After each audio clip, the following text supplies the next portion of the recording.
turbochargers. Your engine is demanding the high-tech protection of Kendall.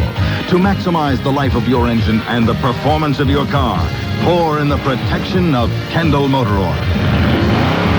Now you can pour in the protection with Kendall Motor Oil at Flag Auto Shop, Tire Pro, Carriage House Imports, Kaufman Tire, and Eubanks Tire in the greater Atlanta area. It's time for Letters to Dave, brought to you by Wendy's and its founder, Dave Thomas. A Wendy's customer writes, Dear Dave, I saw the commercial where a voice tells you to make a grilled chicken sandwich at Wendy's, and you answer back that it must be made with a whole boneless breast of chicken. Well, I don't blame you for answering back, because the chunked form chicken thing some of those other guys use isn't as good. Then the voice says add lettuce and tomato, and you say, and honey mustard. Wow, that's some grilled chicken sandwich. Dave, I hear voices too, but mine tell of the invasion from the planet Argon. When they tell me the date, I'll pass it on. Signed, Bunny Summers. Dear Bunny, everybody likes Wendy's grilled chicken sandwich best. Say on the outside chance you get that invasion date, let me know. I'll have some extra ones ready. Your friend, Dave Thomas. Show your brave support by stopping by Wendy's and asking for the Tomahawk headband. Available while supplies last. The top local and national news, frequent traffic reports, and the most accurate weather. It's Atlanta's Morning News on AM-750 WSB. The throw has gone to second. Lonnie Smith is headed into the batter's box to kick this one off. He missed the clincher for the Western Division. He missed the clincher in the National League. I'm glad he's here to kick off what could be the clincher in the World Series. Welcome back, Skip Carey. Okay, Don, thank you very much. In the first pitch of Game 6, curve high, 1 ball, no strikes. Ed Montague, the home plate umpire tonight. Don Denkinger at first base. Harry Wendelstedt at second. Drew Coble at third. The wind of the pitch. Fouled back. It's 1-1. Terry Tato works the left field line, and Rick Reed of the American League works the right field line. Lonnie, 4 out of 19 in the series, 3 of those hits home runs. The 1-1 pitch, right over his head. A curveball didn't bite. It's 2 balls and a strike. Smith, Pendleton, and Gant, the first 3 for Atlanta. The wind, and the right-hander delivers. Fastball hit on the ground to third. Leas boots it, picks it up and throws. Close. Got him. 1 out.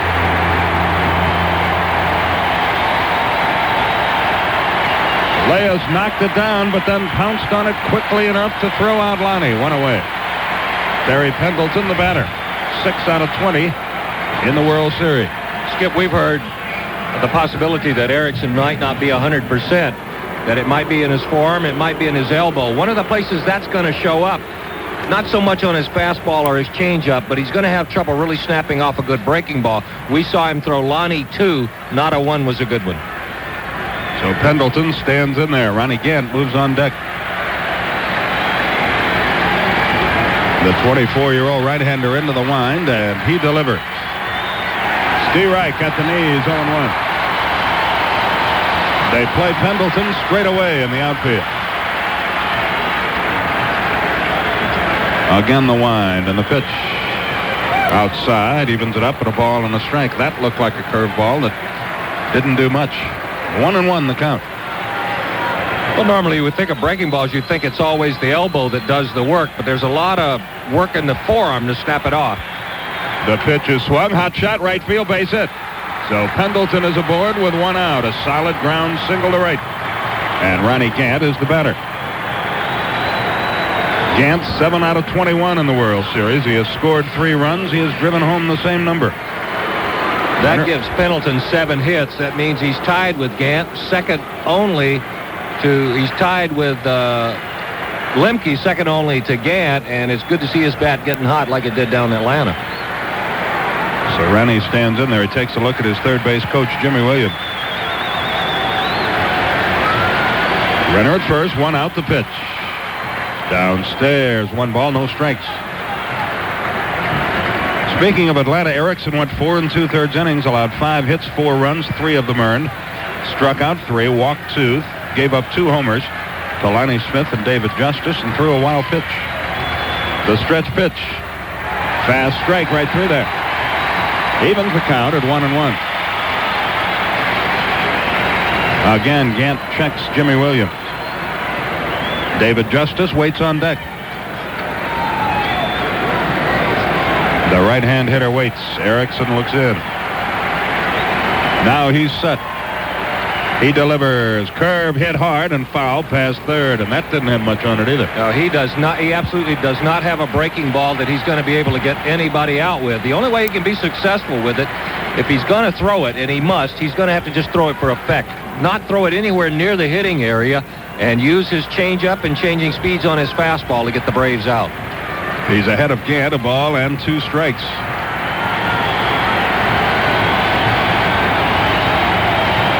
The stretch. And the pitch. Fastball missed low. Didn't miss by much. 2 balls, 2 strikes. Justice is on deck. Erickson's outing in Atlanta. Normally on the radar gun, he's 88 or 89. He topped out at 81 and 82 in Atlanta. That's the same velocity category as Charlie Lebrun. The 2-2 pitch. Here it is. Curve hit on the ground, foul past third again. Again, he was out in front on the breaking ball. That was a little bit better pitch. And the count evens at 2-2. But, you know, Skip, I think he got him with that a little more on the change of speeds than he did on the break. It really didn't have much break. Good motion and good off speed. Looks like sort of a high school curveball, and I'm not knocking him, but it's just that big roundhouse thing. Slop drop. 2 balls, 2 strikes. Pendleton edges away at first. The 2-2 curve hit right off the end of the bat to first. Runner to second. Gant will be tagged by Herbeck, 2 down. So Pendleton is in scoring position with 2 out. It's up to David Justice if Atlanta is to score in the first. And Sid Bream moves on deck.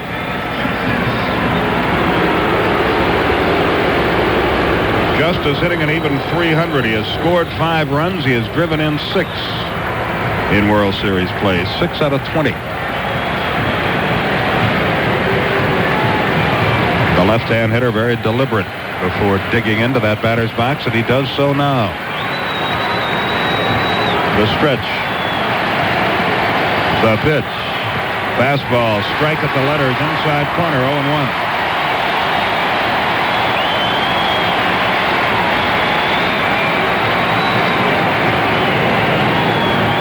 Justice again takes his customary stroll. The stretch. The pitch. Blowing inside with a fastball. And the count evens, a ball and a strike. We talked before about comparing pitchers and batters to somebody you're familiar with. If the Braves want somebody to compare this guy to, it would be like hitting against Paul Merrick in inter-squad games down in spring training. The stretch. The 1-1 outside. 2 balls and a strike. That was his change. And he was nowhere near the strike zone. 2-1 the count. It looks like he's trying to do it with mirrors tonight. You never know, but changing speeds and nibbling. Again the stretch. The pitch. Fastball. Bounce foul past first. And the count evens at 2-2. So he's a pitch away from getting out of the first. Justice out of the batter's box. Now he stands back in. The outfield plays Justice slightly to pull.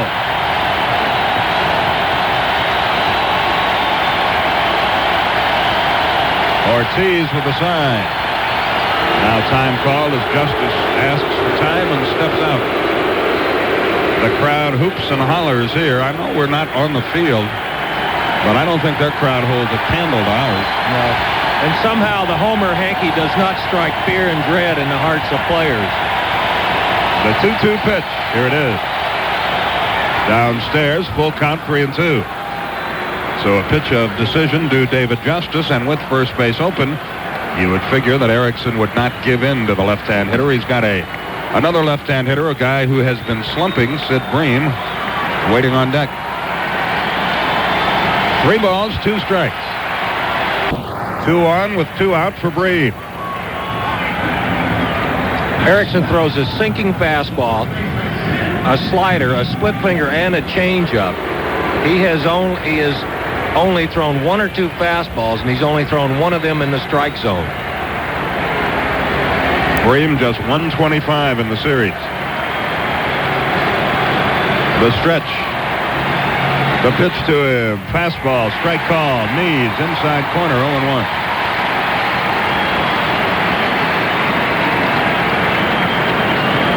Pendleton leads away at second. Justice at first with 2 out. The stretch. The pitch swung and missed the split finger. It's 0-2. And Bream did not have a good swing at all at that ball. So he is quickly in the hole. And you wouldn't surprise you to see that split finger one more time.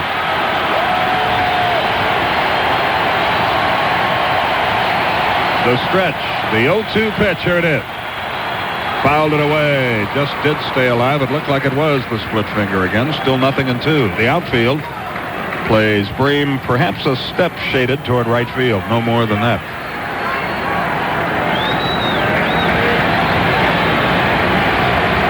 The right-hander looks in. The left-hand hitter waits. The pitch. Fastball outside. He just showed it to him. It's 1-2. Knobloch way back in short right field. He's the second baseman. Gagne plays a deep shortstop. They know that Bream does not run well at all. The 1-2 pitch. Here it is. Outside again. 2-2 is the count. If you watch the way the infield sets up on defense, they'll give you a better indication of how a pitcher's going to pitch than watching the outfield. Because most of the time, guys who pull the ball pull it on the ground, but they hit it straight away in the outfield. They're expecting Bream to be a dead pull hitter off Erickson. The 2-2 inside, and after being ahead 0-2, Erickson has run it full, 3-2, and the runners will go with the pitch. He's nibbling, isn't he, Don?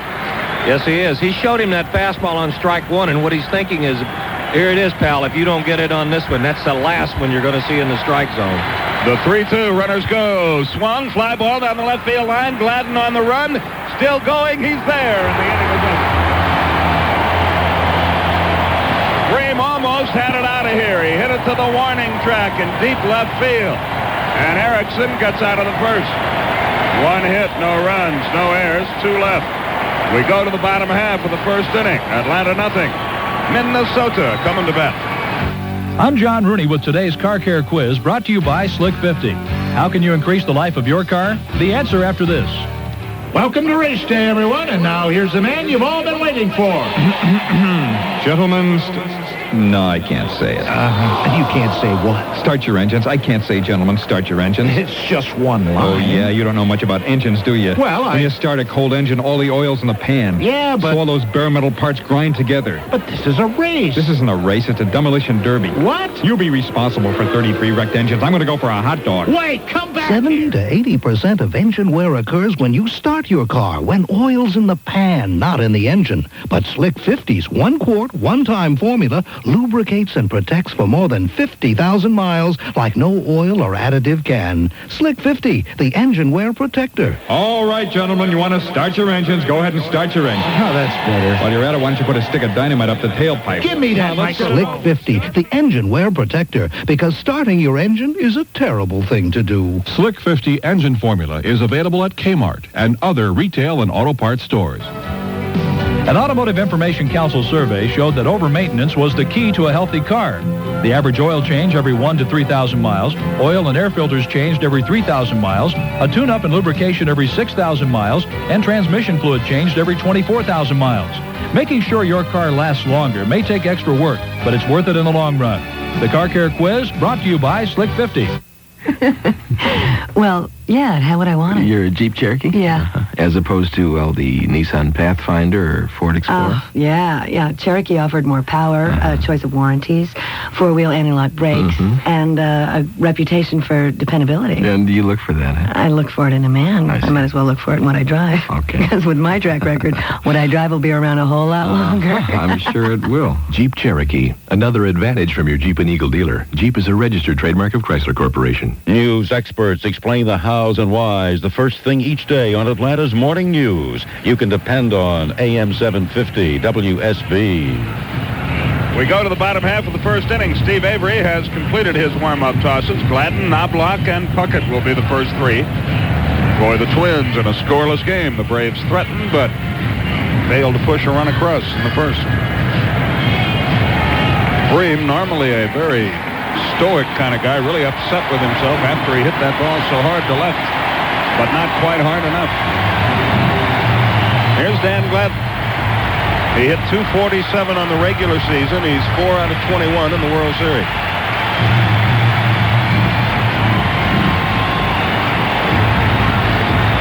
The right-hand hitter stands in. The wind by Avery and the pitch. Strike fastball, and we're underway in the bottom of the first. 0-1 the count. If there's a 7th game, it will be tomorrow night. Morris against Smoltz. Gladden out of the batter's box here.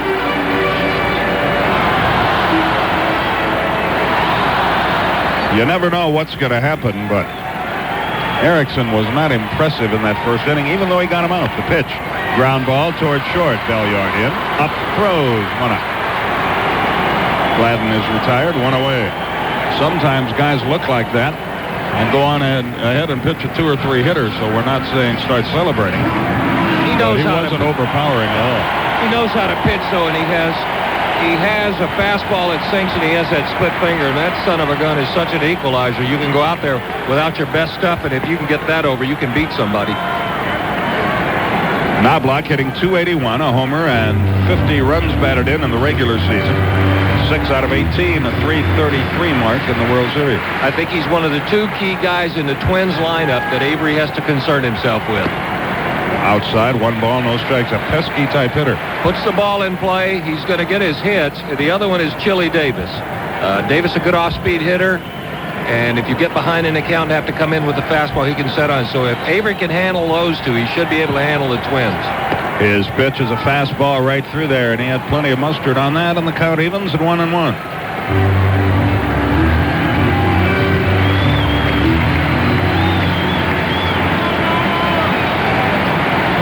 Again the wind, and the lefty fire breaking ball into the dirt. 2-1 is the count. Kirby Puckett, who touched Avery for a home run down in Atlanta, waits to hit next.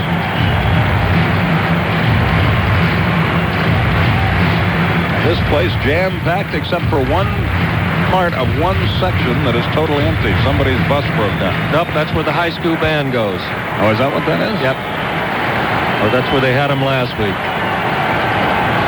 What's taking them so long, Doug? The wind. The pitch. Swung, line, right field, base hit. So Knobloch is aboard with 1 out, a solid single. And Puckett is the batter.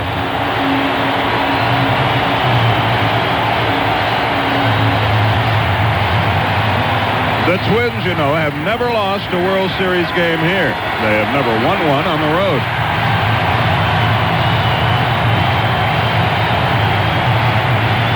Here's Kirby Puckett,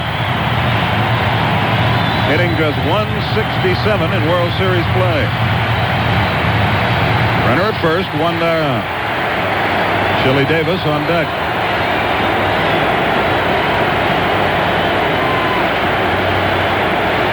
The stretch. The pitch. Half swing, but he stopped in time. The pitch went low, and it's ball 1. Looked like he wanted to take a shot to right field on that pitch, but he took it. Well, he started trying to do that a little bit more because the Braves have given him a steady diet of off-speed pitches, especially after they've gotten ahead in the count. And Kirby, if you watch him hit, he's a very impatient hitter. He likes to hit the fastball. The 1-0 pitch.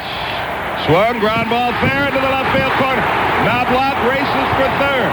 He's around third. They're going to send him. Lonnie Smith can't come up. Puckett, or rather Hunter, can't come up. And Puckett's at third, and it's 1-0.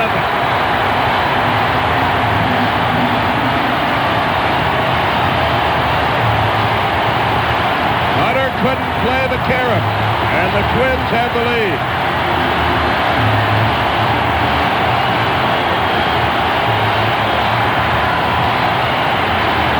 It'll be an RBI for Puckett, for they were waving the runner all the way. We'll see if an error is scored. Well, that ball hit the one spot down there. There's like a little subterranean cafe, and there's padding outside of it. It hit the padding dead square and kicked back toward the infield. Hunter was expecting it to curl around the outfield like it normally does. I don't think there's charge and error. I don't think he could have made the play. He did the best he could do. He just didn't play the carom correctly. They put no air on the board, so score it a triple and an RBI for Puckett. Infield in for Atlanta. Chili Davis the batter. The Twins have drawn first blood. Avery will work off the stretch. He delivers low and inside. 1 ball, no strikes.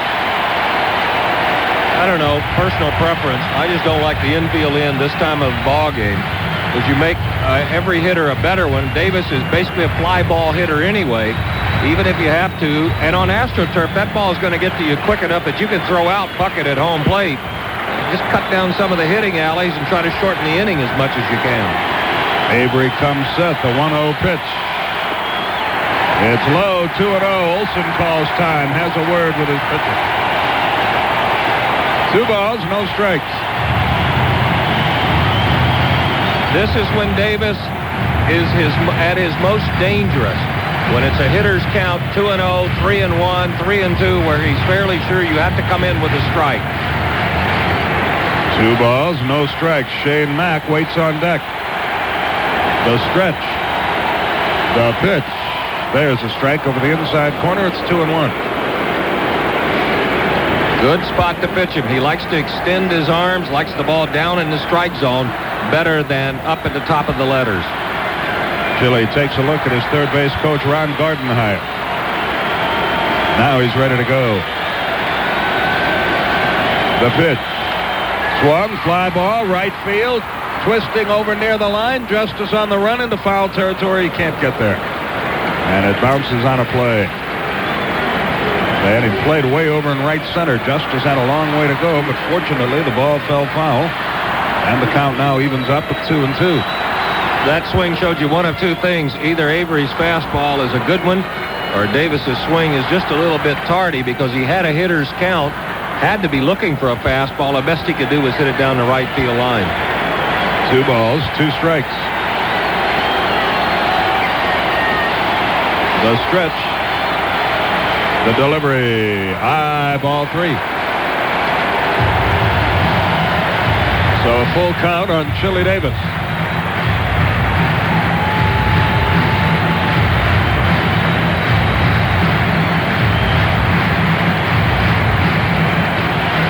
The former Giant, Ed Angel, stands in there.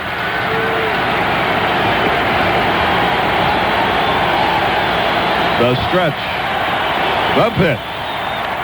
Swung, fly ball right field. Justice comes on. Here's the catch. Puckett will stay where he is, and the throw is cut off by Breen. So Chili Davis didn't get enough of it. There's a big second out. And now the infield can go back and play at their normal depth. And Shane Mack will be the batter, and he is looking for his first hit of the series.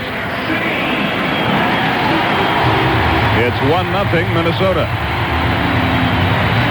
When you face a guy for the first time, or you face a group of pitchers for the first time, Skip, it's really no surprise to see 1 or 2 hitters go something like 1 for 15 or to go hitless. But usually they go hitless on trick pitches, off-speed pitches, or some breaking stuff. With Mack, simply the Braves have just thrown the ball right by him at the top of the strike zone. Avery off the wind, delivered. Upstairs with a fastball. 1 ball, no strikes. That's what he tried to do there, but got it too high. If the Braves win tonight, they will be home in Atlanta around cocktail hour tomorrow. The wind and the pitch. There's a strike, 1-1. If the Braves lose tonight and play on Sunday, they will be home in the wee small hours, win or lose. The wind. The pitch. Swung, broken bat liner, base hit, a run is in.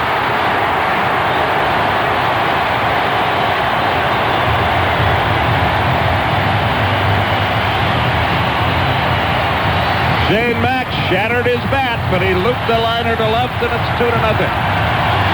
And the crowd here is really doing it now.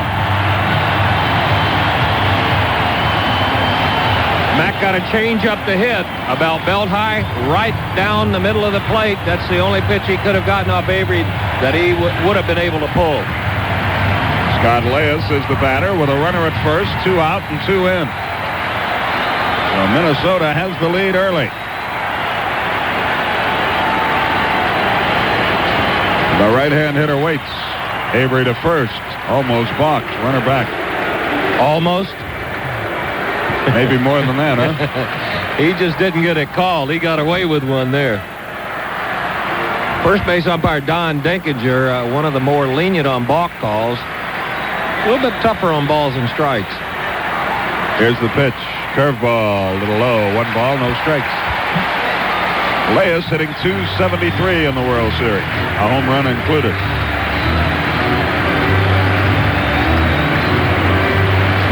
He checks his third base coach, Rod Gardenhire. Gardenhire rumored as a possible manager in a couple of spots. The stretch. To the plate, here he comes. Swung, little pop fly. Short left center field. It's going to drop for a hit. And a runner races to third. They're on the corner. Another bloop signal. Here's Herbeck. 4th hit of the inning.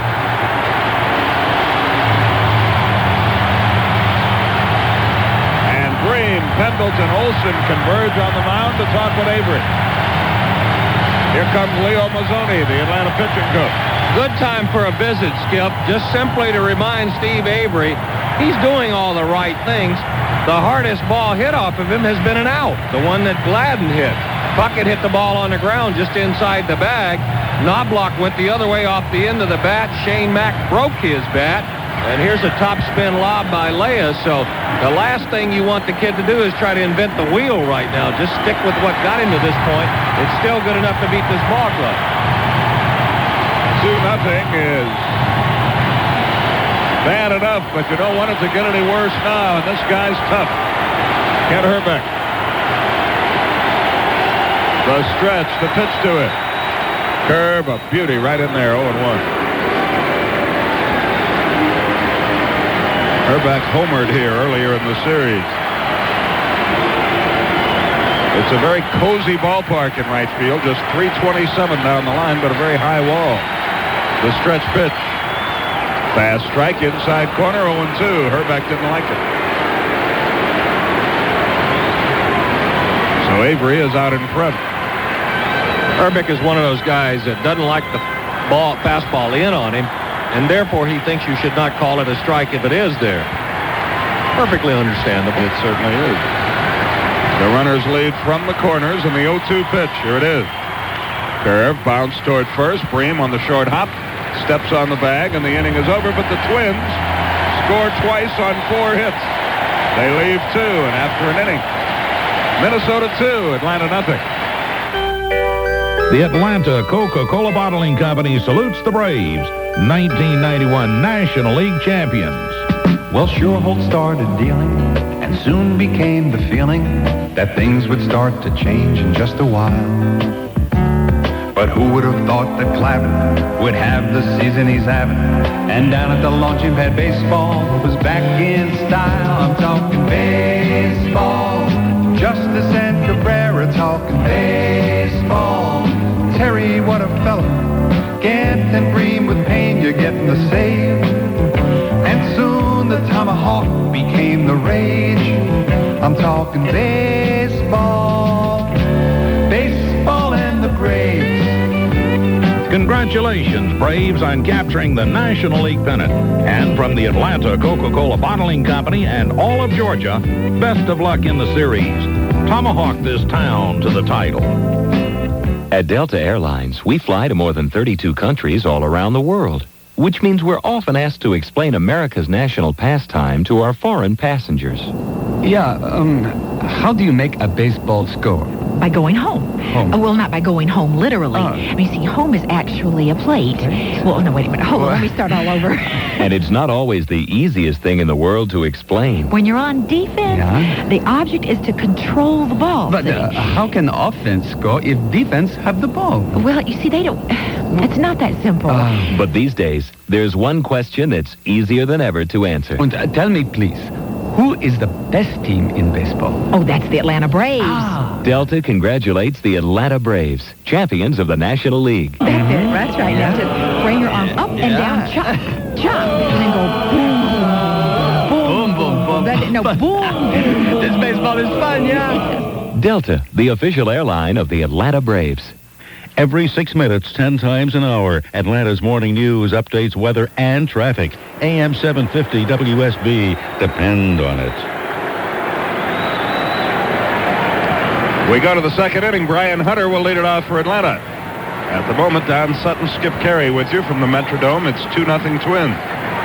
Pete Van Wieren-Dave O'Brien will be joining you as the night progresses. Erickson into the wind, and his pitch to Hunter. Curve, stayed inside, didn't do anything. 1 ball, no strikes. It's Hunter, then Olson, then Lemke in the Atlanta second. Braves threatened, failed to score in the first. The wind, the pitch. Fastball, looping line drive. Leas, leaping catch. Good play, 1 out.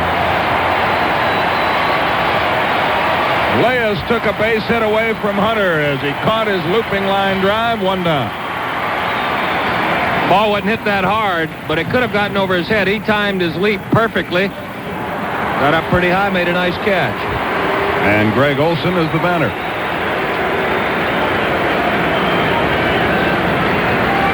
The right-hand hitter stands in.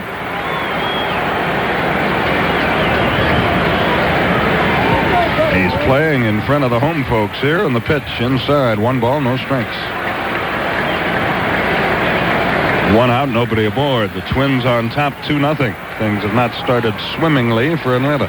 The pitch. Foul, tipped it. Back to the screen, and the count goes to 1-1. Mark Lemke waits on deck. Senator White, Fowler, Governor Zell Miller among those in attendance here tonight. The wind and the pitch.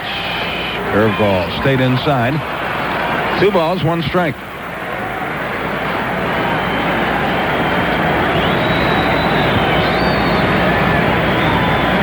Scott Erickson kicks, fires, swung, ground ball toward third. It's foul. Got by Leas into the corner, but it was a foul ball, and the count evens at 2-2. The way he's throwing, Skip, as long as he's out there, I think there's one phrase you're going to get to use over and over, and that is curveball, stayed inside. Yeah, pulled foul. 2 balls, 2 strikes.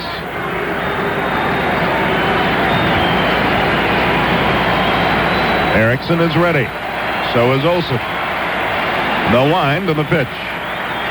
Curve hit on the ground to short. Gagne digs it out. Throws to first. 2 down.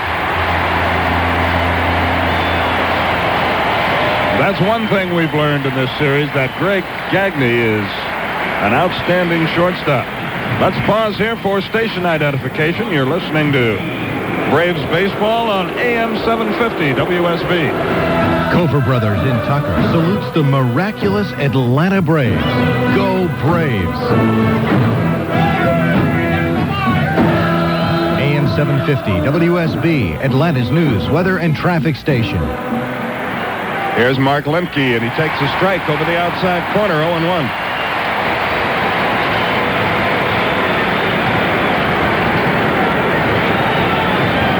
Again, Erickson into the wind, and his pitch shortened a bunt, took it low, and the count evens at a ball and a strike.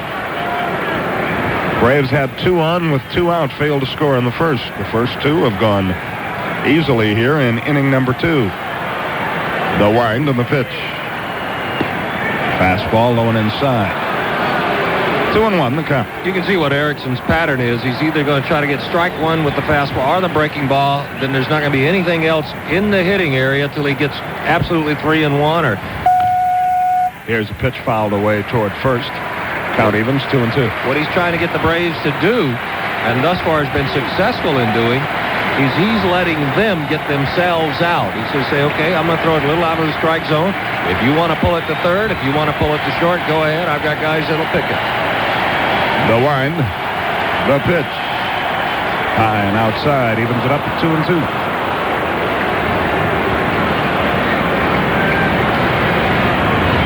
Well, I've done football here. I've done basketball here. This is my first baseball game here. I think it might be better building for the other 2. The wind, the pitch.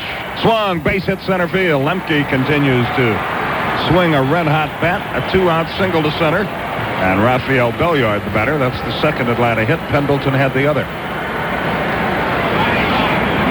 Belliard hitting in the 9 spot tonight. Braves have had 3 base runners, but have been unable to plate a run. Shane Mack camps on the right field line with Belliard up there. A lot of room down the left field line. If he pulls one over the bag, a run will score. Erickson comes set and delivers. Fast strike at the knees. Inside corner, 0-1. Look where Leas is playing him. In close, but wide of the bag. And have you seen Belliard bunt for a base hit this year? No, I haven't. I don't recall that he did. He's still way in, is Leas. About 2 steps inside the bag at third. The stretch, the pitch. Swung, fouled away to the right, and he's quickly in the hole 0-2. Morris and Smoltz, if necessary, tomorrow night. Belliard takes a look at Jimmy Williams, his third base coach, but there's not much Jimmy can help him with here. Pat Corrales coaches at first. The stretch. The 0-2. Curve, strike 3 called, hitting over. Belliard argues with that. Strikeout number 1 for Erickson. 1 hit, no run. No errors, 1 left.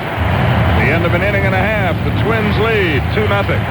If you're looking for a way to beat the go-kart blues, your Isuzu dealer's got the right Isuzu for you. The Isuzu for You sale is the right time for year-end savings on selected 91 Isuzu cars, trucks, and sport utility vehicles, like the rugged and roomy Isuzu Trooper. Year-end priced at up to $1,800 off. Save even more on special end-of-the-year Trooper value packages at participating dealers. The right Isuzu for you.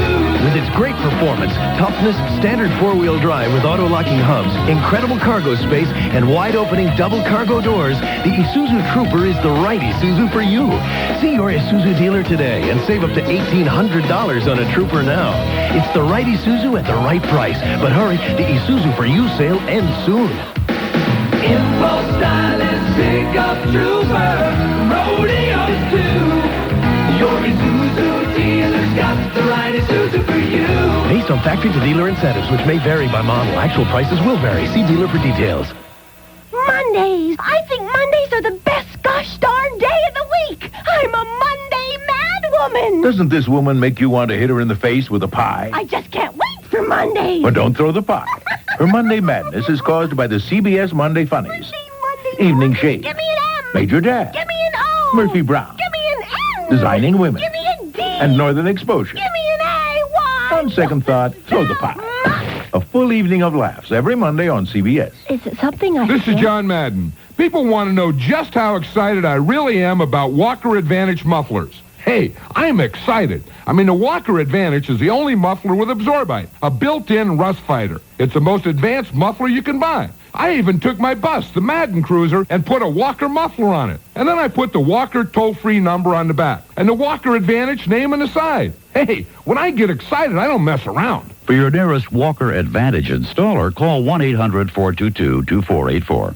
Start your week with us Monday at Atlanta's Morning News. News, weather, traffic reports, Coach Jerry Glanville of the Falcons, and complete Braves highlights as well on AM-750 WSB. We go to the bottom half of the second inning. Junior Ortiz will lead it off for the Twins. And Avery delivers, and it's a little low. 1 ball, no strikes. Ortiz, Gagne, and then the top of the order, and Dan Gladden will hit in the second. Twins on top, 2-0, the wind. The pitch. Swung, hit hard to third, short hop. Pendleton throws to first in time. I think they're going to say that ball was caught in the air, though I don't think it was. In any event, Ortiz is out, 1 away. Well, Pendleton removed all doubt. He knew he had trapped it, so he came up and threw to first. And Gagne is the batter. Well, look at the replay. See if he caught this guy. No, it's a short hop, no matter what they say. Umpires have had a tough series. Gagne stands in there.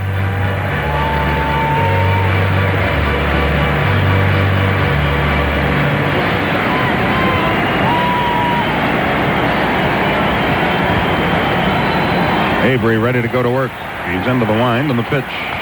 Pop fouled out of play to the right, 0-1.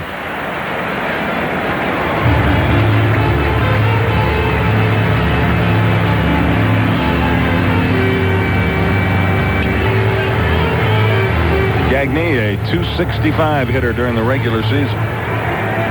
He's out of Fall River, Massachusetts. The pitch, swung, hit on the ground to third. Pendleton fields and throws. 2 down.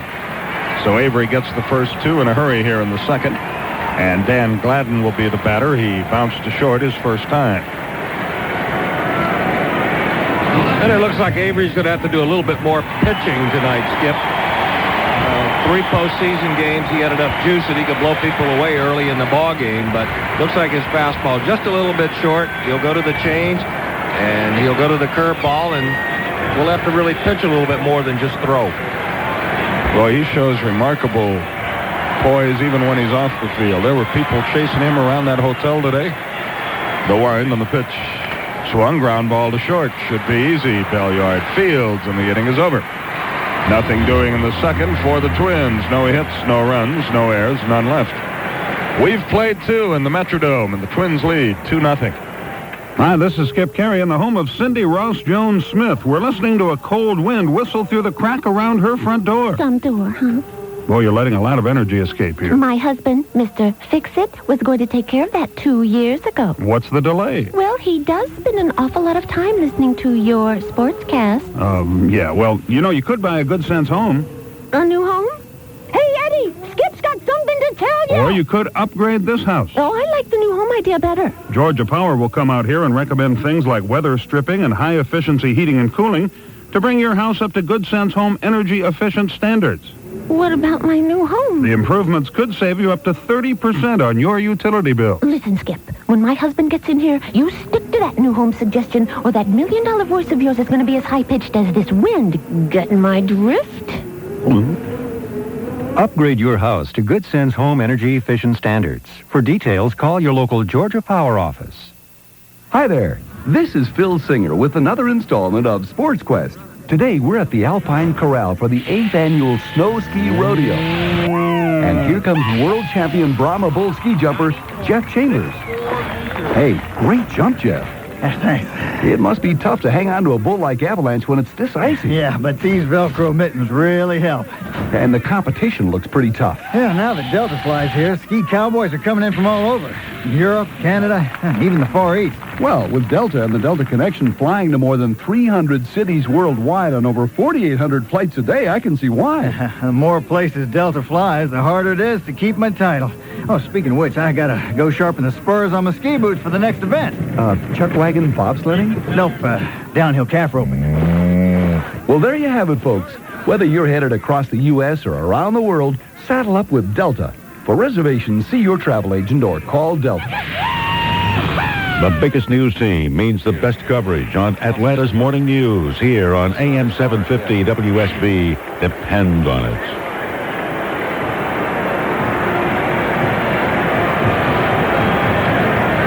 We go to the third inning, top of the order. Lonnie Smith will lead it off for Atlanta. Braves trail 2-0. Lonnie bounced the third his first time, and the pitch. It hit him. There's the start to the third inning. Lonnie Smith hit with a pitch ball, and he sails on down to first base. Erickson has walked a batter. Now he has hit one, and here's Pendleton, who grounded a single to right his first time. If a guy who pitches like Erickson is hurting, the hurting hurts his pitching 2 ways. Number one, his stuff is going to be a little bit shorter. And when you go out there with less stuff, you have to be more precise, a little bit better control. And a guy like him, if he's hurting, that's the second thing he's going to lose. He's almost hit Lonnie twice, finally got him the second time. So Terry Pendleton ready to stand in there.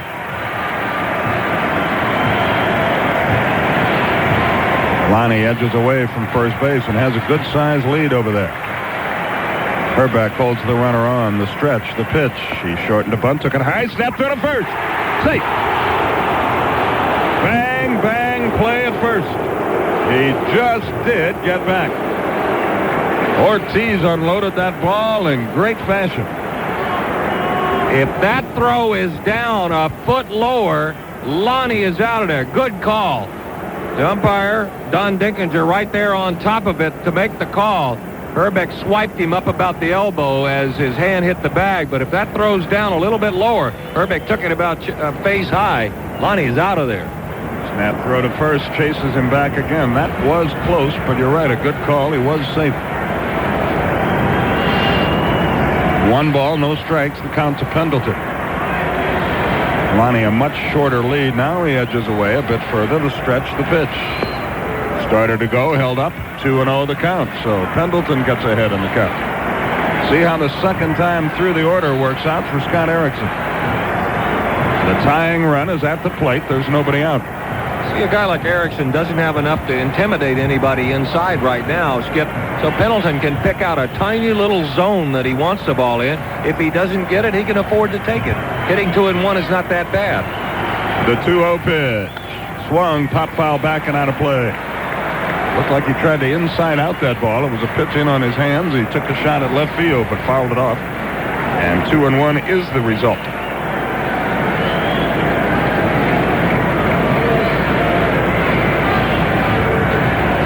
Ronnie Gant waits on deck. David Justice in the hole. Runner at first, no one out. Top half of the third inning. Don Sutton, Skip Caray with you. Pete Van Wieren, Dave O'Brien will join you later on. The stretch. The 2-1 pitch. Not be made. Erickson steps off the mound. Pendleton out of the batter's box. Ed Montague calls time. He's the home plate umpire. A lot of fans here from the Atlanta area. 2 balls, 1 strike. The stretch. The pitch. Swung, fouled away again, and the count evens at 2-2 on Pendleton. Erickson and Ortiz, his catcher, are doing a little bit of a con job on Terry Pendleton. Ortiz, before he gives a sign, is telling Erickson, shake your head no, shake your head no. Then he's not sticking a sign down. While he shakes twice no, then he's sticking down the fastball. Both the last 2 pitches have been fastballs. And just before doing that, he taps his head, the catcher does, to let Erickson know, stay with me, think through on this. He's been hitless 5 times. He fouls one off, and it's 2-2. So in only 3 of 8 games has he managed to get a hit. And he's left a lot of people on base. Had a chance in the first inning to break the game open with 2 runners on, but couldn't do it. The 2-2 is outside, 3-2. And you see that a lot, both in the Pittsburgh series and in the Minnesota series, Don. Most of the pitches to Sid Bream are away. They're off the outside half of the plate. Well, after this one, I'll tell you the reasoning for it. Here's the wind and the 3-2 pitch. Tried the inside corner, but missed, and it's ball 4. So that time it didn't work. Sid Bream draws a walk. It's the second one Erickson has issued. We've got a moment. Let's pause for station identification on AM-750 WSB. Atlanta's Hall of Fame dealer, Southern Lincoln Mercury, says thank you for a year we'll never forget. That's Southern Lincoln Mercury, 2 miles inside I-285 on Highway 78 in Decatur. Southern Lincoln Mercury says go Braves. AM-750 WSB Atlanta. Well, Scott Erickson has walked the leadoff hitter for Brian Hunter, who takes the first pitch at the knees for strike 1. Don, the point about Sid Bream and why everyone seems to be pitching in the same way. Well, that front knee, his right one, is the one that bothers him, and he can't. Most hitters will hit against that and drive through the ball. What Sid is doing is basically hitting with his upper body. They know that he can't take that pitch away and drive it. There's a strike in the inside corner to Hunter. It's 0-2. All he's going to do is have to lift it with just his arms and his upper body, and it's hard to hit that way. So what they're saying is, we will concede you that you're going to hit the ball. We're saying you can't hit it over our head out there, and you can't shoot it in the hole. That's exactly what's happened. Bream, the runner at first, nobody out, and an 0-2 pitch. Tried it outside and missed just off the corner. 1-2. So when you say they're pitching to his weakness, they are literally. His weakness is that right front knee that he can't hit against and drive the ball. So they're not really concerned about what any scouting report prior to that might have said. That's the knee that's been operated on several times. Sid wears a very heavy brace on it. The pitch. Fastball lined to short, caught on one knee by Gagne. And going back to first is Bream, who didn't have any time to break away from first anyway. That ball hit too hard. And Gagne makes another fine play, but what else is new? He's been spectacular at shortstop in the series. One man out. Well, the best way you could describe Erickson in this ball game is he is initiating the action. His infielders and outfielders are making all the plays because he really hasn't fooled anybody. I take that back. He fooled Belliard. And that's the only one. Greg Olson, who is tapped out to short, 0 for 1 standing in. First pitch to him is chopped foul off the third base line for a strike. Greg in the World Series now 6 for 19. He's had some big hits. He's played every inning of the playoffs. That's 12 games. Tonight, number 13. And only twice has he been 0 for something in a game. I think Greg Olson probably has the best on-base percentage of any Brave. He takes a pitch low, and it counts a ball and a strike on him. Along with the 6 hits, Dave, he does have 5 walks. So in what is now the 6th ball game, he has been on base 11 times. And he walked a bevy of times in the National League Championship, had 8 hits in that series in 7 games against the Pirates. And he's hitting .333 in a dozen playoff games. So Mr. Olson has come up big when Atlanta has needed him to do that. Here's the set by Erickson. The 1-1 pitch. Breaking ball inside corner for a strike. And it's 1-2. Statistically, coming into this one, the Braves had really dominated the series. They had outscored the Twins 26-19. Out-hit them by 10. The Braves were hitting .270 to .218 for the Twins. There's a swing and a miss. Olson tagged out after the strikeout. Bream holding at first, and there are 2 out. The Braves' earned run average was 3.13 coming into Game 6. The Twins almost 5 at 4.86. But everything seems to change when you get inside the Metrodome, where Minnesota has only lost 1 playoff game. Here's Mark Lemke, who takes ball 1 outside. Lemmer 1 for 1. He singled in the 2nd inning to keep his MVP hit parade going. It was his 8th hit of the series. He takes another one outside, a fastball off the corner. It's 2-0. 2 down. Bream the runner at first.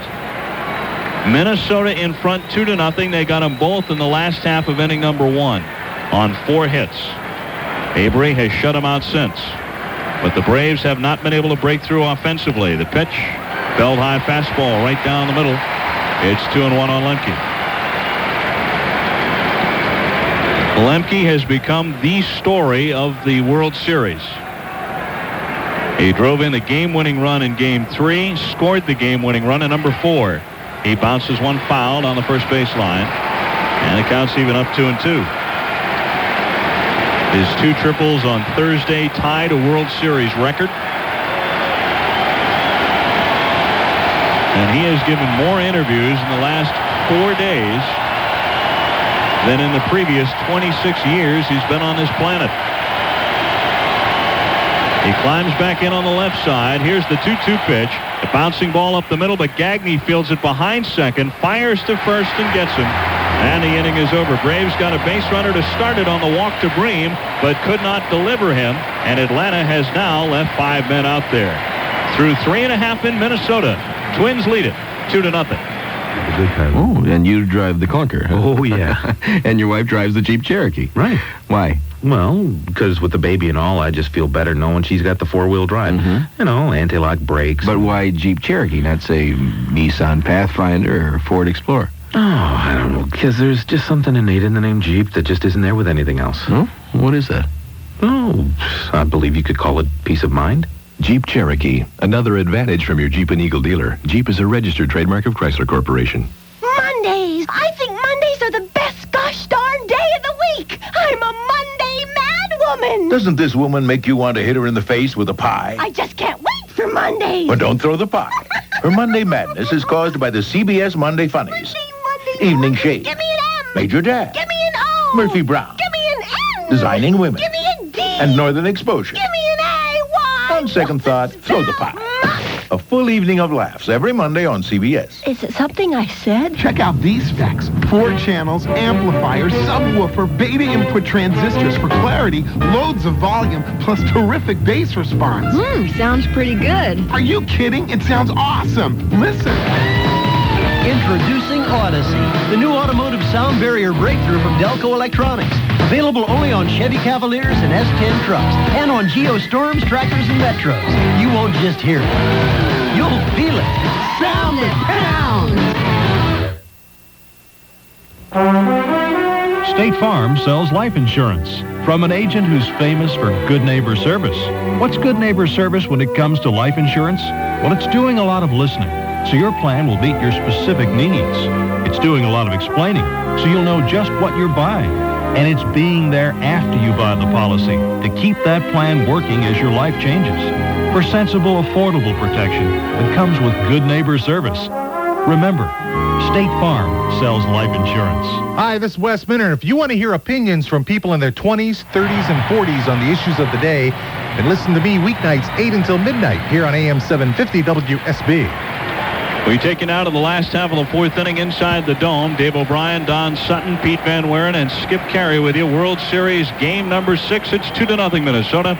And Shane Mack leads off by taking ball 1 high. Ripped himself a base hit in the first inning to drive in a run. It was his first hit in 6 games of this 91 World Series. He's now 1 for 16. He lines one deep to right. Justice going back. It's over his head. It's off the hefty bag. David plays it on a bounce, guns back to the infield, and Mack is back. He's got himself a double and is now 2 for 2.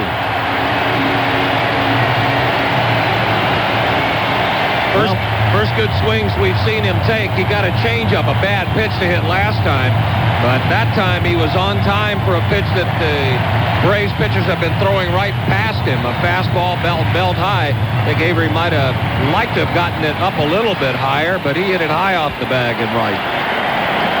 Well, this kid's a good ball player. During the regular season, Mack hit .310 with 18 homers. He's got good power. He hits for average. He stole 13 bases, but the first several games of the series, he was Mack the butter knife, but tonight he is certainly swinging a hot one. Here's Leas, and the first pitch to him catches the inside corner for strike 1. The Minnesota third baseman 1 for 1 with a base hit in the first inning. That was one of 4 hits off Avery. And they had been held off the base paths until that double by Mack to start the 4th. Avery had set down 7 in a row. He sets and Mack walks back to second after Avery stepped off. Leas is now 4 for 12 with a home run, which came in game 2 here. That was the game-winning hit in the 8th inning off of Tommy Glavine.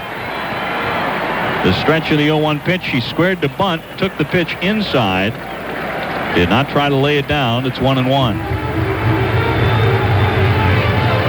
Steve Avery still has not lost a game since August 25th. Better than 2 months ago was the last time the 21-year-old tasted a defeat.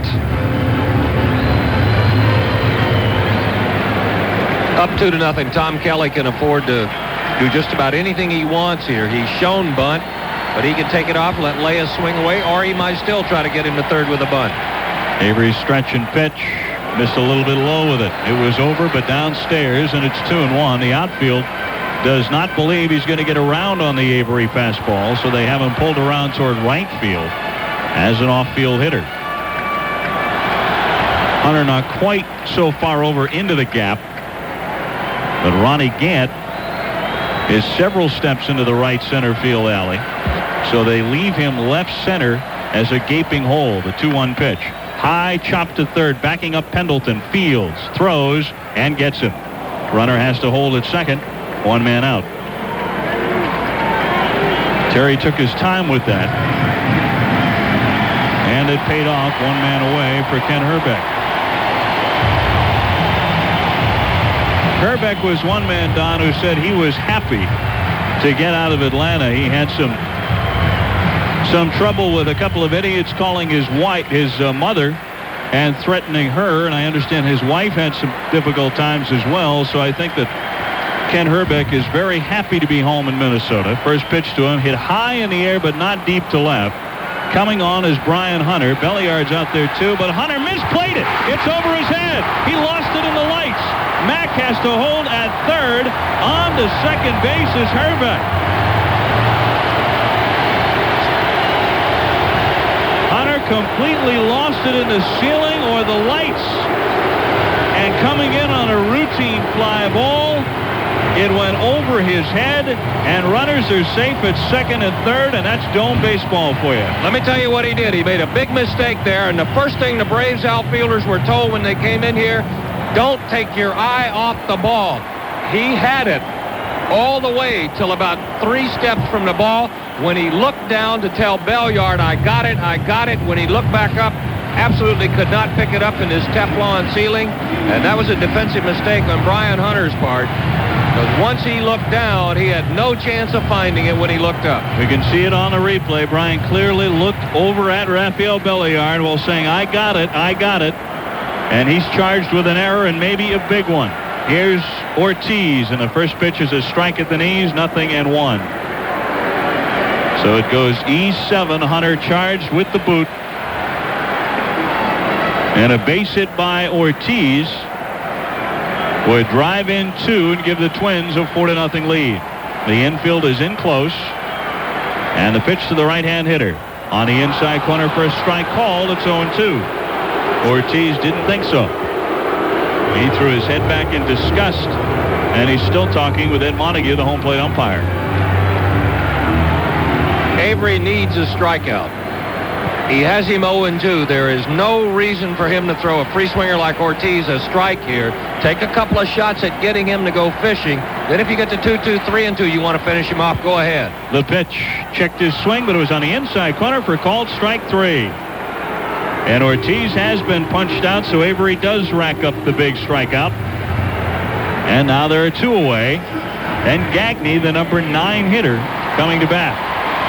That pitch would have done a couple of things. If he takes it, and it was right on the corner, if he takes it for a ball, then Avery has so many options to follow that up. Good call by Olsen. Great execution by Avery. Mack at third, Herbeck at second, but now it's Gagne hitting. He's only 3 for 19 in the series. He stands in on the right side. Here's the stretch and pitch. Fouled back to the screen. 0-1. You take away Gagne's game number 1 3-run homer. And he's really been a big offensive liability. He only hit 8 home runs during the regular season. In this ballpark, of course, 343 to left field. Only 327 to right field. A little guy like this has a little more power. The pitch. There's a bouncing ball right side. Fielded easily by Lemke. Throws to first and got him, and no damage done. The double and the error do not come back to haunt Atlanta. Runners left at second and third and nothing across. Through 4 in Minnesota. It's the Twins 2 and the Braves nothing.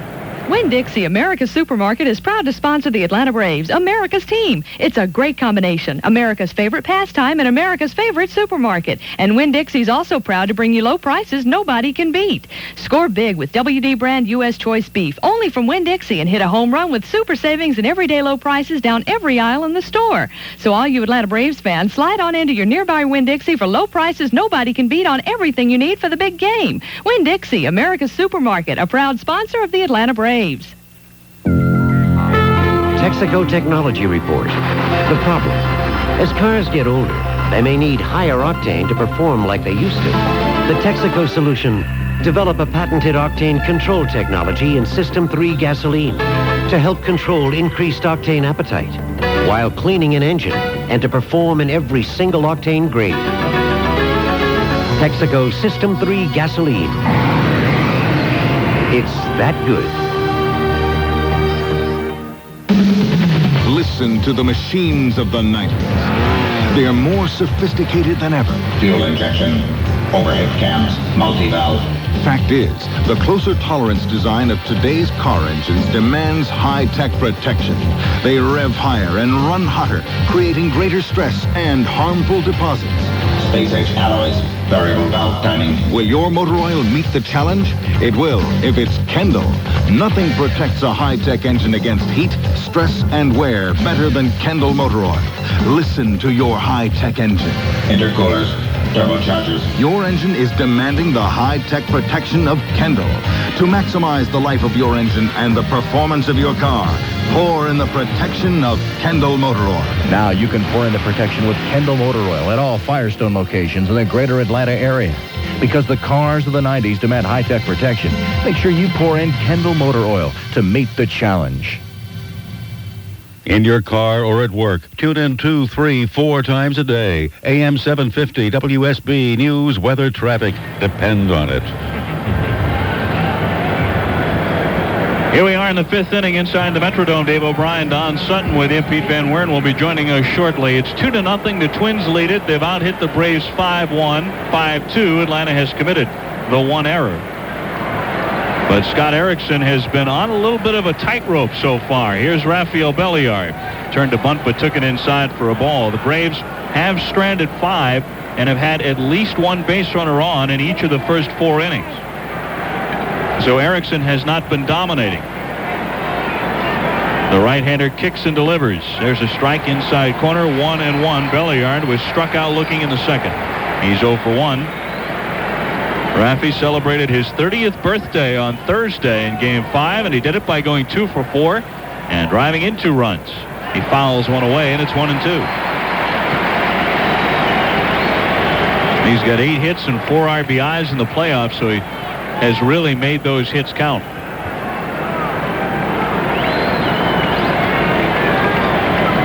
Erickson peers over the glove, winds and deals, and it's inside. Counts even up 2-2. Erickson's a big guy, 6'4", 225 pounds. A 23-year-old out of Long Beach, California. Here's the 2-2 to Belliard. High chop. Third baseman makes a terrific play. Leyes throws, but it will pull him off the bag. And Belliard's got himself an infield hit. Leyes climbing the ladder to field that high bouncer, actually in foul territory, is where he came up with it, but he had nothing behind the throw. And Belliard's got himself a single to start the 5th. And a good call by Drew Coble. We've said before, it seems like one umpire's on the spot every night. Coble has already had a couple of tough calls. He was right on the line on one knee, watched the ball come over the bag fair. You're right. He did field it in foul territory, but it came over the bag fair. That's why it's a fair ball. Here's Lonnie Smith, who's grounded out and been hit by a pitch. Lonnie now 4 for 20 in this World Series. And many in the crowd who are Braves fans are getting up a chant. There's a hard grounder to third, gobbled up by Leyes. To second for 1, that's all they'll get. Good takeout slide by Belliard, just interrupted the second baseman Knobloch long enough so he could not get a throw to first. And Lonnie Smith in safely there, but they do get the lead out. Belliard erased on the force play, and one man is out. Make Lonnie 4 for 21. And of his 4 hits, of course, 3 are homers. He's on at first, and we'll see if the Braves do some hitting and running here with Terry Pendleton at the plate. Terry is 1 for 2 with a base hit. Braves want to try to be aggressive on the bases and get something going here. They're down 2-0 in the 5th. Here's the pitch. Hit high in the air, deep to center. Puckett is going back. He's at the track, and this one is gone. And we're tied up. Terry Pendleton with a 2-run homer to the deepest part of the Metrodome. It's a 2-2 game. That's what I call hitting and running. Pendleton with his 2nd home run in the World Series. That's hitting and jogging. You don't have to run now. You know, you got the feeling down in Atlanta in the blowout that it was just what the Braves needed, but specifically Terry Pendleton. He had some good cuts, and you could just sense him snapping out of it. He had some good cuts his first couple of times up. It's nice to see that one get out of here. That's about a 415-foot shot. He killed it. Here's the pitch to Ronnie Gann. He fouls it off his foot at home plate for strike 1. That is now the 6th hit in the last 3 games for Terry Pendleton. He went 2 for 4 in Game 3. 2 for 4 in Game 5, and Terry has come alive here in the Fall Classic. And that's great news because he only hit 167 in the National League playoffs and really struggled. But he just smashed a 2-run homer to center, and it's a 2-2 game. The pitch to Gann. There's a slow roller out to short. Gagne fields, throws quickly, and gets it. Nice play by Gagne again. For a lot of shortstops around the National League and in the American League, Ronnie Gann would have had himself an infield hit on that play. Well, we weren't sure of one play he could make. He can go to his left and throw. We saw that. He can go to his right and throw from the hole. We weren't sure if he could come in stumbling off balance and make a good throw. Yep, he can do it. 2 men out, and here's David Justice batting with the bases empty. David has walked and grounded out to first. A 418-foot home run for Terry Pendleton, they tell us. The pitch. Hit high in the air, deep to right, near the line. It's gone if it's fair, and it is foul. Just foul down the line. You had no shortage of umpires there. From Junior Ortiz, who was standing at the plate, to David Justice, who was going to first. Pat Corrales had gone to the line by first base. Then you had the 2 umpires out there. You must have had 6 umpires watching that one just go foul. Oh, that one was up around David's letters. He killed it foul off the mezzanine by just a couple of feet, if that. Nothing in one, but Erickson's getting touched. And he almost hit him with a tight fastball. It went all the way to the backstop, and David glared back out at Erickson as if to say, what are you doing that for? I wouldn't mind seeing him knock David down. It'll get him ticked off, get a little fire into the Braves. The pitch downstairs with this one, and that one skips to the net. 2 balls and 1 strike. The Braves have just hit a couple of rocket shots off of Scott Erickson. Pendleton's was fair and gone. David's would have been gone had it been a couple of feet the other way. The 2-1 pitch. Outside, it's 3-1. He has a hitter's pitch to him. It didn't take the Twins long to get the bullpen going. Left-hander Guthrie, right-hander Leach throwing down the left field line. Well, you don't have to be a genius manager to see what's happened out here. Erickson has lost his stuff. The 3-1 pitch. Ripped to right field, but playing a short right field is Knobloch. He scoops it up and throws him out anyway. David hit that ball on the punt. Maybe they've got Erickson on the run. Braves tie it up on Terry Pendleton's 2-run homer here in the 5th inning. And through 4.5 in Minnesota, it's a 2-2 game. He's going. He's going to steal. He's got it. He's got it. He's got it. Save! How about that? Sherwin-Williams presents the Steal of the Week. Prepare surfaces before you paint with Kills 2 Primer Sealer and Stain Killer from Masterchem. Great for interior and exterior priming. A Steal to just $4.99 a quart. Save $2.50. Sale ends November 2nd. If it's a steal of a deal, it can only be one place. The pros know.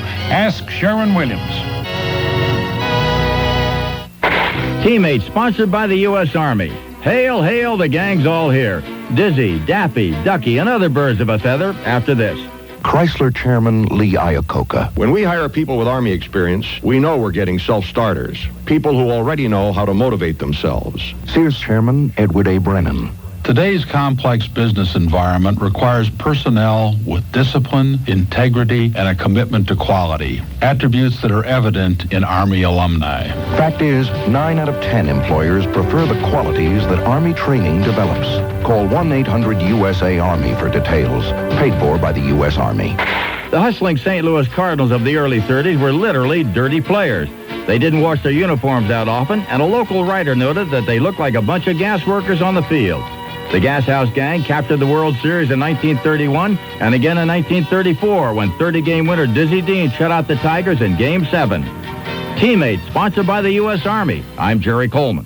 Be listening for more information on the AM-750 WSB Salute to the Braves parade through downtown Atlanta.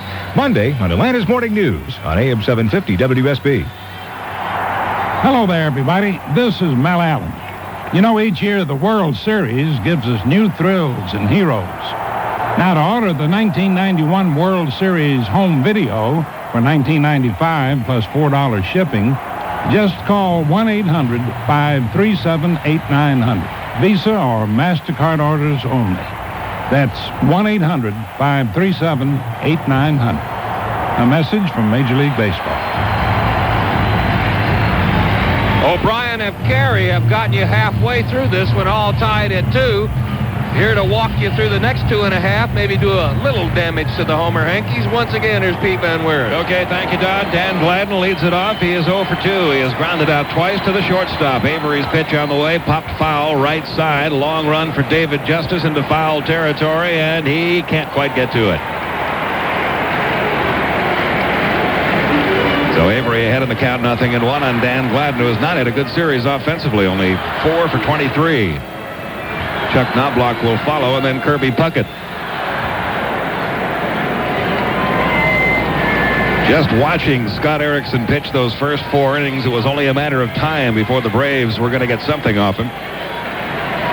You saw David Justice, or we did, learn a lesson from Brian Hunter on that foul ball. Although he was getting close to the fence, he never took his eye off of it the whole way. Here's the 0-1 on the way, and it's fouled back by Gladden. The count 0-2.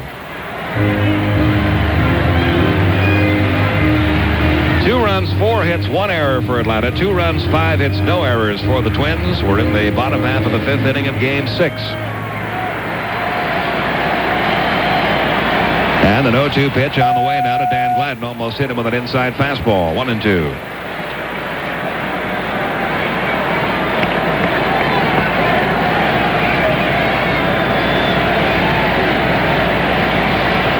The left-hander winds, and the 1-2 pitch coming to Gladden. He fouls another one off. Out of play, right side, up into the crowd. Does Avery appear a little bit quicker the last 2 innings than he did in the first one? Yes, he does. He also seems to have better command of everything the last couple of innings.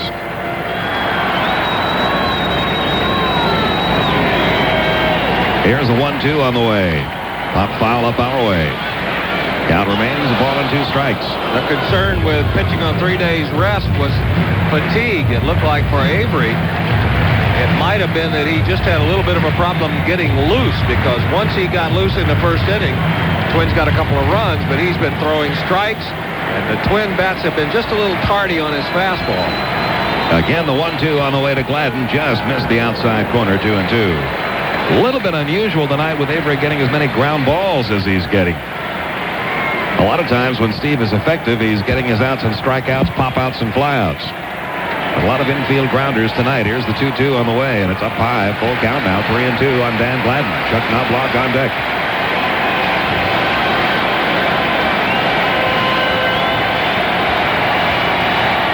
We are tied at 2, bottom half of the 5th inning. The Homer Hankies are out again. The wind by Avery, and the 3-2 pitch on the way, fouled back again. And the battle continues between Avery and Gladden.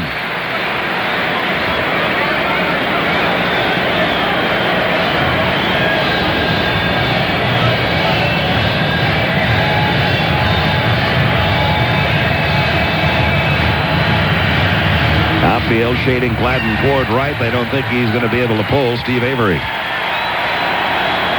Again, the 3-2 on the way. Another pop foul back on a play. So Avery has tried 9 pitches on Dan Gladden. The count still 3 balls, 2 strikes.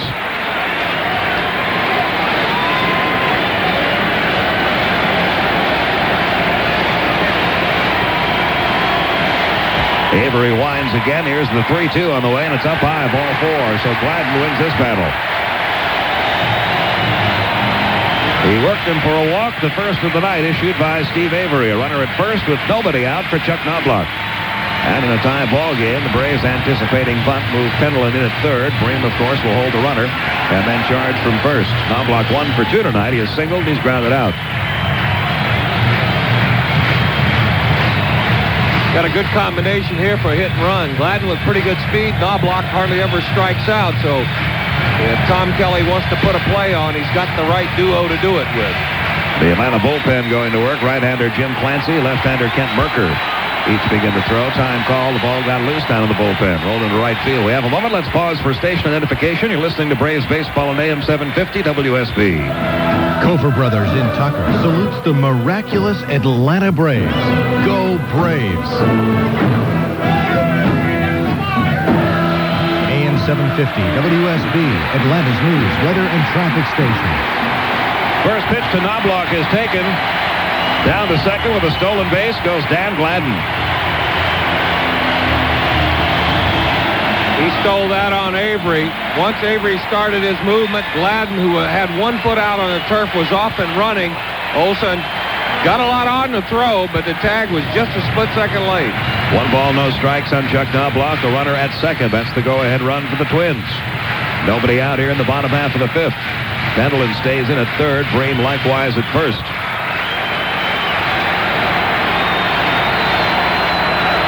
Knobloch steps in. Count 1 ball, no strikes. Gladden getting his lead down at second base. Here's the look back by Avery. The pitch on the way. Knobloch is taking again. It's low and inside. 2-0. That's a pretty good sign of respect from your manager. If you're a rookie, your first year of playing, in a situation where you would normally bunt a runner to third, he's giving the kid a chance to take a shot to the right side. That stolen base by Gladden, by the way, his second in this World Series. He's also been caught stealing once. And a meeting at the mound now. Olson goes out. Over comes Pendleton. Over comes Breen.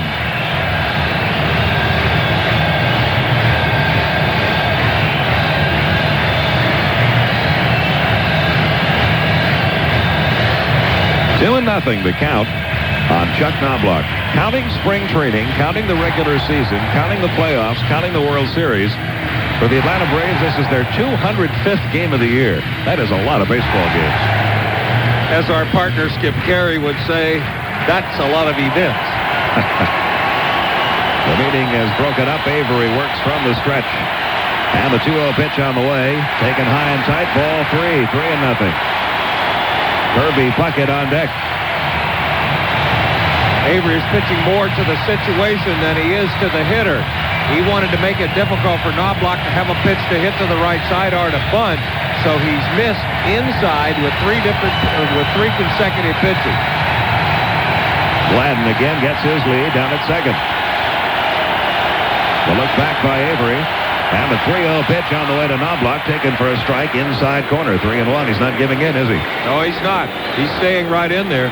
And what's funny is watching 50,000 or so Minnesota fans trying to rattle this kid by standing and yelling and waving the homer hankies. What they don't realize is all they're doing is exercising. Again, the look back to second. A 3-1 on the way to Knobloch, and it's hit foul down the right side up into the seats. So we have a full count, 3-2. 2-2 game, bottom half of the 5th inning. If the Braves win this one, it's all over. If Minnesota wins this one, we come back tomorrow night for a decisive Game 7 with John Smoltz and Jack Morris doing the pitching. It's a tough pitch for Steve Avery because Gladden has been looking to third the whole time. He's looking for the go-ahead sign to try to steal third. You want to make a good pitch to the hitter, but you can't ignore a guy like Gladden at second. He'll swipe it in a heartbeat. Here's the look back. And the 3-2 on the way. Fly ball down the right field line, going into foul territory once again, David Justice, and once again he couldn't catch up. And it remains a full count, 3-2 on Chuck Knobloch. When all this is over, when all the World Series hoopla has ended, then the individual awards start coming out for the regular season, and expect Knobloch to be named the American League Rookie of the Year. Hit .281, drove in 50 runs, and gave the Twins a good defensive second baseman. Again, the stretch by Avery. Again, the 3-2 pitch. Fly ball, right field. It's deep. Justice going back, still going. Has it just shy of the warning track. Tagging at second, moving over to third is Dan Gladden. So Knobloch gets the job done, moving that runner from second to third. And Gladden is now at third with one out for Kirby Puckett, who has tripled and struck out. His triple drove in a run, only his second RBI of the World Series. The strikeout came swinging in the third. Of course we're partisan. We want the Braves to win it, but boy, isn't it hard not to want to throw a few more bouquets to the kid Knobloch. I have enjoyed watching him play. What an at-bat he had there. Son of a gun's going to be a good one. Already is. One man out, runner third, infield in for Atlanta, a 2-2 game. Kirby Puckett, who's hit only 200 in this World Series, 4 on the 20. Awaits the pitch from Steve Avery, and he swings, sends a fly ball deep to center field. Ronnie Gant drifting back, still going, shy of the warning track. He'll make the catch, tagging at third. Dan Gladden, he can trot home. And Minnesota has the lead once again, 3-2. Puckett has driven in 2 of those 3 runs, now has 3 RBIs in the World Series. And you are seeing from Kirby Puckett tonight what you are seeing from Terry Pendleton tonight. They are the leaders on their respective ball clubs, and they are getting the job done. Puckett, a triple, a sac fly, a run scored, 2 RBIs. Terry Pendleton, that big 2-run homer in the top half of this inning to tie it. In addition to a couple of nice defensive plays. But now the Braves are in the hole again, 3-2 Minnesota. And Kirby Puckett went right to the dugout and slapped Chuck Knobloch on the back. He made that possible. Don't forget the catch Puckett made as well on the ball hit by Ronnie Gant.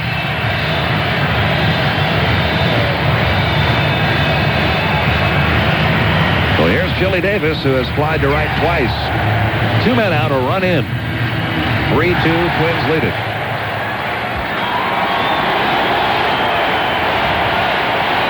Base is empty, and Avery's first pitch on the way to Chili Davis. He swung on and missed, 0-1.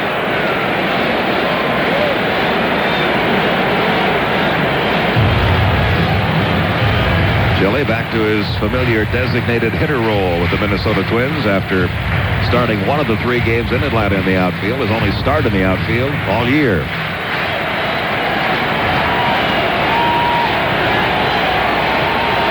Now the wide and the 0-1 on the way. Taken for a strike in the inside corner. It's 0-2.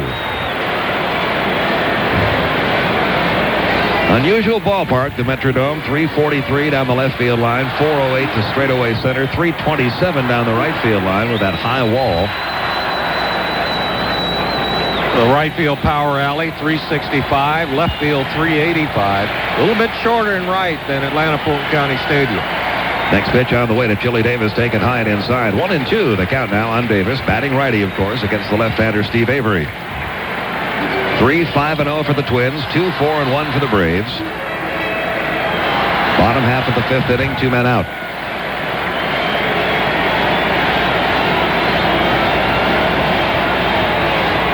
Avery started his wind-up time call. Chili Davis steps out.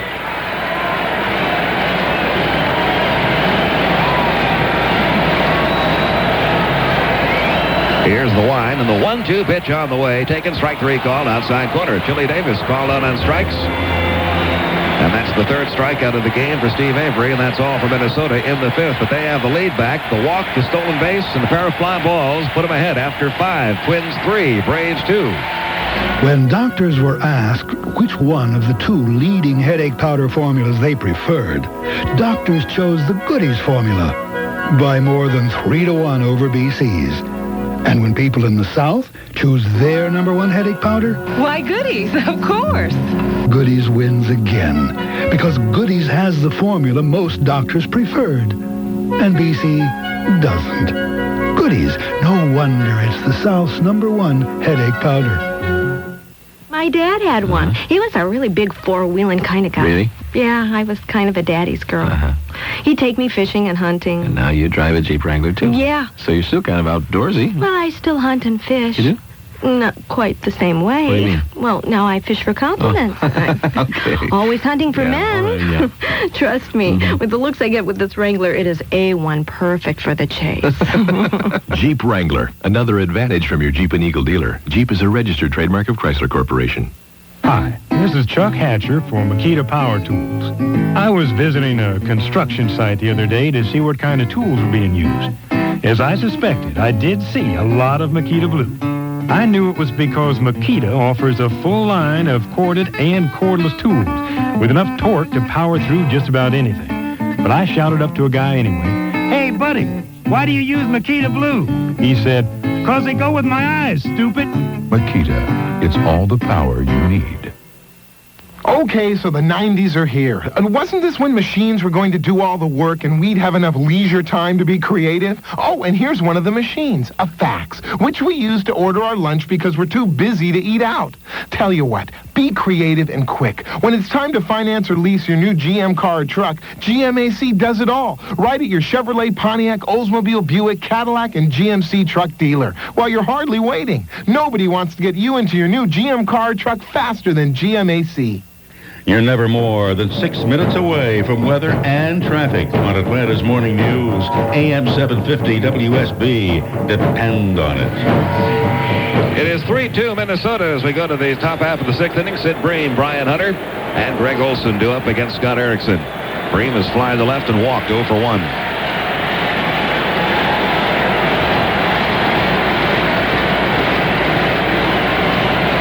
Erickson's pitch on the way to Bream, way outside, ball 1.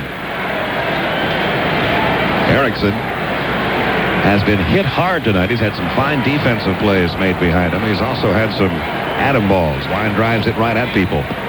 Next pitch to Bream, taken high again, 2-0. It only took a 2-0 count to get the bullpen going this time. You want to get into that bullpen before it's Rick Aguilera time. Next pitch to Bream is popped up left side of the infield. Third baseman Scott Leyes makes the call in the catch. 1 away in the sixth for Atlanta. And now Brian Hunter, who has hit 2 ropes. One of them was snared by the third baseman Leyes. One of them by the shortstop Gagne. Mark Guthrie, the left-hander, throwing down in the Minnesota bullpen.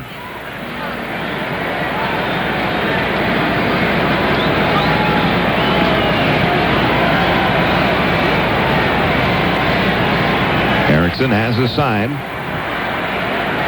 And the first pitch on the way to Brian Hunter. Taken high, ball 1. 3-5-0 for the Twins. 2-4-1 for Atlanta. Sixth inning, 1 out, bases empty. Here's the 1-0 pitch, and Hunter swings and pops this one off the fists out behind the back at second. Knobloch calls off Gagne. They collide a little bit, but hanging onto it is the second baseman, Chuck Knobloch.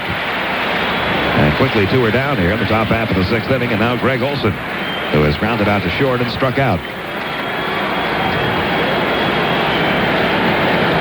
Erickson has not had a 1-2-3 inning to this point. He's trying for one here.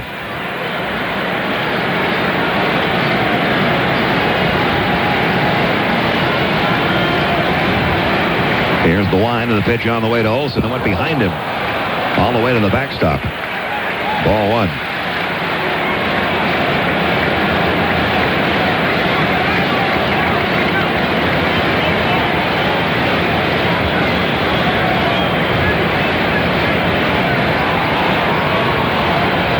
I'm surprised that didn't hit Greg. It just barely missed hitting him right on the uniform number. And he wasn't too sure that he wasn't being thrown at, but I think Erickson's been all over the park. I don't think that was intentional. 1-0 pitch taken for a strike at the knees. Count even now. 1 ball, 1 strike. And hit knee-high outside corner with the next one.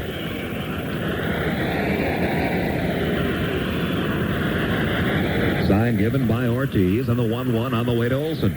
Breaking ball low, 2-1.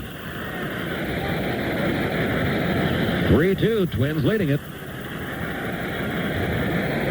as they try to stay alive in the 91 World Series. Here's the 2-1 delivery, and Olson swings, sends a pop fly ball, shallow center field. Gagne back, Puckett coming on. Puckett says he's got it, and he does. And for the first time tonight, the Braves are retired. 1-2-3. Nothing doing in the top of the sixth after 5.5 score remains. Minnesota 3, Atlanta 2. These days, Europe starts at 35,000 feet. Straight up. That's cruising altitude across the Atlantic on United Airlines. And that's when we break out the best. In first-class Dom Perignon champagne. And along with it, Beluga caviar. After your gourmet dinner, we'll even serve you Godiva chocolates. And because we know how very busy you're going to be in Europe, we suggest you get a real good rest on fully reclining first-class seats that let you put your head all the way back and your feet all the way up. So relax and enjoy it. You're flying the new Atlantic Crossing. First class, business class, however you go. You're going in style on the airline that's uniting the world. United. Come fly the friendly skies. United now serves London, Paris, Frankfurt, Munich, Hamburg, Berlin, Amsterdam, Brussels, and Madrid. Call your travel agent or United for reservations. Many people find the sound of a meter copier reassuring in these uncertain times. Why? A meter is consistent and hard-working. In a 303,000 copy test conducted by Bayer's lab, the meter DC7085 was declared fast and reliable. And the leading independent office equipment guide gave meter 8 Best Buy and Good Value ratings. That's why so many find this sound music to their ears. Meter, the image specialist. Call 1-800-ABC-MITA. Hi, I'm John Madden. You know, I usually don't get excited about 1-800 numbers, especially when people sing them. Why do they do that? But the Walker Advantage Muffler toll-free hotline is different. It's exciting because it tells you where to get the Walker Advantage, the most advanced muffler you can buy, and the only one with Absorbite, a built-in rust fighter. So I'm happy to tell you the number, 1-800-422-2484. Hey, just don't ask me to sing it. For your nearest Walker Advantage installer, call 1-800-422-2484.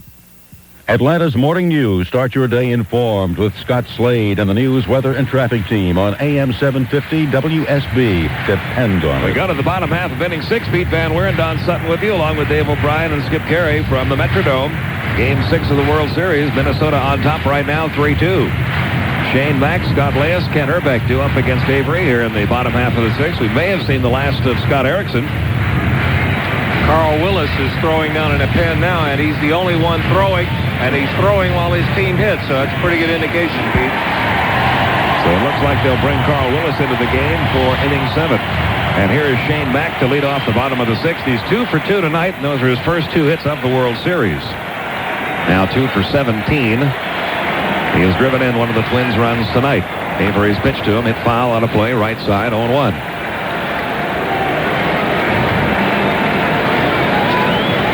Minnesota got 2 in the first inning. Now blocked single. Kirby Puckett tripled him home. Shane Mack then singled in Puckett.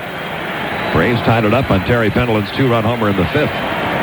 Pitch taken low by Shane Mack, 1-1. And then in the bottom half of the 5th inning, Minnesota got the lead right back. A leadoff walk to Dan Gladden. He stole second. Knobloch's fly ball to right sent him to third. Kirby Puckett's fly ball to center scored him. Mark Wohler's up now in the Atlanta bullpen. Pitch to Mack is lined foul. Look out, folks. That's right down near where the commissioner sits.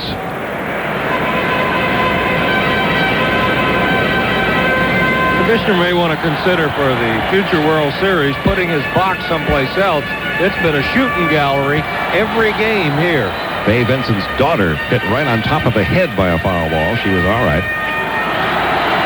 This time it looks like everybody got out of the way okay. 1-2, the count now to Shane Mack. Avery winds and deals. Little bouncing ball slowly hit right side. Bream fields. Avery coming over to take the throw. Underhand from Bream in time. That was a close play. Steve Avery got a little bit of a late break from the mound that time. Well, folks have heard us talk all year about what good athletes all these young pitchers are. There's a good indication right there. You hit it right on the head. His momentum carried him toward the third baseline. Then a little bit of a late break, but he kicked on the afterburners, and Mack can run, but they still got him by a step. So with 1 out, the base is empty. Here's Scott Leas, who is singled and grounded out to third. 3-2 Minnesota, bottom half of the 6th inning. 1 out, base is empty. The pitch to Leas is low and inside, ball 1. If we go to Game 7 tomorrow night, John Smoltz and Jack Morris will hook up. And there will be no tomorrow after tomorrow. There will be a winner in the World Series by tomorrow night. Here's the 1-0. Line drive, center field. It's going to fall in for a base hit. Ronnie Gant comes over, cuts it off in the gap. Leas takes a big turn at first, but he'll hold on there. He's now 2 for 3 tonight. Hit number 6 off Steve Avery. With 1 out, Leas the runner at first now for Kent Herbeck. Herbeck grounded out to first in the 1st. In the 4th, he reached on that fly ball that Hunter lost. His charge of the 2-base error. Herbeck just 143 in this World Series, 3 for 21. The stretch by Avery. And the throw goes to first. Back safely is Scott Leas. One of our favorite banners that we've seen in this entire World Series concerned Kent Hrbek in Atlanta. All it said was Braves players have more vowels. Here's the pitch on the way, and there's a one-hopper to first. Sid Bream has it, goes down to second. In time there. Belliard back to first and turns it in time. Double play. That was not really a double play ball, but with Hrbek's speed, which is not very much, the Braves still able to turn it 3-6-3, and that's all for the Twins in the sixth. They get a base runner. He's erased by the Twin killing after 6 complete in Game 6. Still Minnesota 3, Atlanta 2. I see you're admiring that little 87 Sports Coupe over there, huh? Yeah, I'd sure like to take her for a spin. Yeah, she's a beaut, isn't she? Get a load of that neo-leather interior. Yeah, it's great. Say, could we actually take her out for a spin? No way. Why not? Obviously, you don't know much about car engines, do you? Well, When an engine's cold, all the oil's down in the pan. So when you start the engine, it's just metal to metal. Not a pretty picture, is it? Oh, yeah, but... You start the car, you damage the engine. Didn't you know that? Well, I'm not going to buy a car I can't drive. So you're saying if I let you damage this car, you're going to buy it? Is that right? Am I right? Am I right? No, listen. 70 to 80% of engine wear occurs when you start your car's engine, but Slick 50's 1-quart, one-time formula lubricates and protects for more than 50,000 miles like no oil or additive can. Slick 50, the engine treatment. Okay, I get it. You want to buy a damaged car. How about if I just grab this tire iron and get... No, wait. I'll take it. Slick 50, the engine wear protector, because starting your engine is a terrible thing to do. Slick 50 engine formula is available at Kmart and other retail and auto parts stores. My first time, I think I must have been, about 16 years old. And you liked it, huh? I loved it. I never knew it was so much fun. So even today, you still drive a Jeep Wrangler? Oh, yeah. Not that I haven't thought about getting a more responsible car. Like a sedan or a wagon. Yeah, but, why? I work hard. I might as well enjoy my money by driving what I want. Jeep Wrangler. Definitely. Still as much fun? It's one of the few things in life where every time's just as good as the first time. Jeep Wrangler. Another advantage from your Jeep and Eagle dealer. Jeep is a registered trademark of Chrysler Corporation. I know I need my brakes checked, but come on. I work 9 to 5. One Auto Center knows how busy you are. Sears. That's why Sears offers a free road handler brake inspection 7 days a week, every weeknight, every weekend. I'm hanging on to this car, so I want work that's guaranteed. And Sears road handler brakes carry a lifetime warranty for as long as you own your car. Ask a Sears brake specialist for details. Hey, who's going to back you better than Sears? World Series withdrawal, Monday afternoon, 4 to 7 with McKee's Hometown Radio Show. There is a cure, we all got to do it together on AM-750 WSB. We move to the top half of the 7th inning, and Scott Erickson is still out there. We thought he might be coming out with Willis warming up throughout the entire bottom of the 6th, but not the case. And Mark Lemke will lead it off here. He's 1 for 2 tonight. 8 for 18 in this World Series. Lines the first pitch just foul down the first baseline, 0-1. There is no activity at the moment in the Minnesota bullpen. Tommy Gregg has come out on deck. He will pinch hit for Belliard.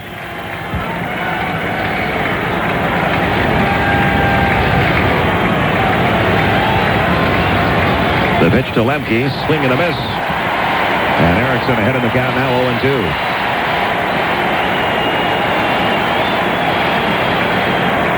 Lemke, an MVP candidate in this World Series with a .444 batting average. Erickson winds the 0-2 on the way, all the way to the backstop, off the glove of Ortiz. 1 ball, 2 strikes. Really been a strange game for Scott Erickson. His control has not been good. Guthrie starts to throw now in the Twins' pen, the left-hander. You know what it's looked like, Pete? It's looked like an outing you would see from a pitcher in his first or second game in spring training. It really has. Here's the 1-2 pitch coming way outside, 2-2. One of those where he's a veteran pitcher and he says, well, I'm going to work a little on my curve, a little on my change, a little on my split finger, and I may just throw the fastball all over the park and see what happens. He really hasn't had a whole lot going for him except a few miracles and some good plays defensively.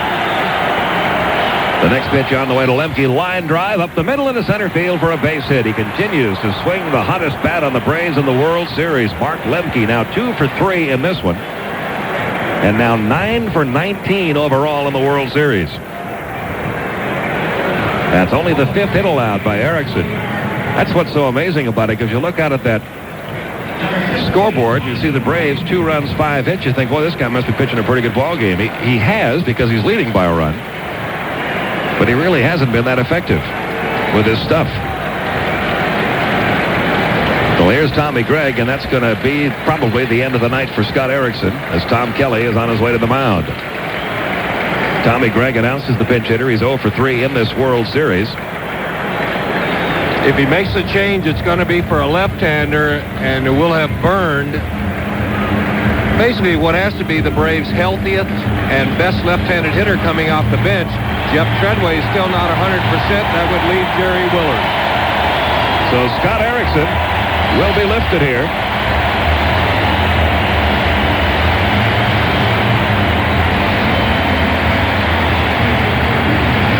After giving up the leadoff single to Mark Lemke. The Minnesota Twins make a pitching change. The new pitcher will be left-hander Mark Guthrie. Hi, Skip Carey here for Georgia Power. Eliminate the guesswork from improving your home's utility costs.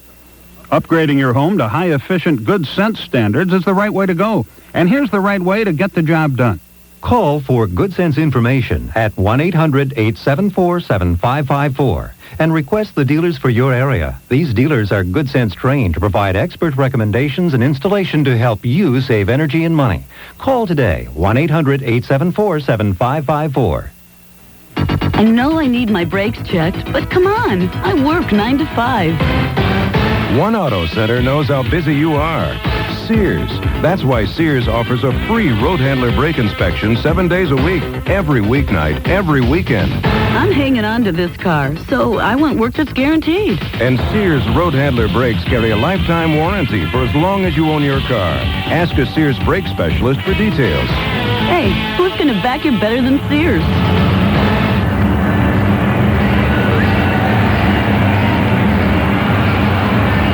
Guthrie, the new pitcher, will tell you all about him. But first, let's pause for station identification. You're listening to Braves Baseball on AM-750 WSB. Cool-Ray Heating and Air Conditioning recommends Trane's energy-wise high-efficiency gas furnaces, which will significantly lower your heating bills.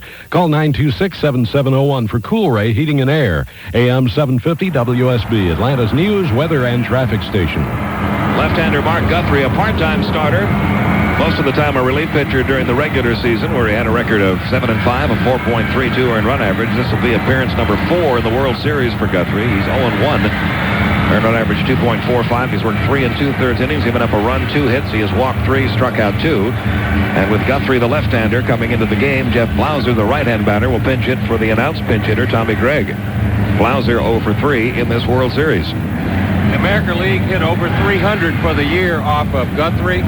In about 97, 98 innings worked, he allowed 160 base runners. So 1991 during the season is one he'd like to forget.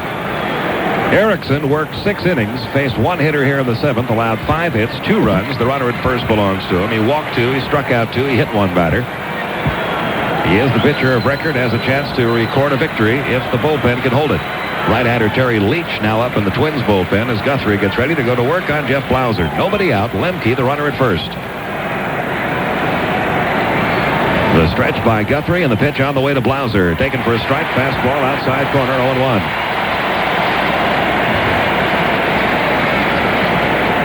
Now the Atlanta bullpen up again. Mike Stanton throws for the first time.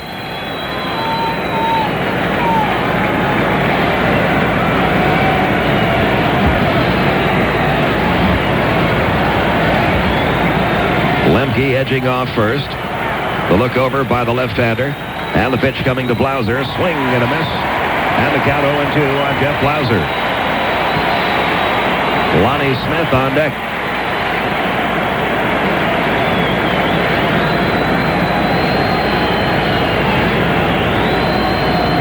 If you're going to do some damage against this bullpen, you want to do it here because they could go to Rick Aguilera in the 8th, and he's their best.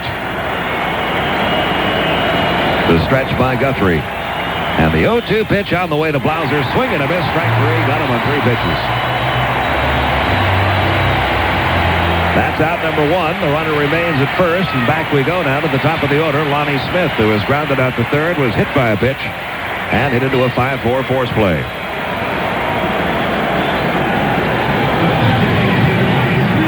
Lonnie with 4 hits in 21 at-bats in this World Series, but 3 of them have been home runs.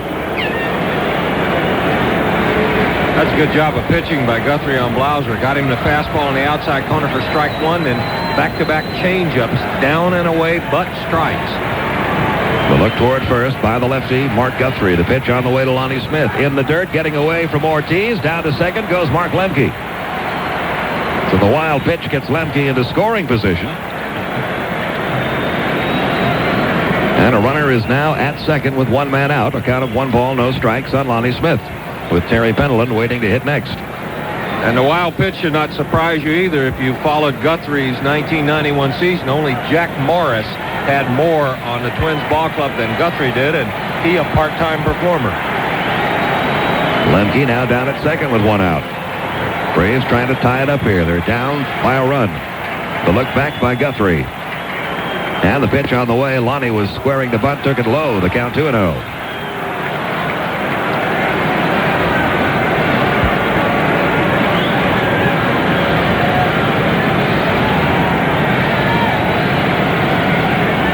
Ortiz gives the sign. Guthrie comes set.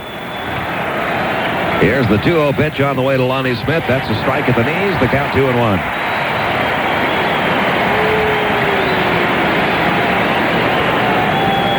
Guthrie is getting the advantage of a National League umpire. Bobby Cox displeased with the call, but I guarantee you no American League umpire would have called a number of the knee-high strikes that National League hitters are used to seeing called.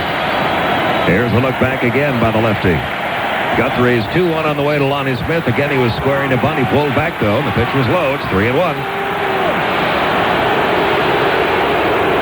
And more activity now in the Minnesota bullpen. Carl Willis joins Terry Leach. So you get two right-handers in the Twins bullpen. The left-hander Mike Stanton in the Atlanta bullpen. 3 balls, 1 strike to Lonnie Smith. Lemke at second gets his lead. The stretch by Guthrie. And a 3-1 pitch on the way. There's a bouncing ball foul down the third base side. And it's full now, 3-2. Lonnie Smith trying to become the first player in Major League history to play for 4 different World Series winners. I'm all for him. He was successful with the Cardinals, the Phillies, the Royals, and now a chance to do the same with the Braves. Homering in 3 consecutive ball games. Did you see some of the names that of the company that he joined? Lou Gehrig, one of them. Reggie Jackson, one of them. He's the only non-Yankee to homer in 3 consecutive World Series games. He awaits the 3-2 pitch from Mark Guthrie. The look back at the runner. Now he steps off the rubber.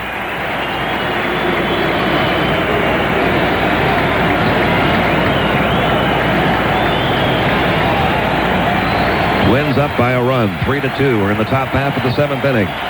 Here's the stretch and the 3-2 on the way. Lonnie swings, pops one high in the air, foul over near the first base dugout. Ortiz coming over, will not have a play. It's about 7 or 8 rows up into the seats.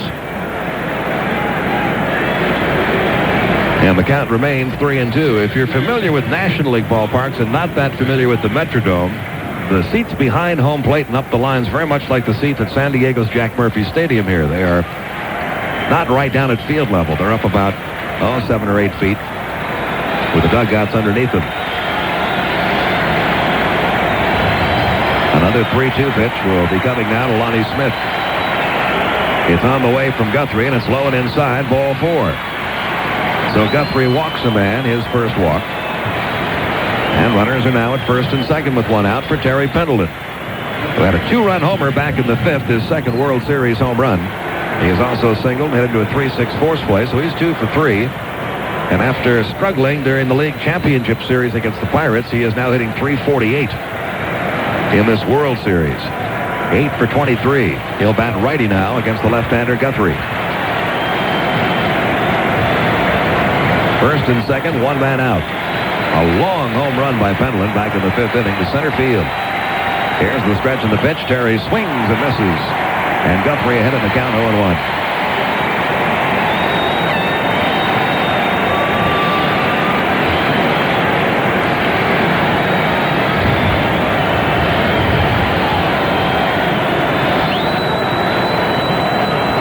Lonnie Smith off first.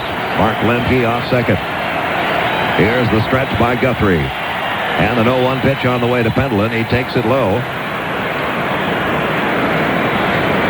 Twins have caught 2 breaks on balls in the dirt. The one that was ball 4 to Lonnie Smith. Ortiz, basically with his eyes closed, stuck the mitt down. The ball jumped in it. The last pitch to Terry Pendleton, also in the dirt. Also, Ortiz was just trying to do anything to keep it in front of him. It jumped into his mitt. 1 ball, 1 strike now on Pendleton. Braves have stranded 5 tonight. They have 2 more runners out there with 1 out in the 7th. Guthrie to the belt. And a 1-1 pitch to Terry Pendleton. Little dribbler hit off the end of the bat out towards second. Charging at Chuck Knobloch. Barehanded pickup. He has no play anywhere. The bases are loaded. So after all those line drives hit off Scott Erickson that were hit right at people, Terry Pendleton hits one right off the end of the bat into no man's land. Guthrie broke for it. Urbeck broke for it. Knobloch broke for it. Knobloch came up with it. Had no play anywhere. It goes as an infield hit. The bases are loaded. Terry Pendleton's 3rd hit of the game. With Ron Gant, the batter, I would be very surprised if Guthrie faces him. And here comes Tom Kelly. So the Braves now have the tying run at 3rd, the go-ahead run at 2nd, another runner at 1st. Ronnie Gant coming in with the bases loaded, 1 man out. We'll get another pitching change here as Guthrie will be lifted after working just 1/3 of an inning. He's given up a hit. He has walked 1 man, and he threw 1 wild pitch. He also recorded 1 strikeout. And so the manager of the Minnesota Twins, Tom Kelly, makes another pitching change. The new pitcher will be right-hander Carl Willis. I know I need my brakes checked, but come on. I work 9 to 5. One Auto Center knows how busy you are. Sears. That's why Sears offers a free road handler brake inspection 7 days a week, every weeknight, every weekend. I'm hanging on to this car, so I want work that's guaranteed. And Sears road handler brakes carry a lifetime warranty for as long as you own your car. Ask a Sears brake specialist for details. Hey, who's going to back you better than Sears? Every journey begins with a single step. For over 38 million Americans, that means traveling with the Discover card. Because it's accepted by all major airlines, all major hotels, all major car rentals. And all those charges earn cash back, up to 1% yearly based on annual purchases. Which proves travel not only broadens the mind, it widens the wallet. It pays to Discover, the card that pays you back. Carl Willis becomes the Twins' 3rd pitcher of the night. This will be his 4th appearance in the World Series. He's had 2 good ones, 1 not so good. He's worked 4 1/3 innings, given up 5 hits, 4 runs, 2 homers, 2 walks and a strikeout for Carl Willis. And he'll be facing Ronnie Gant with Terry Pendleton at 1st, Lonnie Smith at 2nd, Mark Lemke at 3rd. The Braves trailing by a run, 3-2, with 1 out here in the top half of the 7th inning. Willis, one of those players that you can compare to a Greg Olson. At the beginning of this year, he was a minor league free agent, just like Greg Olson was 2 years ago. Signed by the Minnesota Twins, started out the year at their AAA club in Portland, got called up to the majors, and put together some good numbers for Tom Kelly. He was 8-3, a 2.63 earned run average, and he's been around about as long as Greg Olson has. Wasn't it you that was telling us that Russ Nixon had a lot to do with his year? Russ was very supportive of Carl Willis when he was pitching at Portland, and he said Andy McPhail, one thing that Russ Nixon said he really liked about working for Andy McPhail, and we saw Russ a couple of times at the playoffs, was that when Andy McPhail gave him a call and said, who's the pitcher that you've got that can help us right now? Whoever I told him, that's the guy he'd take. And Carl Willis was the guy he told him. That's the guy Andy McPhail, the Twins general manager, called up, and Willis turned in some good numbers.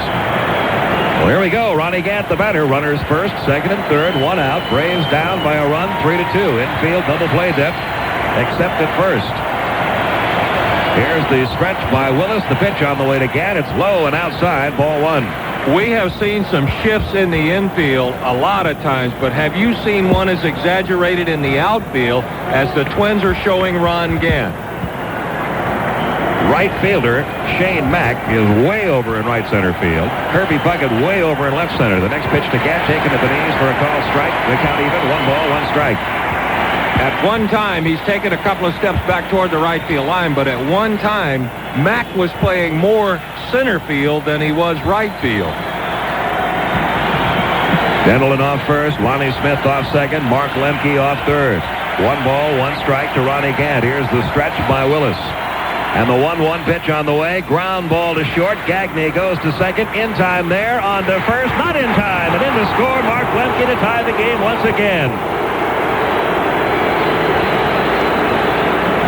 Only Ronnie Gant's speed kept the double play from occurring there and allowed Mark Lemke to score and tie this game at 3.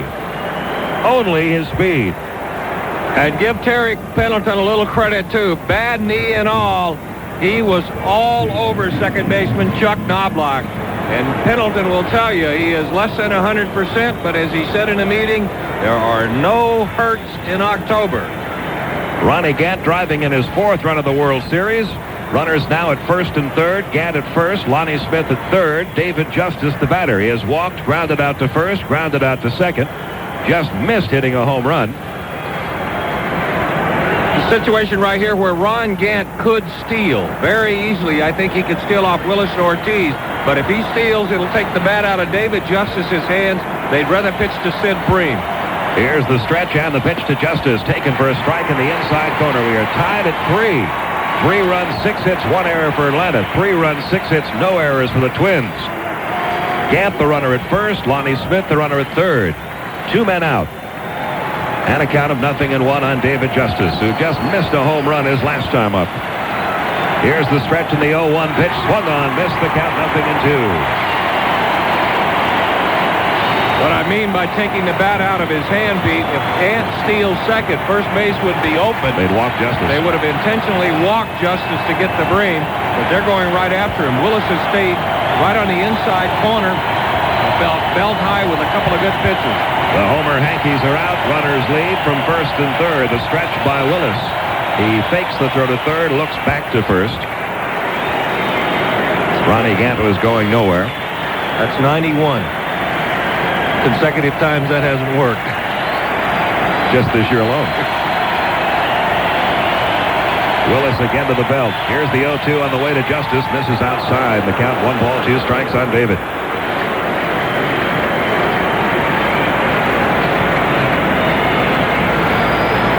Mike Stanton continues to work in the Atlanta bullpen. Terry Leach is ready in the Minnesota bullpen. He's just watching the action.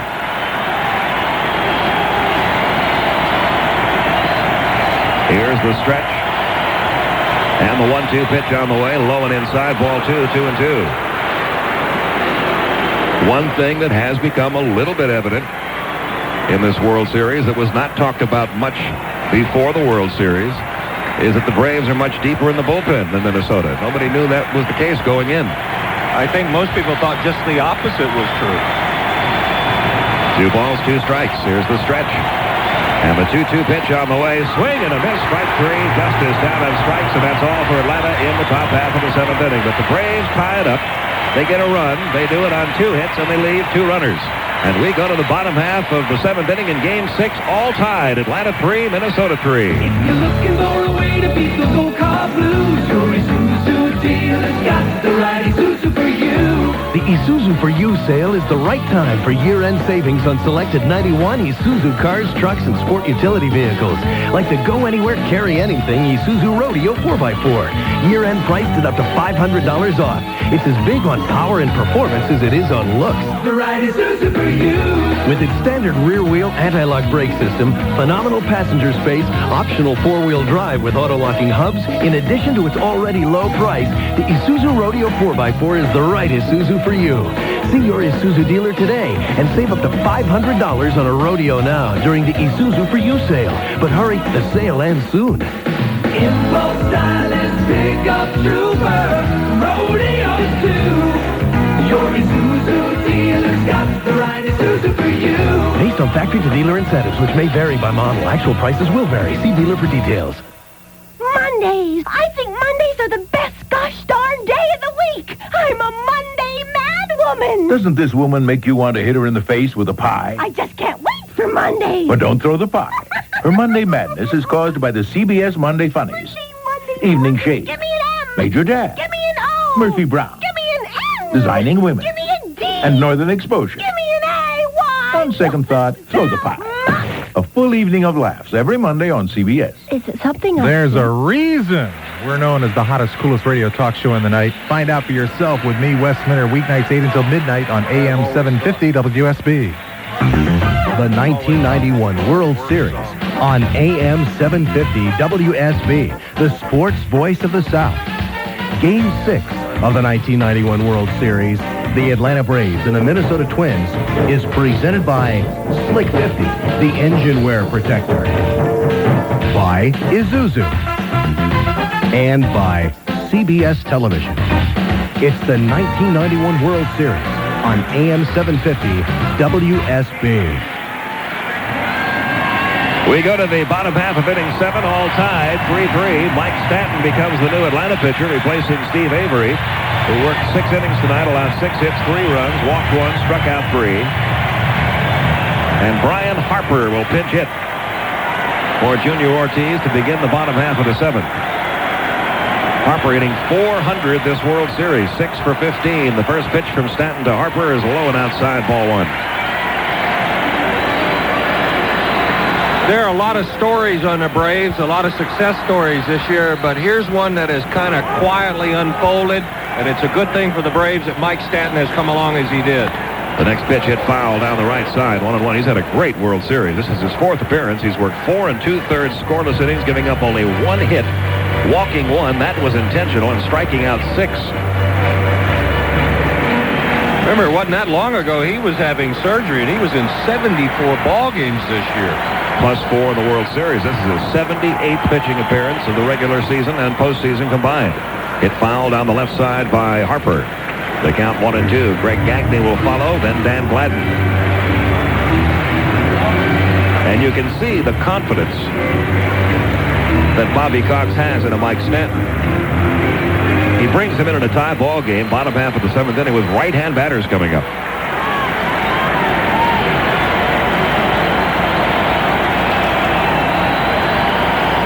Here comes the 1-2 on the way now, and Harper checked his swing, hit it foul off to the right. Well, the Mike Stanton we saw when he first came up back in '89 did his best pitching against righties. Remember how he impressed all of us in San Francisco. Walked right up there and busted Kevin Mitchell in right on the fist, and like he was astounded that a kid left-hander would make those kind of pitches to him. Another 1-2 pitch on the way to Harper. Here it comes. Swung on, missed at the breaking ball, strike 3. Stanton records his 7th strikeout in 5 innings of relief work in this World Series. And now Greg Gagne, who is 0 for 2. He has grounded out to third. He has grounded out to second. They tell me about Greg Gagne that he is a very unconfident player, and I can't understand why after watching him play. He has been a defensive whiz in this series, showing great ability at shortstop defensively. Had a big hit in Game 1. He awaits the pitch here from Mike Stanton. It's on the way, and it's hit high and foul and out of play down the right side. Well, if you track the Twins during the season, you'll see more than once where Greg Gagne will say in the paper, I don't think they appreciate me. I don't think they really think I can do the job. That sounds like a guy seeking a vote of confidence maybe once or twice a month. 1 man out. Base is empty in a tie game, bottom of the 7th. The pitch cut on, fouled back. And it's 0-2 now on Gagne. Dan Gladden on deck. 3 runs, 6 hits, 1 error for Atlanta. 3 runs, 6 hits, no errors for the Twins. This one more in the line of the other games. Not like Game 5 when the Braves broke it wide open. The 0-2 to Gagne. Bouncing ball, line by the second baseman, Mark Lemke, in the right center field. Base hit. Gagne with a big turn. And he will hold on with a long single to right center. The first hit off Stanton, hit number 7 of the night for Minnesota. And once again, they have the go-ahead runner on base. With 1 man out for the top of the order, Dan Gladden, who has grounded out to short twice and walked. But that walk was a key one in the 5th inning. For after the walk, which took, by the way, 10 pitches to happen because Gladden kept fouling off pitch after pitch from Avery, he then stole second, moved to third on Knobloch's fly out to right, and came home on Kirby Puckett's sacrifice fly to center. At the time, it put Minnesota back on top 3-2. Now the Braves have bounced back and tied it up once again. Runner at first, one out, and here's Gladden stepping in.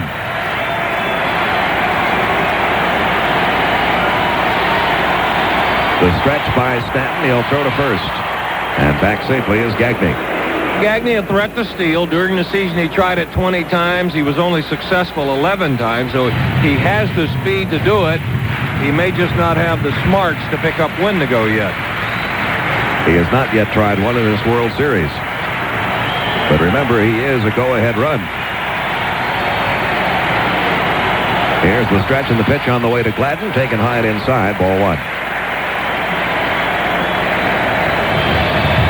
And most people agree Stanton, the easiest left-hander on the staff to steal off of. His motion to first different than when he comes home. And if they pick it right, what they wait for is any movement of that front foot, his right one, and the base runner takes off. Gagne edging off. The stretch. Again, a throw goes to first by Stanton. Again, Gagne gets back.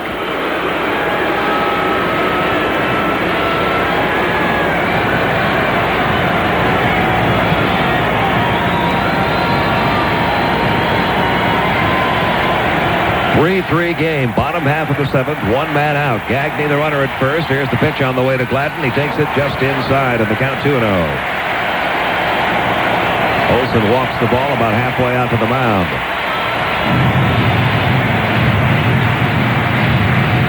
More signs given by Ron Gardenhire, the third base coach of the Twins. And Gladden steps back in. 2 balls, no strikes, the count. Good a count as you'll get the hit and run on. 2-0.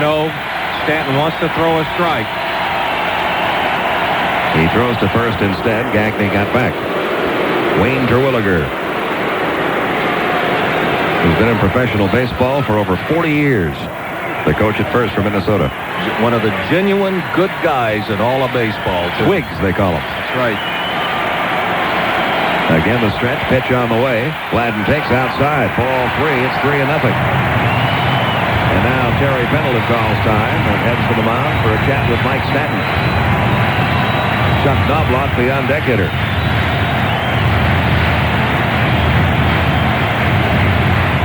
Need an out of Gladden because Knobloch coming up is going to put the ball in play. So if you can have him putting the ball in play with the runner still at first, the chances are the best they'll do is first and third. But if he puts it in play with the runner at second, a lot of holes out there. It'd be easy to find one of them. The Braves bullpen starts up again. Jim Clancy begins to throw.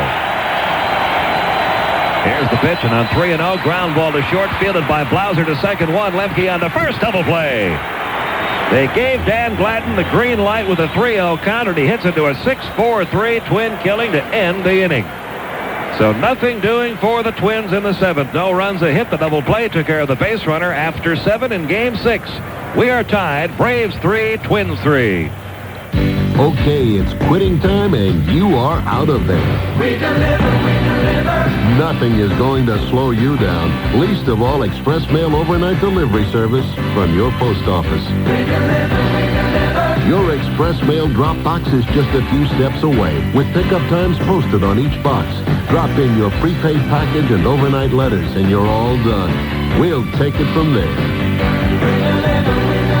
With express mail service, you can count on next morning delivery. Send up to 8 ounces for just $9.95. So you can figure that package will be arriving before you start thinking about what's for lunch. We deliver for you. Sponsored by your postal service. The United States Postal Service congratulates the Atlanta Braves on winning the 1991 National League Championship. Hi there, I'm Phil Singer, and once again it's time for Sports Quest. Today, quit pulling your sister's hair there, family endurance racing. Right now, we're nearing the finish of the Florida Vacation Grand Prix with leaders Mark, Debbie, Evan, and Sarah Woolen. So, Mark, every year you pack up the station wagon and drive the family over 1,400 miles to Florida. Oh, yeah. All in 24 hours, right, Deb? He likes to call it 24 hours in the Le Mans. I call it torture, especially since we've added another crew member. I'm hungry. Hang in in there, honey. I keep telling him we should have flown Delta Airlines. Well, with more system-wide flights to and from Florida than any other airline, I can see why. Delta's much quicker and a lot more comfortable. Oh, but think of what we'd miss, huh? The adventure? The traffic? The scenery? The speeding ticket. Young man, we can turn this car around and go home right now. Go ahead, Dad. We're in Florida, and we live in Wyoming. The next time you're racing off to Florida, take Delta. For reservations, see your travel agent or call Delta. Are we there yet? The top local and national news, frequent traffic reports, and the most accurate weather. It's Atlanta's Morning News on AM-750 WSB. Didn't there used to be something you could buy over the counter called Compose that was supposed to help you just kind of settle your nerves? Break out a few, folks. We got ourselves one knotted at 3. We're in the 7th inning.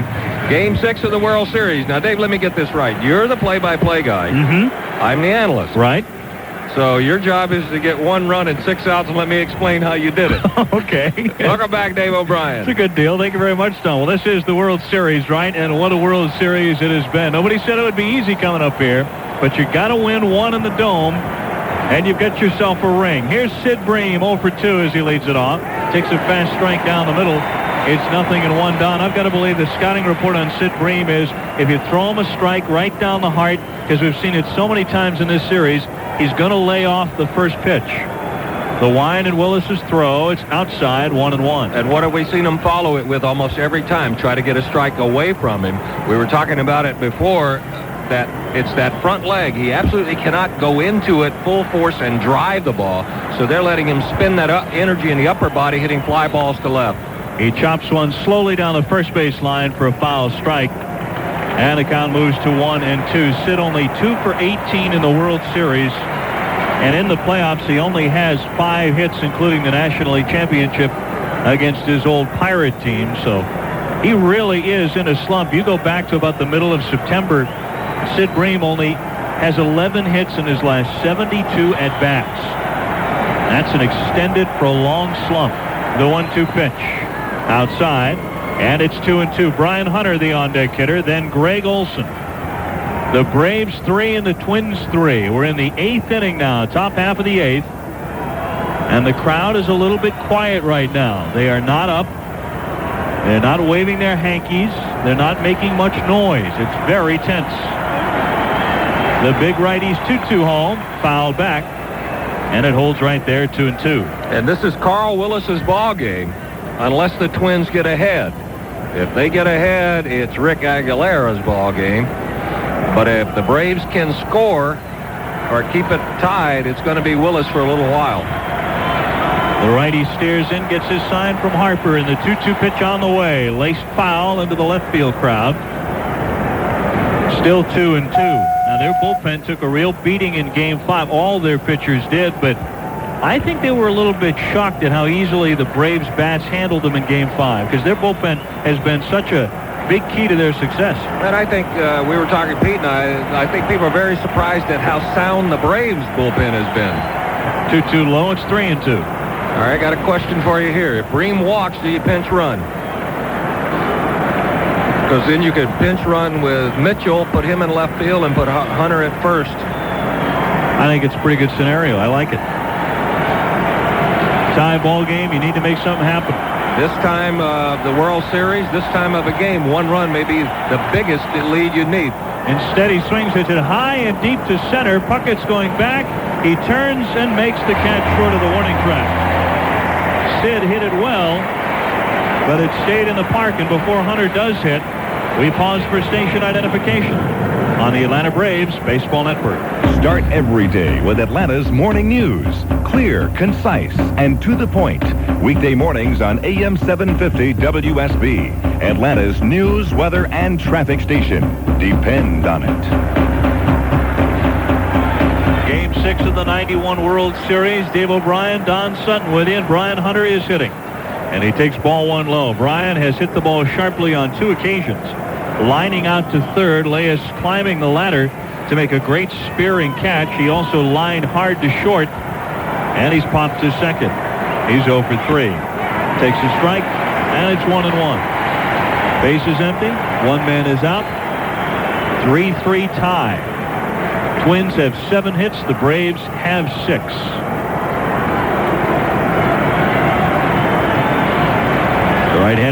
swings and delivers. Fastball outside. 2-1. Don, you had brought up the point in Game 5 when Willis was pitching. The rumor floating around is because this guy goes to his neck and goes to his mouth so often that he's putting something on the baseball. The 2-1 pitch popped him up off first. Herbeck calls for it. Into foul ground he goes, and he makes the play. 2 down. Well, I asked one of the umpires, and I guess CBS asked one of the umpires too, and they said they had heard that, and it had been brought up during the season, but they said we've watched him very closely, we've investigated it, and to the best of our knowledge, he is not doing anything illegal or out of the ordinary to the ball. Of course, I would know nothing about anything like that. Certainly asking the wrong guy in that case, but I was just a general statement. Seeing if you'd venture forth an opinion on it, if anything like that ever had occurred around you. Here's the pitch to Olson. Cut and a miss for strike 1. I remember reading about it. Greggy tonight has grounded to short, struck out, and flied out to center. He's been quiet at the plate. It's a World Series program. Box 25, Trenton, New Jersey, 08651. That's Box 25, Trenton, New Jersey, 08651. Include your proper return address. Allow 4 to 6 weeks for delivery. Offer good in the U.S. and Canada. U.S. funds only. A message from Major League Baseball. World Series Game 6 from the Dome in Minneapolis. It's the Braves 3 and the Twins 3. Very simple. The Braves score another run and hold on. They are world champions. If the Twins break the tie and win tonight, we go to Game 7. Tomorrow we'll be on the air at 8:05. It's John Smoltz against Jack Morris, 9 innings for the whole thing. The Braves would prefer to end it right here tonight and take the ring back to Atlanta on Sunday afternoon, with the parade to follow on Tuesday. Chuck Knobloch leads it off here in the last half of the 8th inning for the Minnesota Twins. Then it's Kirby Puckett and Chili Davis. First pitch to Knobloch is taken for a strike. 0-1. This will be the toughest inning of the year for Mike Stanton. Knobloch, Puckett, Davis, 3 right-handed hitters, 2 of whom can knock it out of the ballpark, and 1 who hardly ever strikes out. Here's the kick and throw. Breaking ball a little high. 1-1, and just in case Stanton does run into some difficulty with these right-hand bats, Alejandro Pena is throwing in the bullpen. Well, neither manager is taking a chance. Both their aces going. Pena in the Braves bullpen. Aguilera is up and throwing in the Twins bullpen. Knobloch's 1 for 3. Takes a breaking ball in for a strike at the knees, and it's 1-2. Knobloch hitting at .350 in his first World Series. And he hit .385 in the American League Championship, so this young man is undaunted.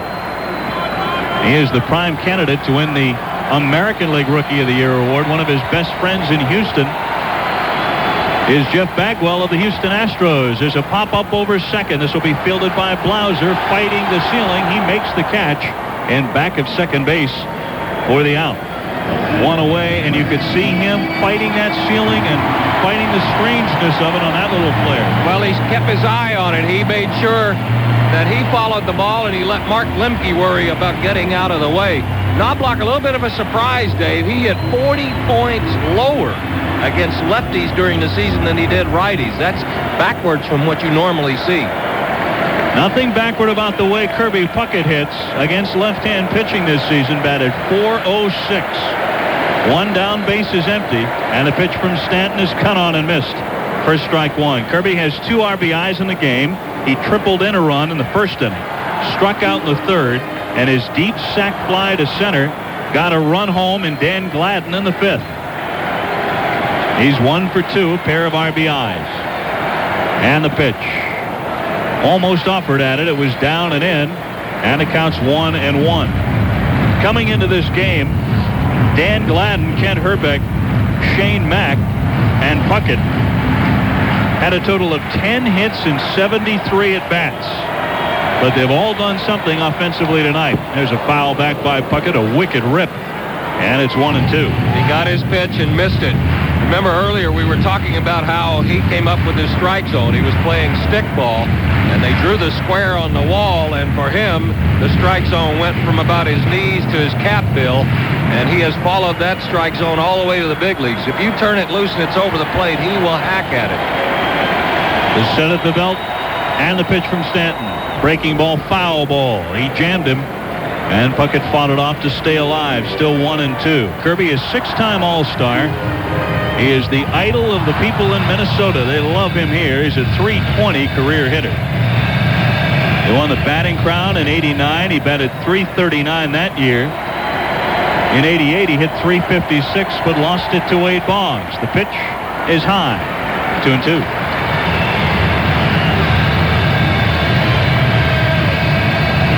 Stanton, basically a fastball, breaking ball. Wishes right now he had a changeup or a fork ball. Puckett, with 2 strikes, will chase anything off speed that's even close, but Stanton can't try to manufacture a pitch just to get him out here. Here's the pitch. There's a line drive, base hit to right field, and Kirby Puckett is on for the second time in the game, a 1-out single. He went the other way and just flared one to right. But Kirby is aboard, and he is the go-ahead run for Chili Davis, the designated hitter. Davis 0 for 3 in the game with a fly ball to right. Came back to hit another one to Justice, then struck out in the 5th. So Atlanta has held him down so far. We are in the last half of inning number 8. Braves 3, Twins 3. The hit by Puckett, the 8th of the game for Minnesota. Runner at first, 1 man out. The set and pitch from Stanton. Cut on and missed for strike 1. Puckett has base stealer speed, but he doesn't use it very much. He only attempted 16 during the season. He was successful 11 times. But if it gets to the point where the game's on the line, he's an intelligent base runner. He gets a good jump, and he can swipe you one. He's like a little rolling ball heading down to second base. At 5'9", couple 100 pounds. The pitch. Cut on and missed. A high fastball, and Davis glares back at Stanton. He can't believe he got that one by him. It's 0-2. That's the key to pitching to Chili Davis. Good off-speed hitter, good low fastball hitter. 2 fastballs, identical spot, right about the number 44 on his uniform, on the inner half of the plate. And he looked like he was swinging at something he wasn't even seeing. It's almost like there's a blind spot there. He's in a big hole now. 0-2. A throw over to first, and Kirby skips in safely. Same 2 guys still working in the respective bullpens. Aguilera down the left side in the Minnesota pen, and Alejandro Pena in Atlanta's. We're locked up at 3 apiece in the 8th inning of Game 6. The set by the lefty. The pitch home. There's a little flare foul off to the right side. Still 0-2. You'll find it with most power hitters. They have a little bit easier time on fastballs out away. Maybe they won't drive them out of the park, but most strong guys like to extend their arms. They can't generate much power inside. You know, just picture yourself watching a boxer in close. It's more jabbing, but when they take the long swing, there's a lot more power to it. Davis, a switch hitter, batting from the right side here. Doesn't make much difference which side he hits on. The stretch and the 0-2 pitch. That's up high, a little outside. 1-2. Steve Avery started for the Braves, and in 6 innings, he surrendered 6 hits, 3 runs. He's off the hook as far as the decision. He struck out 3, walked a man, and Avery still has not lost a game since August 25th. Made his last start of the year tonight. Then wound up, including the playoffs, with a 20-8 record. Again, the pause at the belt. Stanton's pitch home. Jammed him, and he fouled it off to the screen. Good pitch. Right on the fist. Good fastball above the belt. 3 runs on 6 hits, 1 error for the Braves. 3-8-0 for Minnesota. Sort of a tom-tom beat of their own now inside the Metrodome. Shane Mack, who has 2 hits tonight, is on deck. Stanton ahead, 1-2. Here comes the pitch. A little bit high. 2-2. It was in 1987 when the Twins played out the same scenario they're trying to copy here in 91.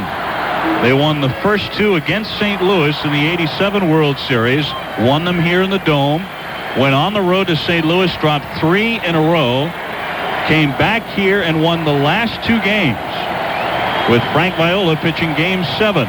Another throw to first, and Puckett's back in again. So that year, 1987, they won 4 games here, dropped 3 away.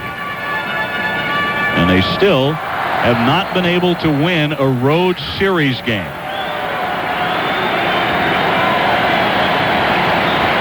But if you have that home field advantage, boy, it's some kind of advantage when you play that 7th game here. Here's the 2-2 to Davis. It's high again. 3-2. Well, Don, he had him right up against it at 0-2. But Mike Stanton, after throwing a couple of good pitches that were fouled away, has now fallen behind in the count. It's 3-2, Davis's favor. Well, normally, get a guy 0-2, you try to set up a pitch to get him out with. But when a guy shows you that he's nowhere near strike 1 and strike 2, there's no reason to try to get tricky to set up an out pitch. Puckett at first, 1 out, and the pitch hit high, but not deep to center. Ronnie Gant has a play. Couple of steps into the alley and right, makes the catch for out number 2. Chili Davis 0 for 4 on the evening. If Puckett is going to run, more likely to do it with 2 outs than he was with 1 out. Chili Davis had a chance to hit the ball out of the park, but Shane Mack has not been having a real good series. Has a couple of hits tonight, but this is the 2-out situation that Puckett would run in. Mack, the hitter, he has singled and doubled and grounded out to first 2 for 3 with an RBI. His single in the first inning drove home Puckett, who leads away from first here. 2 down in the pitch. Outside, ball 1. Mack came into this game, Game 6, 0 for 15 with 7 strikeouts in the World Series. And there was some talk that maybe someone else would play right field tonight and not Shane Mack. Tom Kelly mulled that one over for about a day and a half. The pitch cut on and missed for a strike, and it's 1-1. Well, he likes his defense, and he has a chance to get Chili Davis's bat and Shane Mack's defense in there with the DH. Mack hit .310 for the year. The matchup here is the one he looked for the second half of the season, because from the All-Star break to the beginning of the American League Championship Series, he hit .479 against lefties. That's why he's playing tonight. Up and in with this pitch, knocked him down. No intent there, though.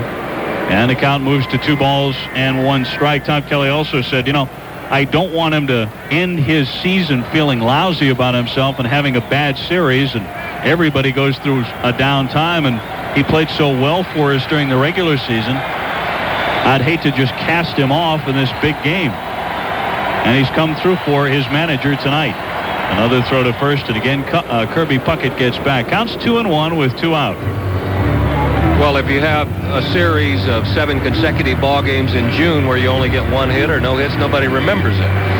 But under all the spotlights and the magnifying glass of World Series, everybody would remember.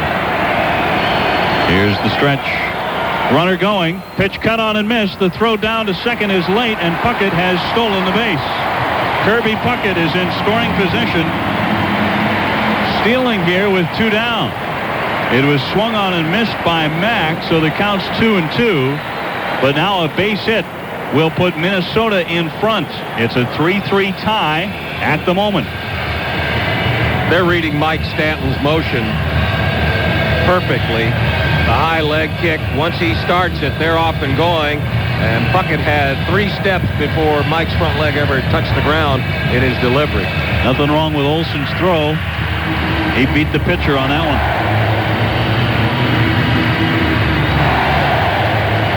Mack still hitting, counts 2-2, 2 down, runner at second. Mack has had trouble making contact in the series leading up to tonight with his 7 strikeouts. Stanton wants to get him right now. He stares in, comes set, looking back at Puckett, and the 2-2 pitch. Fights off a foul, little looper to the right. Still 2-2.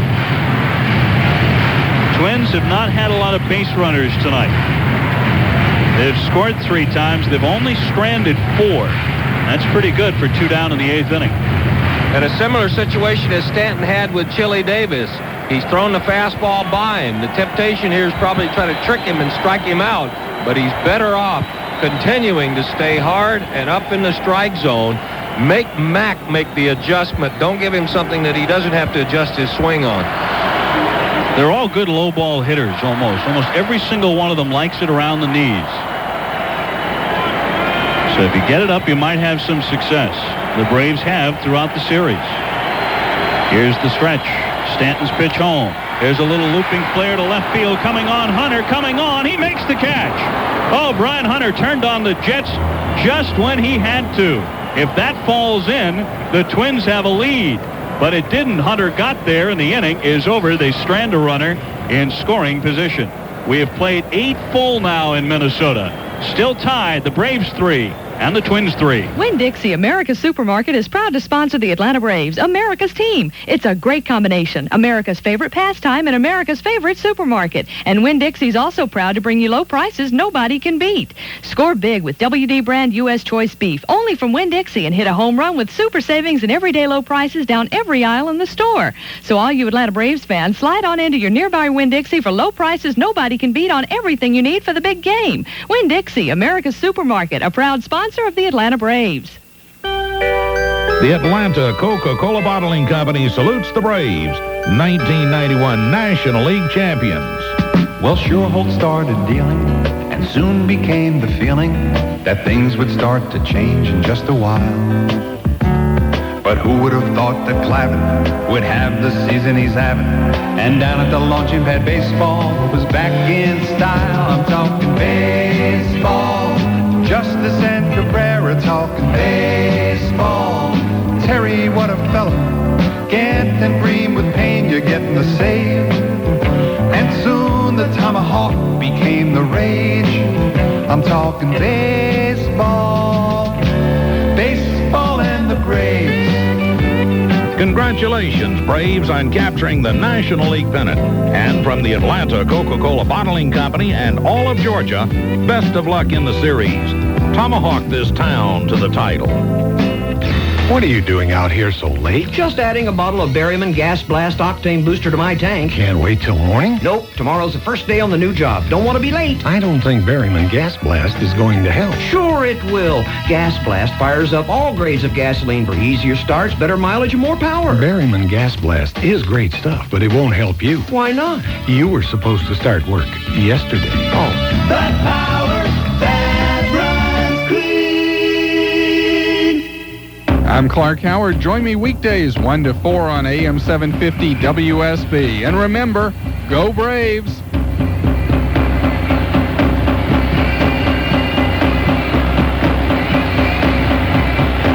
Well, here we are, and the 9th inning is upon us in Minnesota. The Braves 3 and the Twins 3. And Atlanta trying to break out on top and then hold it and then bring the ring back to Atlanta. But as we expected, winning here is like trying to get blood out of a stone, and the Braves have been locked up in this one, trying just to get a lead and then hold it. Here's Mark Lemke to lead it off. Mark is 2 for 3 in the game. The first pitch to him from Willis misses low for ball 1. Lemke at .474 for the World Series. He has just had a remarkable run in the biggest series and the only one that matters. Willis's pitch taken for a strike at the knees. 1 ball and 1 strike. The 26-year-old Lemke will earn more in his World Series share than he did in 162 games during the regular season. Here comes the pitch. Popped him up on the infield. Near the mound, the third baseman Leas is there and puts it away.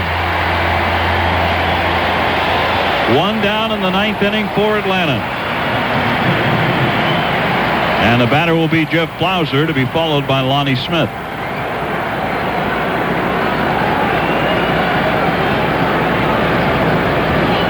Willis has done his job since coming out of the bullpen.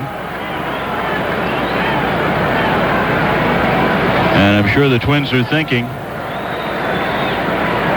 just get us to Aguilera. Here comes the pitch. Foul back. 0-1. They'll try to win it in the last half of the ninth inning.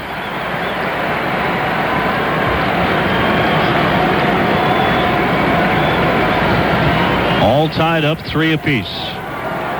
Blauser 0 for 1 in the game. He struck out coming into the game in the 7th, replacing Rafael Belliard, who had a hit and 2 at-bats. The 0-1 pitch. In for a strike. It's 0-2.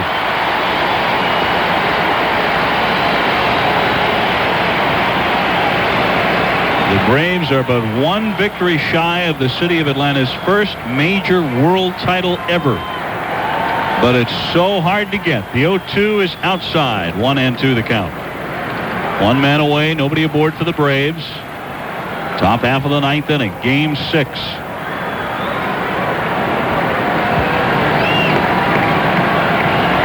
Willis stares in, turns on the rubber, and the 1-2 pitch. A little bit low. Good eye by Blauser. It's 2-2. Crowd here, 55,155. But for long periods tonight, they've had to be silent because Atlanta has come climbing back in it. The 2-2 pitch. There's a bouncing ball hit through the left side for a base hit. Jeff Blauser is on a rocket single into center field. And the Braves have the go-ahead run on base. And that'll bring up Lonnie Smith. Blauser hit that ball sharply. Gagne could not reach it.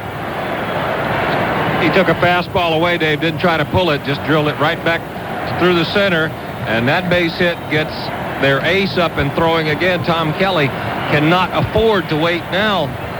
He doesn't really need to wait till he gets a lead. He needs to stay in a situation where he can get even or at least get the bat with it tied. Pitch to Lonnie is fouled at home plate for strike 1. We saw the CBS graphic that Lonnie Smith is 0 for 11 with runners on base in the postseason. In this game, he has grounded out to third, been hit by a pitch, bounced into a fielder's choice, and walked. He has also scored 1 run. He was on base when Pendleton drilled a shot to dead center field for a 2-run homer. That tied the game at 2-2 in the 5th inning. Now it's 3-3. The pitch, little outside. Blauser went a few steps towards second, but doubled back, and it's 1-1. Well, Jeff's probably not a threat to steal. What he is trying to do is have his weight and his momentum moving towards second on the pitch, because what he really wants to do is anything hit between any of the outfielders, he wants to score on a double. The stretch by Willis. A throw to first, and Blauser dives in one-handed. 3 runs on 8 hits for Minnesota, 3 on 7 hits and an error for Atlanta. Terry Pendleton is on deck. 1 down, Blauser at first. A 1-1 pitch about to be made, but first to throw to first, and again, Blauser dives in. Game 7, if necessary, tomorrow night right here in the Dome. Jack Morris against John Smoltz. How many times did John Smoltz, growing up in Michigan, dream of being in that exact same position? The pitch. Bouncing ball hit up the middle, but Gagne fields, steps on second, guns to first, and got the double play. 6-3 twin killing inning over. Lonnie Smith bounces into the double play. So the 9th inning is history for the Braves, but the Twins are trying to win it in their half of the ninth. We go to the bottom of the ninth, still tied 3-3. Sir, how would you make the all-new Buick LeSabre better for 1992? LeSabre? The car that's become synonymous with quality? Yes. Oh, that's tough. I know, but use your imagination. Well, I think safety's important. Mm-hmm. Make anti-lock brakes available. And give me an airbag, standard equipment. Well, you read their minds. And give me the comfort and control of an advanced Diner Ride suspension. And beautiful new styling. Of course. Even more aerodynamic. That's amazing, sir. Now, I'd add a large, low lift-over trunk for convenience. Give it a roomier interior. Increase the horsepower in that famous 3800 V6 engine. Make literally hundreds of design improvements. And, of course... Well, you're cooking now. Maintain LeSabre's reputation, yes, which they've been building for years as one of the truly quality cars ever to venture out on the great American road. How could you possibly have known all that? I bought one 2 days ago. Ah. Know all about it. Find out more about the all-new LeSabre for 1992 from your local Buick dealer, the new symbol for quality in America. Yeah, first one on the block. I know I need my brakes checked, but come on, I work 9 to 5. One Auto Center knows how busy you are. Sears. That's why Sears offers a free road handler brake inspection 7 days a week, every weeknight, every weekend. I'm hanging on to this car, so I want work that's guaranteed. And Sears road handler brakes carry a lifetime warranty for as long as you own your car. Ask a Sears brake specialist for details. Hey, who's going to back you better than Sears? Check out these specs. 4 channels, amplifier, subwoofer, beta input transistors for clarity, loads of volume, plus terrific bass response. Sounds pretty good. Are you kidding? It sounds awesome. Listen. Introducing Odyssey, the new automotive sound barrier breakthrough from Delco Electronics. Available only on Chevy Cavaliers and S10 trucks, and on Geostorms, tractors, and Metros. You won't just hear it. You'll feel it. Sound it pound! When you need to know, tune in 2, 3, 4 times a day. The News Watch never stops at AM-750 WSB. Depend on it. We pause right now for station identification on AM-750 WSB. If it's important, you know you'll hear it first from the AM-750 WSB News, Weather, and Traffic Team and Atlanta's Morning News. AM-750 WSB, Atlanta's News, Weather, and Traffic Station. Depend on it. Al Pena, the right-hand closer, is on here in the last half of the ninth inning, and that means instead of Scott Leyes, he will have to face Mike Pagliarulo, the left-hand hitting third baseman, to start the inning. This will be the second appearance of the series for Pena. In 2 innings, in 1 game, he allowed 4 hits. The first pitch is taken for a strike right down the middle of Pagliarulo. 0-1. Tag sitting 429 in the World Series. Left-hand hitter with power. The pitch fouled away. Right back to the screen, and it's 0-2. Pagliarulo put on a hitting display in batting practice that had this dome crowd on its feet. He must have hit 3 into the upper deck and at least 10 over that hefty bag. Right now, he's down 0-2.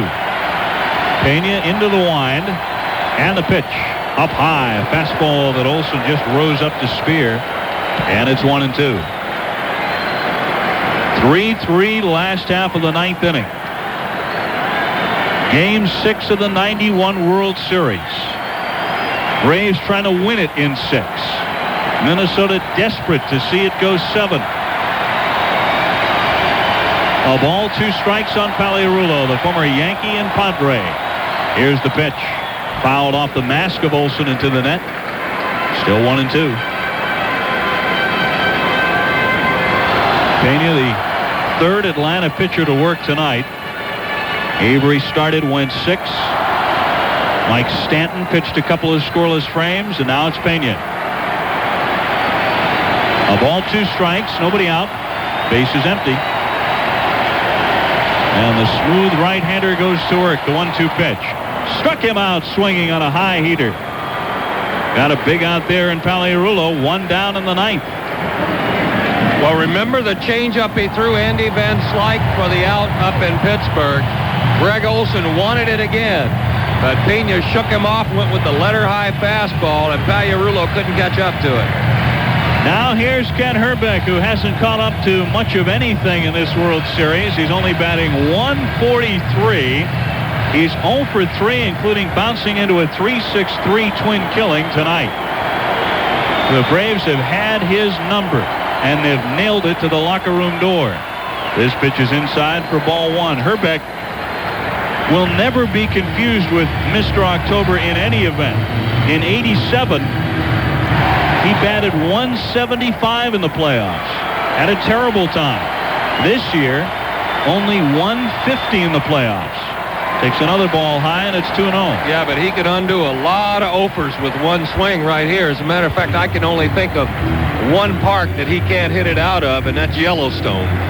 He is that strong. Hitting under 170 in 23 career playoff games, but who'll remember that if he hits one out here? Here's the wind and the 2-0 pitch. On the inside corner for a strike. It's 2-1. Herbeck had brought his elbows up, holding the bat as if to say, all right, I'm getting out of the way of this pitch.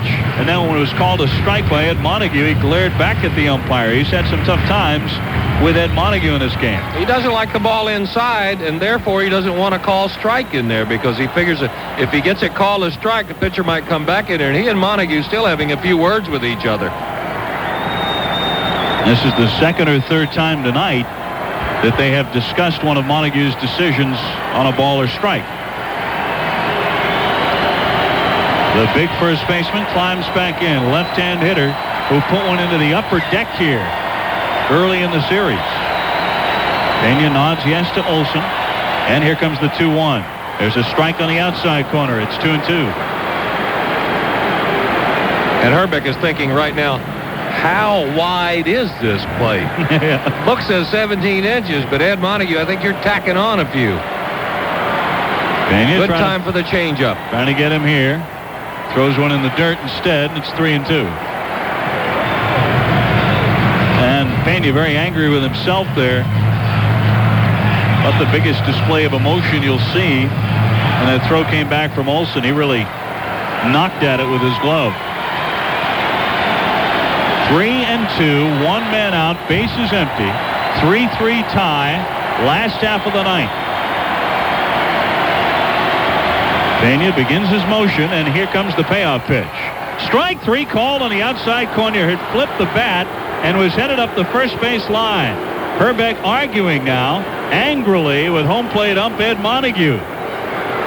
Those two do not get along. Second strikeout in a row here in the ninth inning for Pena. Good pitch, too. Looked like it was just above the knees. Looked like it was in the neighborhood of the outside corner. I guess he's the Mr. Rogers of umpires tonight. And it is not a beautiful day in Mr. Herbeck's neighborhood. Here's Harper, and he looks at a fast strike knee high. It's 0-1. Let me tell you what Olson did. Olson set up on the outside corner, and with Montague on the inside shoulder, Pena hit the target. Therefore, it must have been a strike.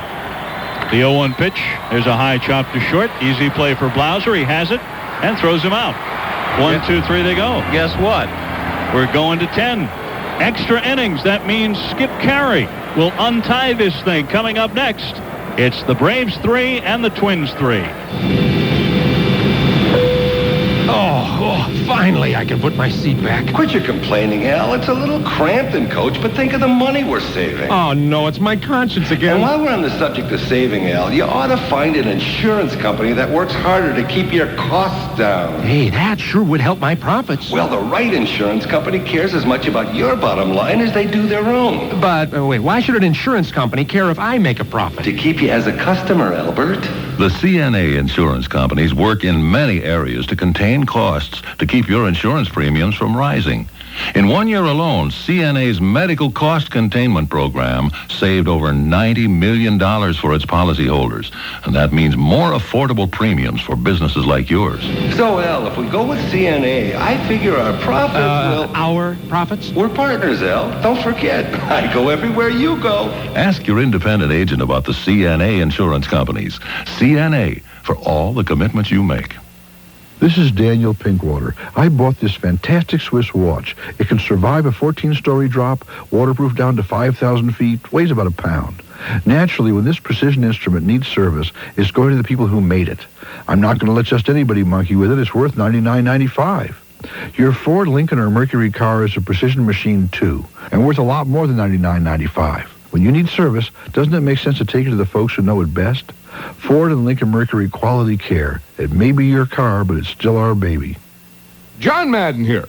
You know what would make me like baseball even more? No rainouts. That way guys would slide into second and get covered with mud. Now that's exciting. So is the Walker Advantage muffler. It doesn't quit on account of rain. It's the only muffler with Absorbite, a built-in rust fighter. Heck, the Walker Advantage is the most advanced muffler you can buy, so it keeps on performing, even in the snow. Hey, there's an idea. Baseball in the snow. For your nearest Walker Advantage installer, call 1-800-422-2484. Nobody delivers Atlanta's morning news like AM-750 WSB. Plus, every 6 minutes, it's weather and traffic.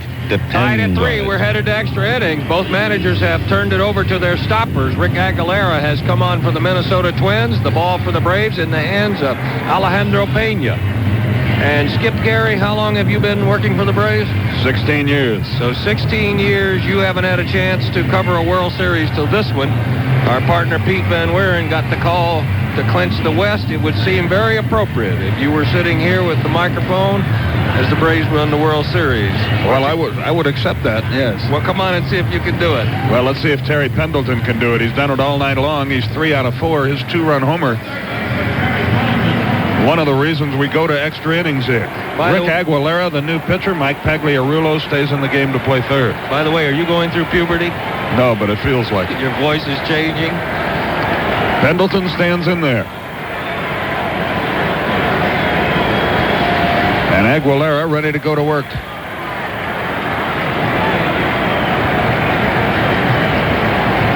The outfield plays him straight away. He turns back around and hits left-handed against the right-hander. It was from this side that he socked his 2-run homer to deep center field. Aguilera takes too much time, so Pendleton steps out of the batter's box. We are in the 10th inning. 3-3 is our score. Ron Gant's infield out tied the game for Atlanta. This guy Willis did a tremendous job. 2 2/3 shutout innings. The pitch to Pendleton. Swung, ground ball up the middle, headed for center field. Base hit. Lead run is on there with nobody out. Pendleton's 4th hit of the night, a solid single to center. And here's Ronnie Gant.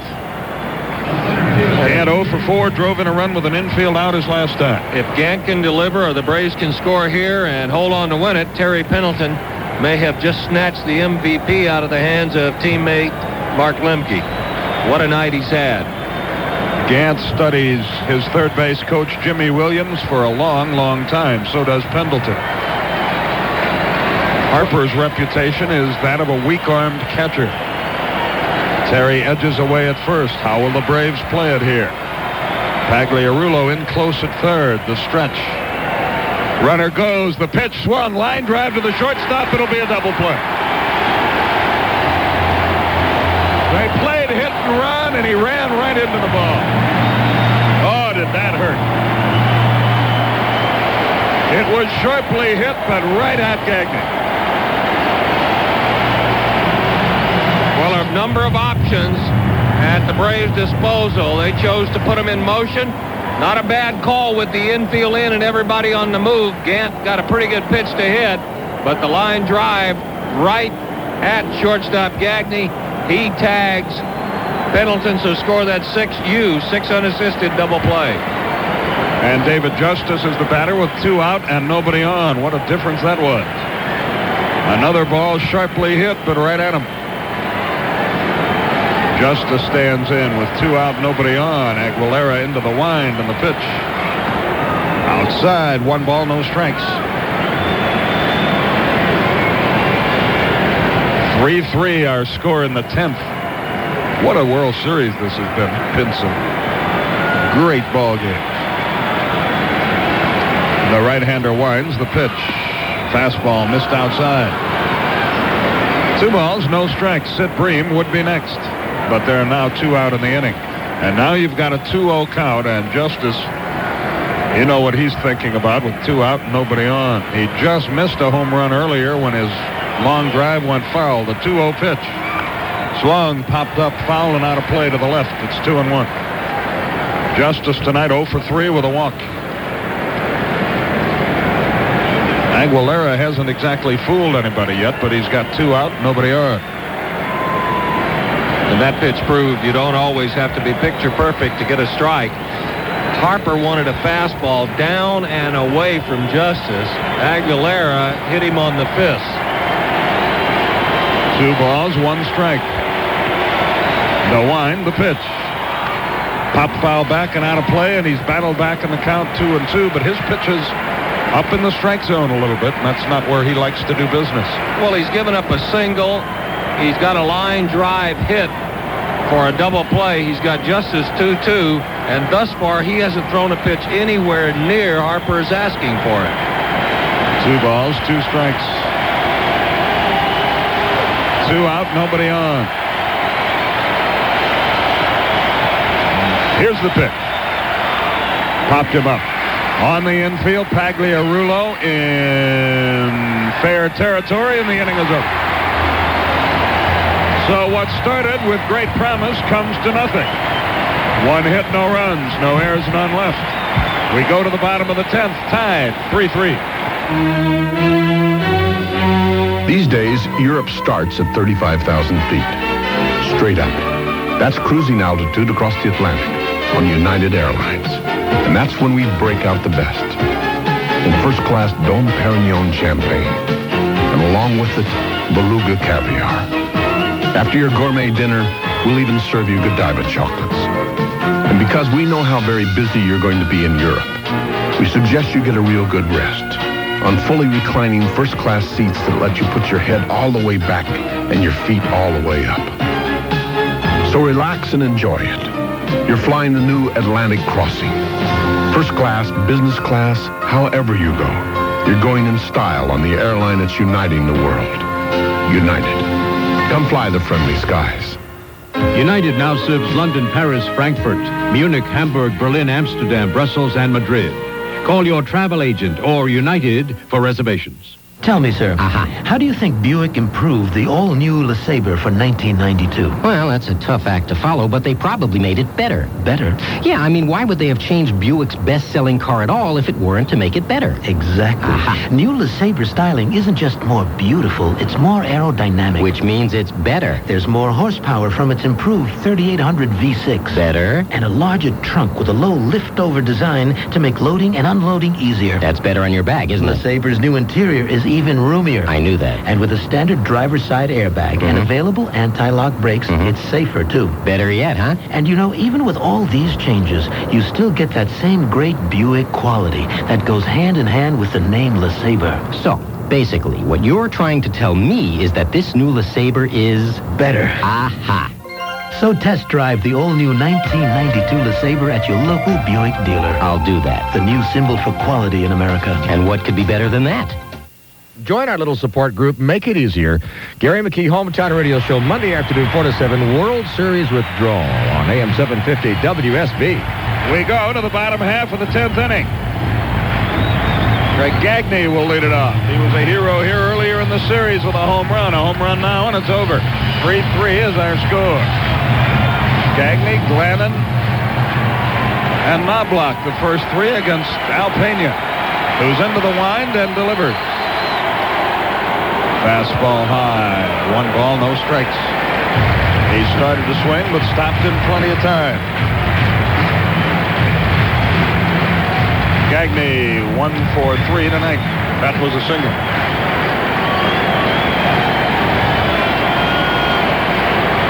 Pena looks in. The wind and the pitch.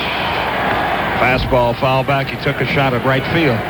And the count evens, a ball and a strike. Don Sutton, Skip Carey with you. Pete Van Wieren-Dave O'Brien along as well. A ball and a strike is the count. Nobody on, nobody out, bottom of the 10th. Charlie Leibrandt works in the Atlanta bullpen. Pena gets the sign, the wind, and the pitch. Started to swing, held up. The fastball was high. He's got good velocity, but he missed the strike zone, and it's 2-1. Gagne hitting 190 in postseason, rather in World Series competition this year.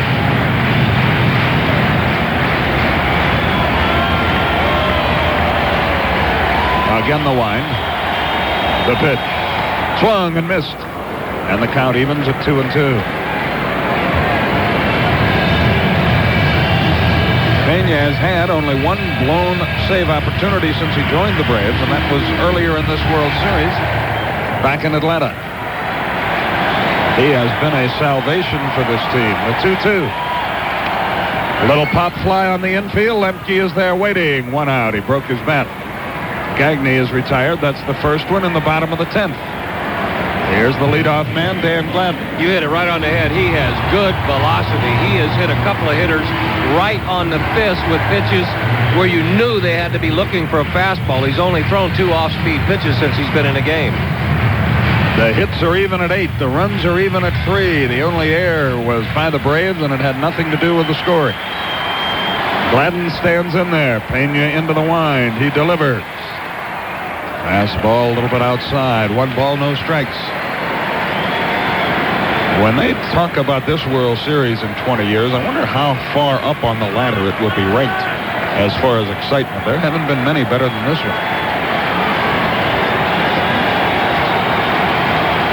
The 1-0 pitch to Gladden. Here it is. Swung foul back, and the count evens, a ball and a strike.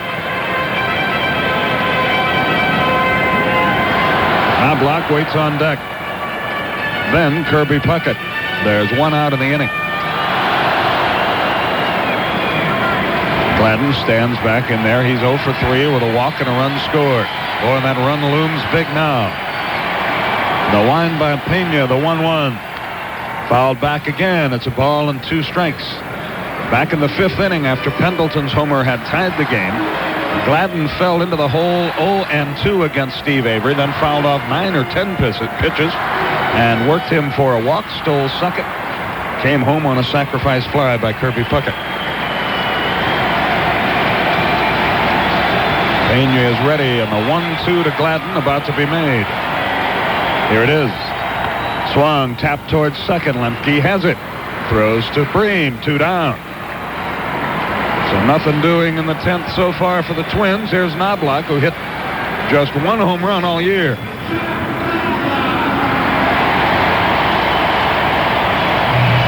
This little guy is 1 for 4, singled and scored in the 1st. Looking ahead optimistically to the 11th inning, Atlanta would send Bream, Hunter, and Olsen to the plate. Coming into the series, we knew a lot about most of the players. This was a guy we hadn't seen that much. He and Leas, but this guy grows on you. I'm really impressed with him as not only a knowledgeable defensive ball player, but for having only 1 year's big league experience, he's a very impressive hitter. Very aggressive, sort of cocky little guy. Sort of irritating if you're with the opposition, but you'd love to have him. Reminds you a little bit of Steve Sachs, the wind and the pitch. Upstairs, 1 ball, no strikes. Game 6 of the World Series. If needed, Game 7 tomorrow. Jack Morris, John Smoltz will pitch it. And we would have it for you at 8:05 Eastern Time on WSB. Pena winds the pitch.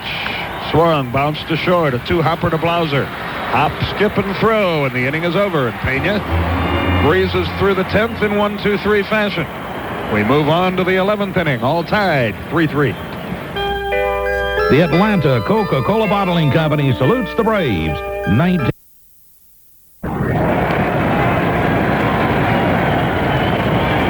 Here's the 1-0 pitch. There's a line drive by Bream down the right field line, headed toward the corner, bouncing off the wall. Bream around first. He'll take a big turn and go back. He didn't want to take a chance. And a wise move, too. He hit a tee shot down into the right field corner, Pete, and on good wheels, he makes that into an easy double. But when he got about a third of the way second, Shane Mack best defensive outfielder on the club, played that glad back perfectly. His throw would have nailed Bream if he had kept going, so it was a smart move. And now pinch runner Keith Mitchell coming in to run for Bream. He will probably move to left field in the bottom half of the inning with Brian Hunter taking over at first. And here is Brian Hunter. Hunter is 0 for 4. He is lined out to third, lined out to short, popped out to second, and fouled out to first. The base hit by Bream is only his third World Series hit in 20 at-bats. But it puts a go-ahead run on at first. Nobody out here in the top of the 11th. The pitch coming to Hunter. He was squaring, took a strike. The runner going. The throw. Got him.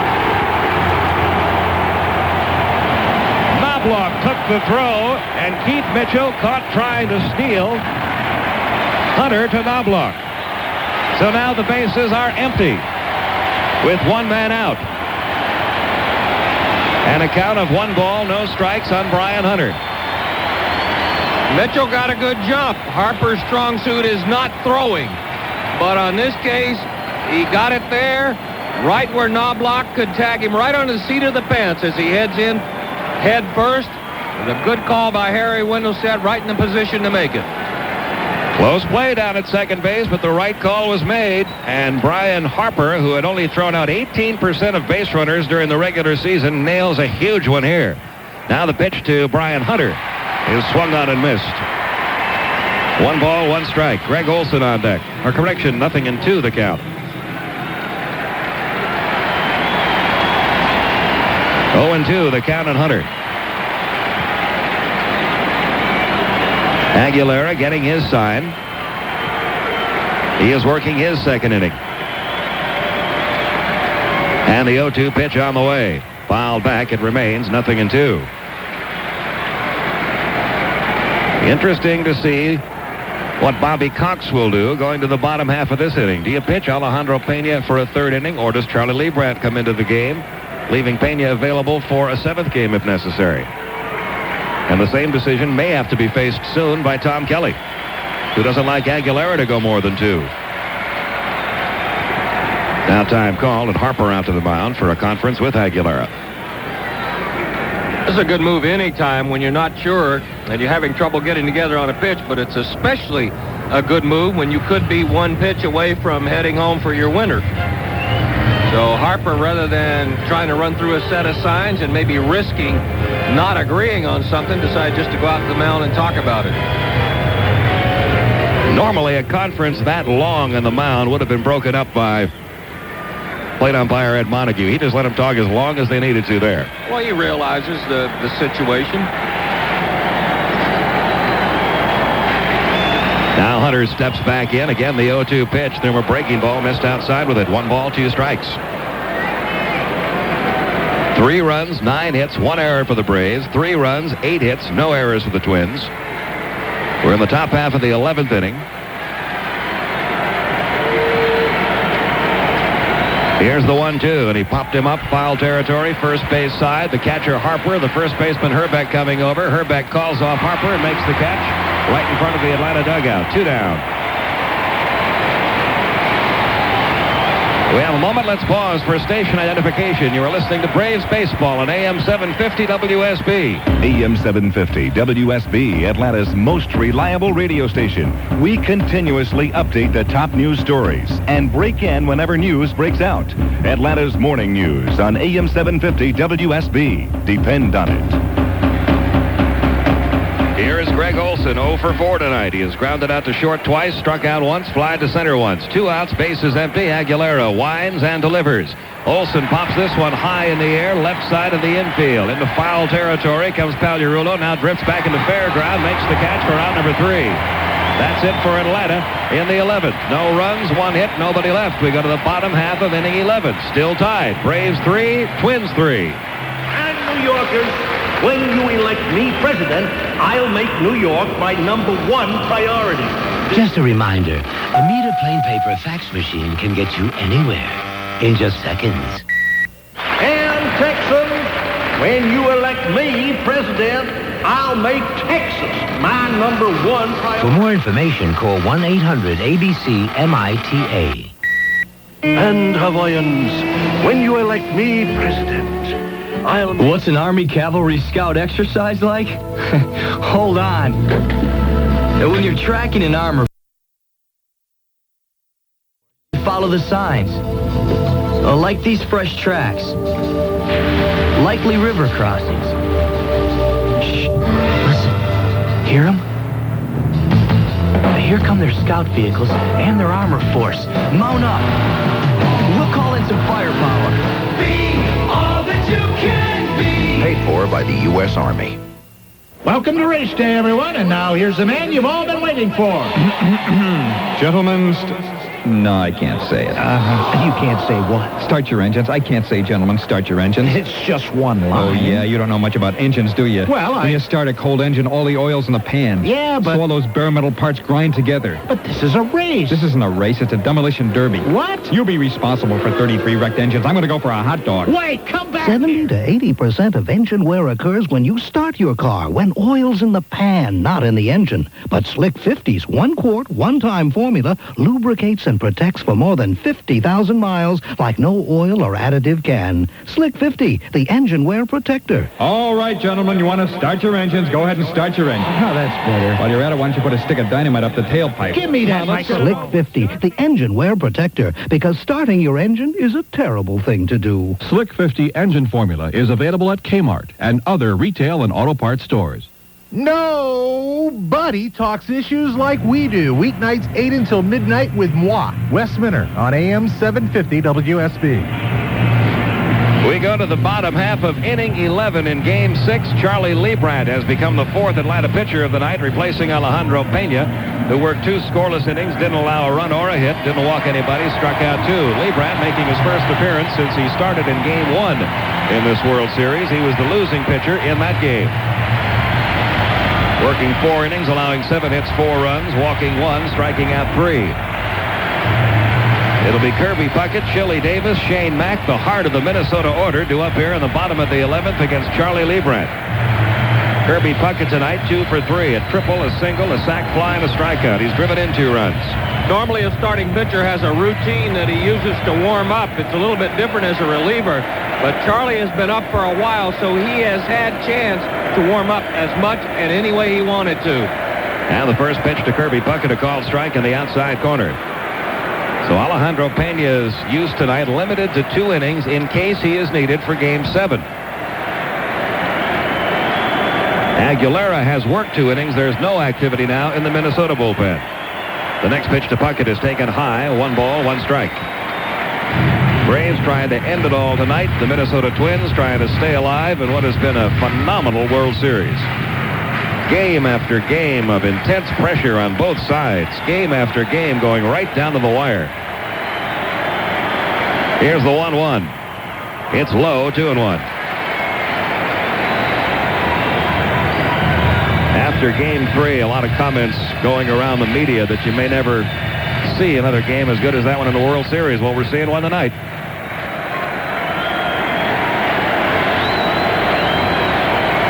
Here's the 2-1 pitch on the way to Puckett. There's a fly ball hit deep to left center field. Going back is Keith Mitchell. He looks up. It's gone. A home run for Kirby Puckett. And the Minnesota Twins have tied the World Series at 3 games apiece.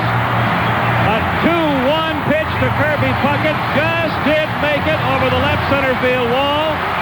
We will have to go to Game 7 to decide this. The Minnesota Twins swarming Kirby Puckett as he crosses home plate. His second World Series homer. He finishes the night with a single, a triple, a homer, 3 RBIs, and in 11 innings, the Minnesota Twins defeat the Atlanta Braves in Game 6 by a final score of 4-3. We will have to come back to the Metrodome one more time. We'll be back right after this. Hi, this is Skip Carey in the home of Cindy Ross Jones Smith. We're listening to a cold wind whistle through the crack around her front door. Some door, huh? Boy, you're letting a lot of energy escape here. My husband, Mr. Fix-It, was going to take care of that 2 years ago. What's the delay? Well, he does spend an awful lot of time listening to your sportscast. Yeah, well, you know, you could buy a good sense home. A new home? Hey, Eddie, Skip's got something to tell you. Or you could upgrade this house. Oh, I like the new home idea better. Georgia Power will come out here and recommend things like weather stripping and high-efficiency heating and cooling to bring your house up to Good Sense Home energy-efficient standards. What about my new home? The improvements could save you up to 30% on your utility bill. Listen, Skip. When my husband gets in here, you stick to that new home suggestion, or that $1 million voice of yours is going to be as high-pitched as this wind. Getting my drift? Upgrade your house to Good Sense Home energy efficient standards. For details, call your local Georgia Power office. Hi there. This is Phil Singer with another installment of Sports Quest. Today, we're at the Alpine Corral for the 8th annual Snow Ski Rodeo. And here comes world champion Brahma Bull ski jumper Jeff Chambers. Hey, great jump, Jeff. Thanks. It must be tough to hang on to a bull like Avalanche when it's this icy. Yeah, but these Velcro mittens really help. And the competition looks pretty tough. Yeah, now that Delta flies here, ski cowboys are coming in from all over. Europe, Canada, even the Far East. Well, with Delta and the Delta Connection flying to more than 300 cities worldwide on over 4,800 flights a day, I can see why. The more places Delta flies, the harder it is to keep my title. Oh, speaking of which, I gotta go sharpen the spurs on my ski boots for the next event. Chuck wagon bobsledding? Nope, downhill calf roping. Well, there you have it, folks. Whether you're headed across the U.S. or around the world, saddle up with Delta. For reservations, see your travel agent or call Delta. News experts explain the hows and whys the first thing each day on Atlanta's Morning News. You can depend on AM-750 WSB.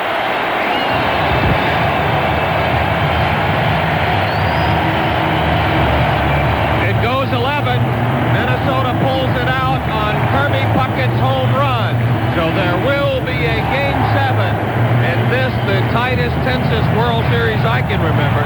The totals for the Twins: 4 runs, 9 hits, no errors. They stranded 5. For the Braves, 3 runs, 9 hits. They committed 1 error. They stranded 7. Aguilera gets the win, and Charlie Lebrun drops to 0-2 in the series. Those are your totals. Back with more after this.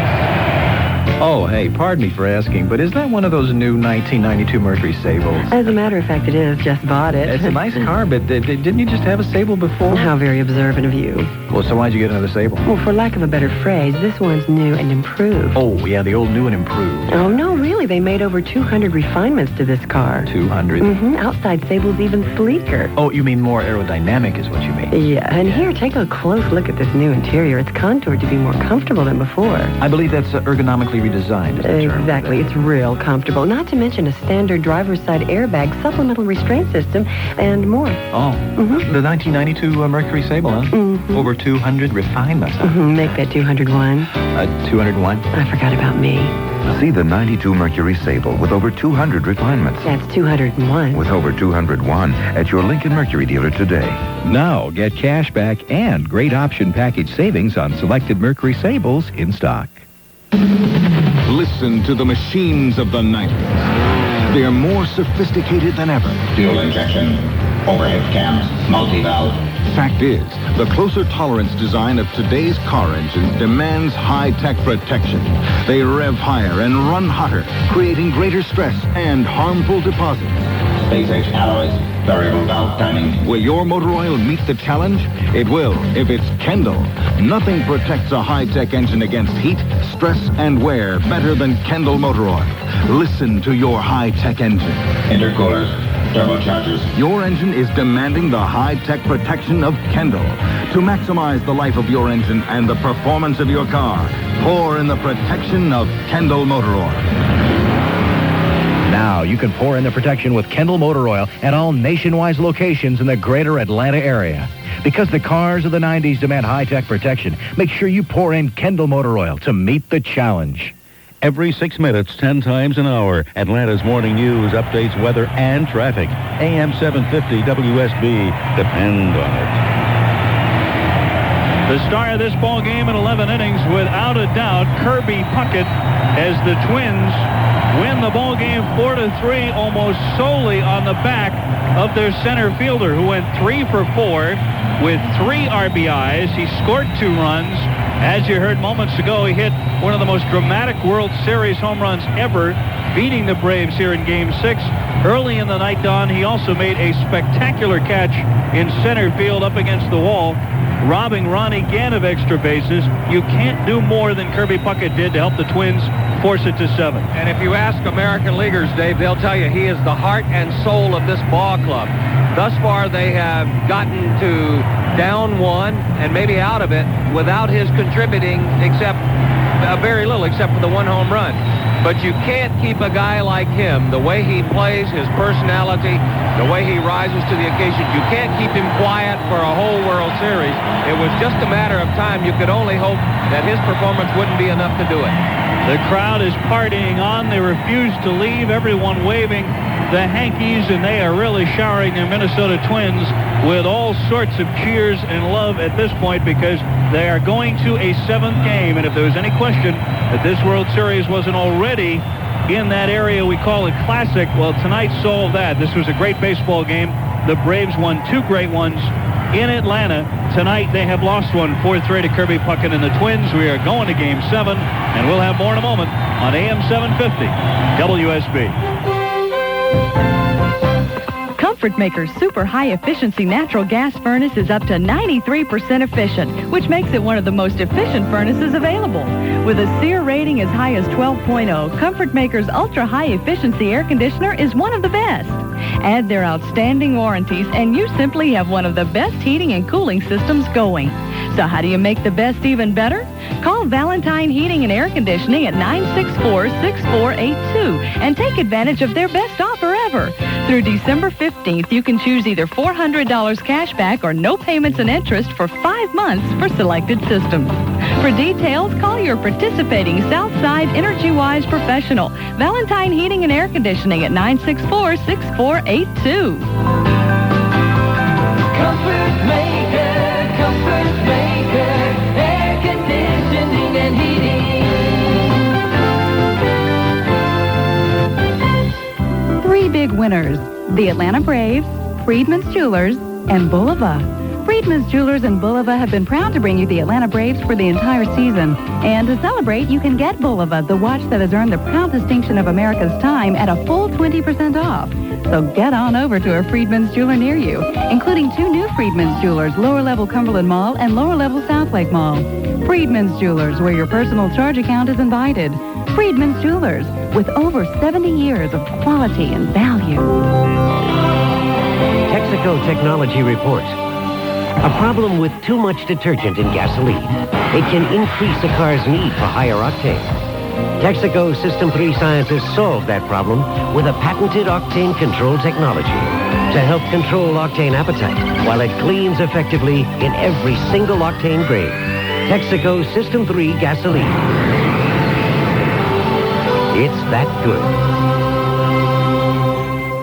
Monday, Atlanta's morning news, weather, and traffic reports between 5 and 9 a.m. and a celebration for the 1991 Atlanta Braves here on AM-750 WSB. Back here inside the Minnesota Metrodome, where they refuse to go home, at least about 15 to 20,000 of them are still saluting their ball club as the Twins pull out a dramatic 4-3 victory to even this best of 7 World Series at 3 games apiece and force it to a 7th and deciding game. It'll be Smoltz and Morris tomorrow night right here. And Skip, this was a case of a great player getting hot when he needed to and taking over the game. Kirby Puckett, a marvelous night. Well, that's right. He's a terrific ball player. There's some irony involved, too, I think. I think the key to the game was the job that Carl Willis did when he came in. He got Gann to hit into a force play that was almost a double play to get out of an inning, and then he struck out David Justice as well. And the irony comes in. Everything, if you trace it back far enough, everything is tied together. Willis, a minor league free agent. Nobody thought much of him. He was resurrected by the Twins' AAA manager out in Portland earlier this year, and that's a fellow by the name of Russ Nixon, who at the start of last year was the manager of the Braves. So there is irony involved in this heartbreaking loss. Well, their bullpen in total did a pretty darn good job tonight. You have to tip their cap because the Braves really beat up their bullpen in Game 5. They came back and resurrected themselves tonight. And he saved Aguilera till he got to the point where he said, if I don't get 3 outs here, we're not going to get a chance to swing the bat, and used him wisely. And once again, the name Charlie Leibrandt is going to pop up in a lot of questions that are going to be asked.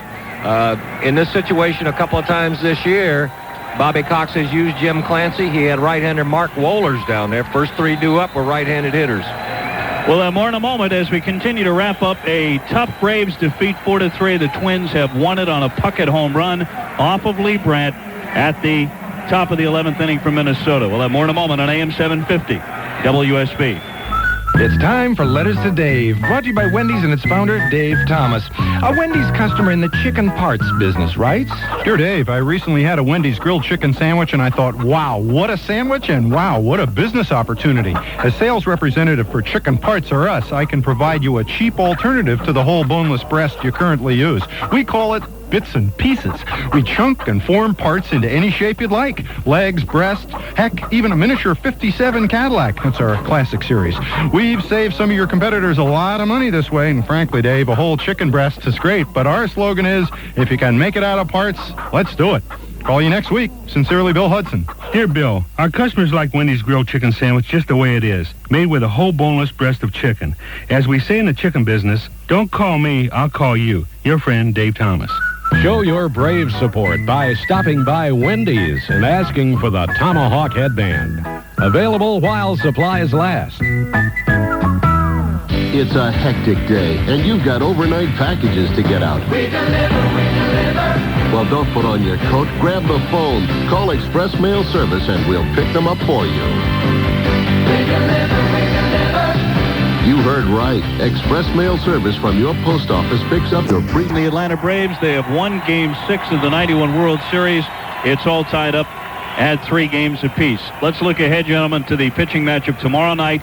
It's Jack Morris, who is one of the toughest competitors around. It's a cliche in sports, but this guy loves being in this spot. Don, will John Smoltz love being in this spot? Game 7 for everything. Well, John has said all along he's had a feeling he was going to pitch the clincher in the West, the clincher in the playoffs, and the clincher in the World Series. And he's got his wish, and the way he has been pitching lately, we have said before about John Smoltz, a very emotional guy. Whichever directions his emotions are headed, that's the way he'll carry you. And right now, his star is rising, and I think he's the right guy. Tell you what, if you were a betting man, tonight you would have picked the Braves. Most of the so-called experts did because of the pitching matchup and the fact that the Braves had won 3 in a row and just scored 14 runs against the Twins and really humiliated them in that final game. Well, the reverse is true now. The smart money, as they say, is probably going to swing to the Twins because of the veteran pitcher Morris. But all those experts were wrong tonight, and let's hope they're wrong again tomorrow night. Well, you got to win one game here, and it might as well be Game 7. I'm sure the Braves will come out with that attitude tomorrow night. But it is so very difficult to win here, and you talk about all the psychological reasons for that. You talk about the physical reasons, the building and whatnot. But even tonight, the Braves had a little bit of trouble with balls up in the Teflon. Brian Hunter losing one. We're watching a replay of Kirby Puckett's great catch. He certainly didn't lose anything tonight, but they do know how to play here, and you have to adapt to their building if you're going to win here. Well, when you come into this ballpark, you have 3 opponents. You have the Twins, you have the ballpark, and it's a tough one. You have to think about it, and maybe only the KGB had better propaganda about things than the Twins do about this. They let you know how difficult it is to win here. And then the third one, and they were taken out of the equation by the Braves' 14-5 win for the most part tonight. That's the crowd here. The crowd can get awfully noisy, and they can become a third opponent for you. This win tonight puts them definitely back into the equation. All right, we'll have more in a moment. 4-3 of the final. The Twins win it on a Kirby Puckett home run in the 11th inning. Right after this on AM-750 WSB. The Atlanta Coca-Cola Bottling Company salutes the Braves, 1991 National League champions. Well, sure, Holt started dealing, and soon became the feeling that things would start to change in just a while. But who would have thought that Clavin would have the season he's having? And down at the launching pad, baseball was back in style. I'm talking baseball. Justice and Cabrera talking baseball. Terry, what a fella. Gant and Bream with Payne, you're getting the save. And soon the Tomahawk talk became the rage. I'm talking baseball. Baseball and the Braves. Congratulations, Braves, on capturing the National League pennant. And from the Atlanta Coca-Cola Bottling Company and all of Georgia, best of luck in the series. Tomahawk this town to the title.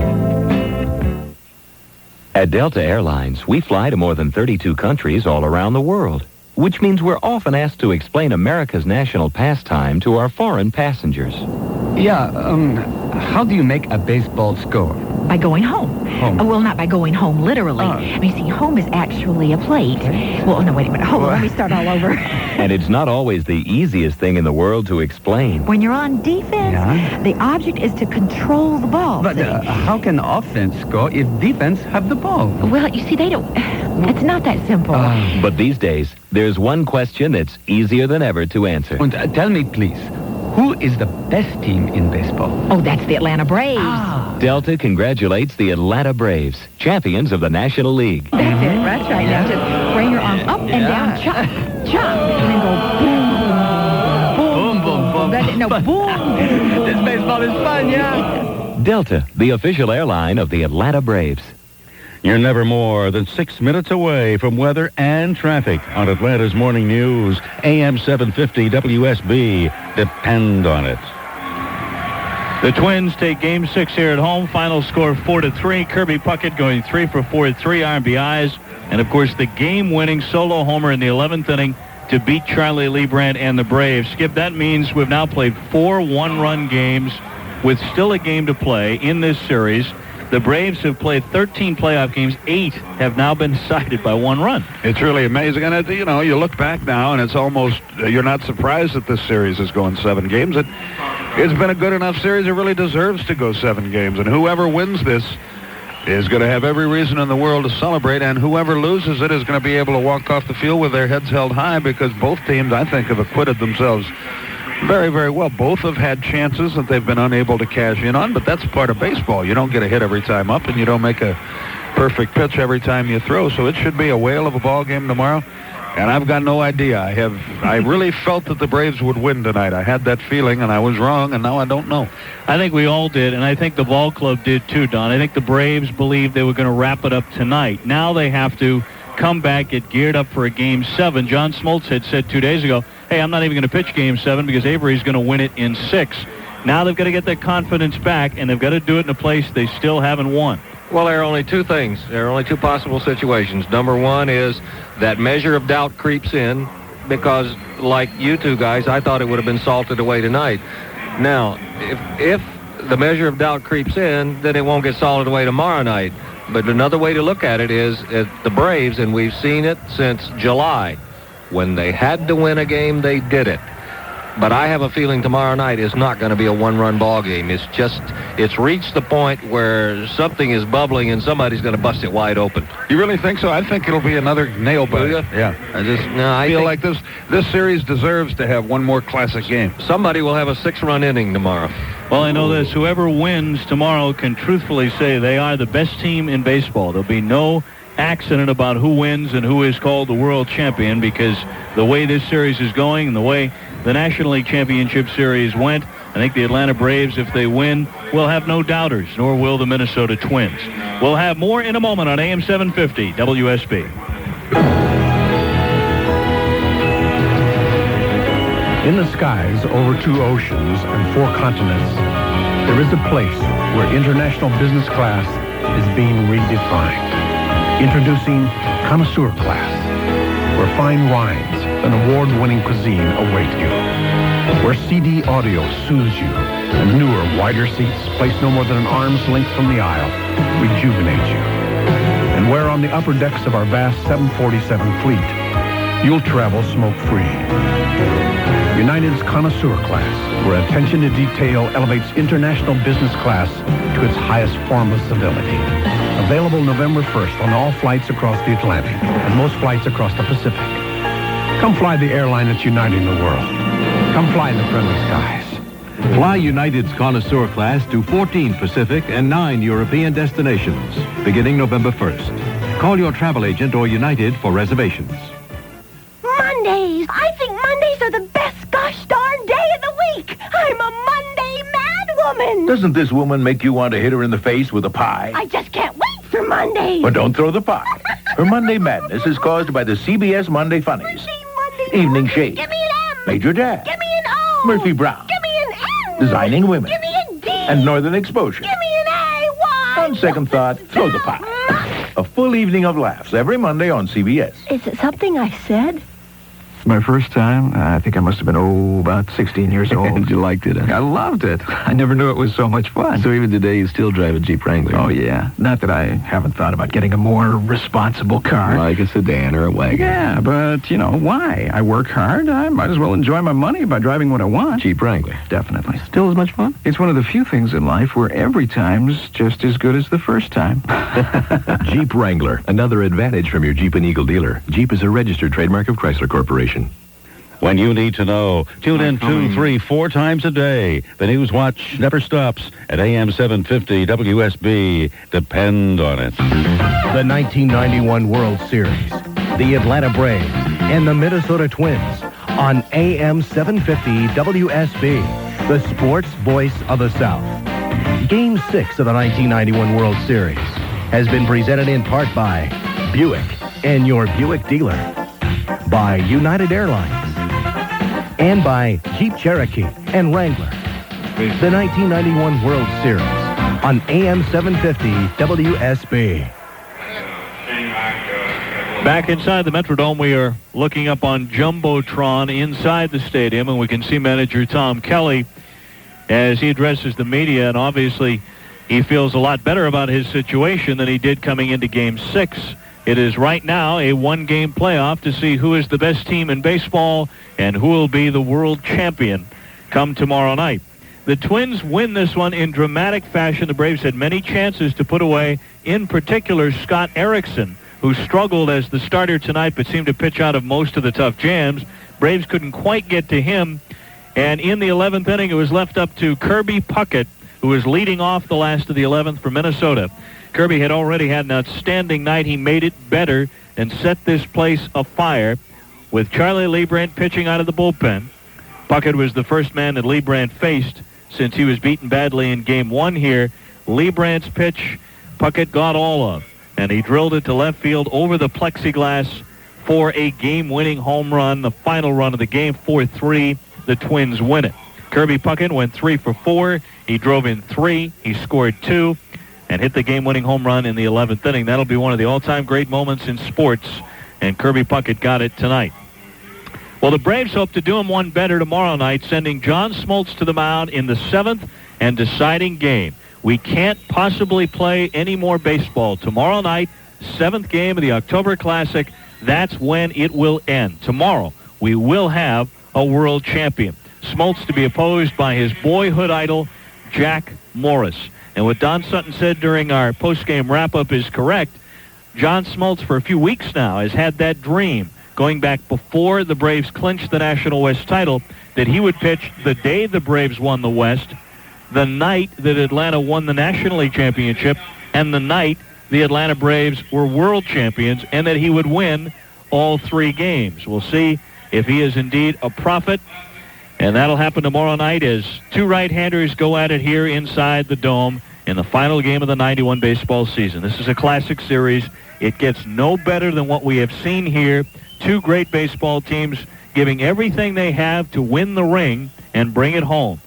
And now it's 9 innings away. Well, we thought tonight would be 9 innings away. It actually took 11, but Minnesota came out on top. This was a great game, no matter how it came out, just as the games in Atlanta were. And I guess it's fitting in that regard that the Braves and Twins should play 7 games, play the limit, to see who's the best in the game.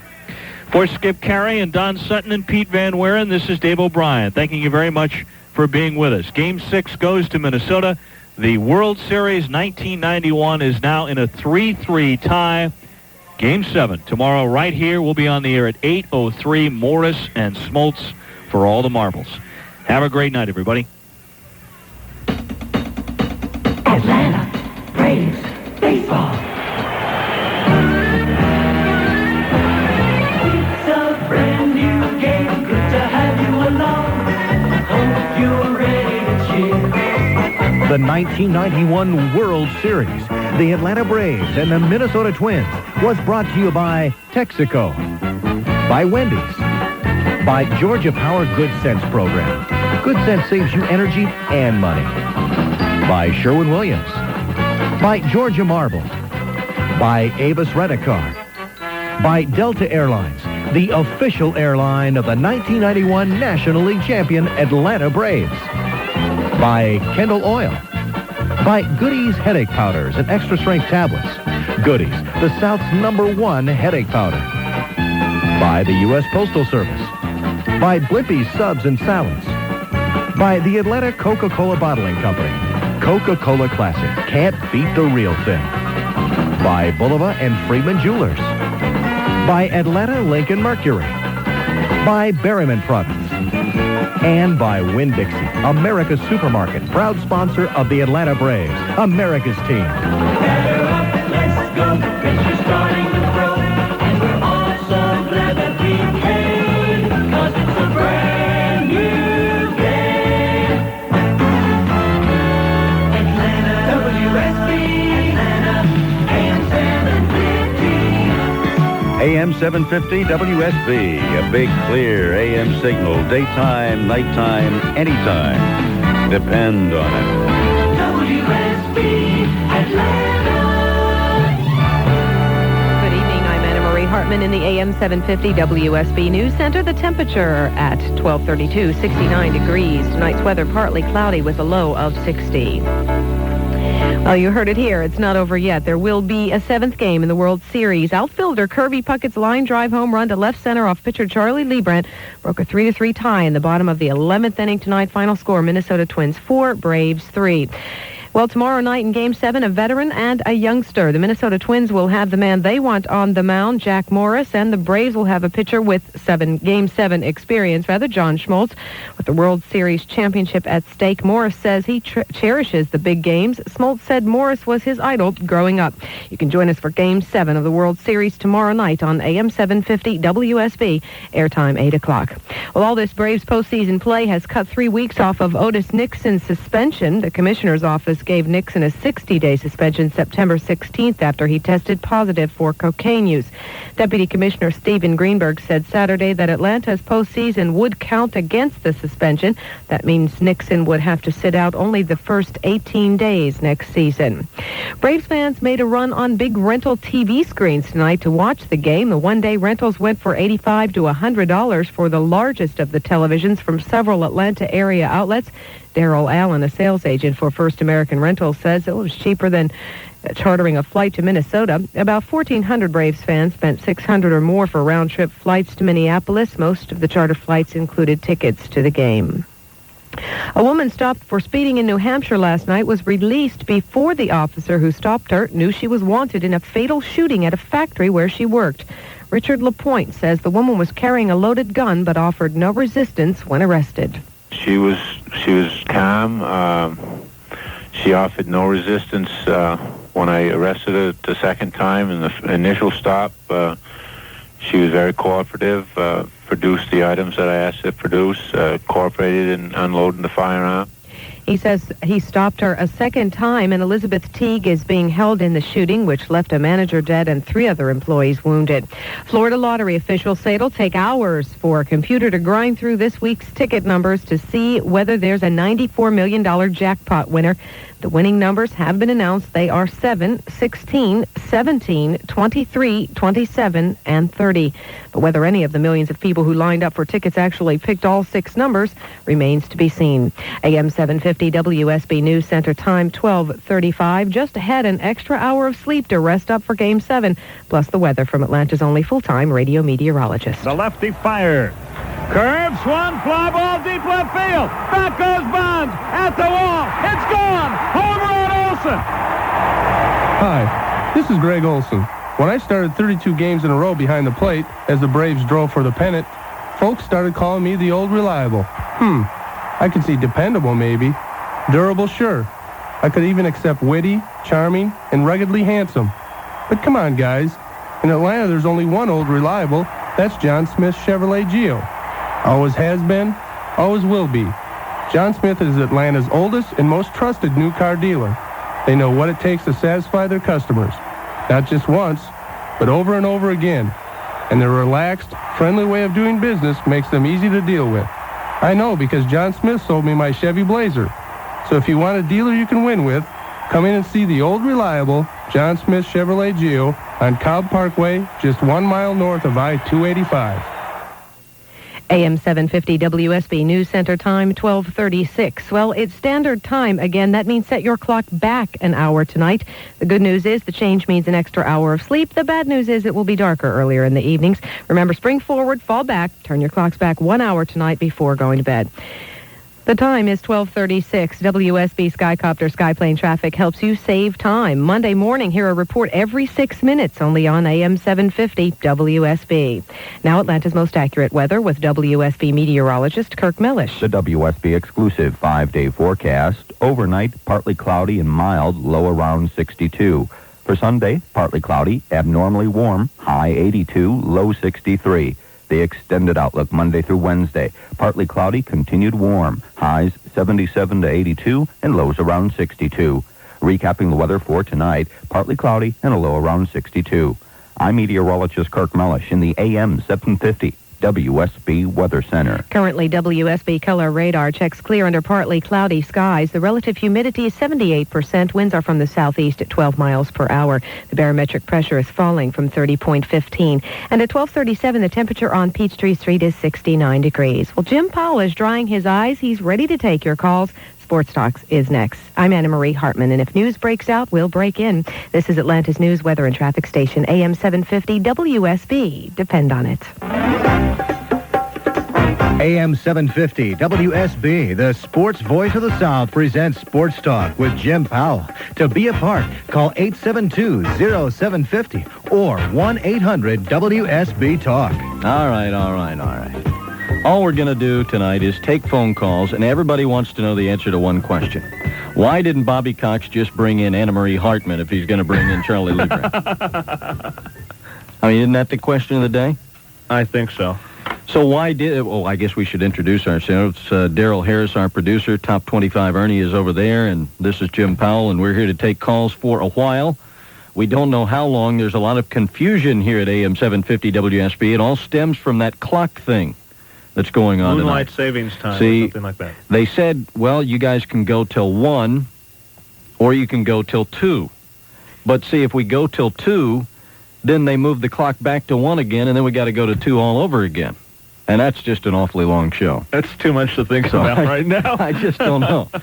872-0750 is our phone number, 1-800-WSB-TALK. And contrary to the opinions that are being expressed up and down Peachtree Street, the world did not come to a complete and total stop today. The world is not over. The sun will rise tomorrow. The temperatures will get up unseasonably high tomorrow, up around 80. And, what else can you say? Tough loss for the Braves. Atlanta needed to win Game 6, I felt. I think the Twins will now have the advantage going into Game 7, but the Braves had the advantage going into Game 6. It didn't do them a whole lot of good. Great baseball game. We love our team, blah, blah, blah, but we wanted to win today. Well, for sure, yeah, but you have to consider Smoltz is pitching tomorrow, and if you believe in the whole script that's been written for this team all year, he won the division for us, he won the league for us, and hopefully now he'll win the World Series, or at least 2 million people are crossing their fingers, hoping so. Well, there's people up and down Peachtree Street that don't need phones to get on the air with us. They are screaming at the top of their lungs in agony right now. And let's get to some of them. Mike in Norcross, you're first on AM-750 WSB. Hi. Hi, Jim. How you doing? I've been better. I know what you mean. Hey, I'm a first-time caller. I hate it has to be under these circumstances, but I guess we'll have to do it tomorrow. But I have one question. I can't understand why, with Lee Brandt not coming out of the bullpen in 2 years, why they would bring him in a game like this when Payne is pitching as good as he is, and they still have Wallers and Merker in the bullpen. And even Clancy. And Clancy. I shudder to think about that, but even Clancy. I'll tell you why I thought it was a strange move. I didn't think it was a strange move to bring Lee Brandt into the game. I did think it was a strange move to bring him in to face the right-handed hitting Kirby Puckett, who is the leading hitter in the major leagues against left-hand pitching this year, batting over 400, I don't think statistically a quick game of Stratomatic will tell you that Charlie Liebrandt's going to give up a lot of base hits to Kirby Puckett when the two are matched up. And then after Puckett, even if you get Puckett out, you can turn Chili Davis around, make him bat right-handed as he did all night. He's a switch hitter, so you can't do the lefty-righty thing on him. But then the fifth hitter is Shane Mack, and he's a right-hand batter. Exactly. So to me, I'm thinking, all right, fine. You want to save the bullpen. I know Bobby wanted to have Clancy and Merker and Wohlers fresh and ready to go tomorrow in case the two starters are out after 5 innings. Minnesota used up most, if not all, of their bullpen. All they've really got left is Terry Leach. Bedrosian, too. And Bedrosian. But I know he wanted a fresh bullpen, but I thought he could have afforded to bring a right-hander in to face the 3, 4, 5 hitters and see if he could get through that inning and then maybe go to Liebrandt the next frame. Liebrandt just, the game he pitched at the beginning of the series was obvious that Minnesota didn't have any problem getting to him, and you got to figure his average fastball was up around 80, 85 miles an hour, and you got a guy Pena in there pitching the ball 90 and above, and to bring him in that position. Of course, you can't second-guess the strategy, like you say, but that just seemed like an awful bad call to me. I didn't have a problem with him taking Pena out. Pena had thrown about 25 pitches. He had thrown 2 innings. Because he didn't throw more than 25, we could use Pena to lock down a 9th inning tomorrow if we needed him, I believe. Right. If he goes that 3rd inning, even gets up in that 3rd inning and faces Puckett and then comes out, he probably is not going to be available tomorrow. So I didn't fault the strategy of taking Pena out because you did have 2 games to win.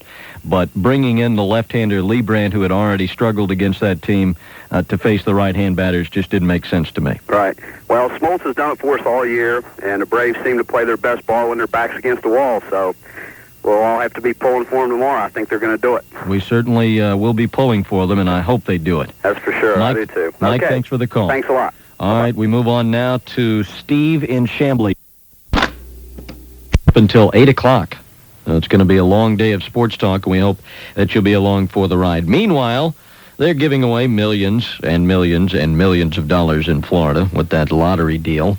And top 25, 13, 72, 41 Ernie is here with the lottery numbers. And it's my favorite part of the show, as you know. So we'll go through the lottery numbers for you.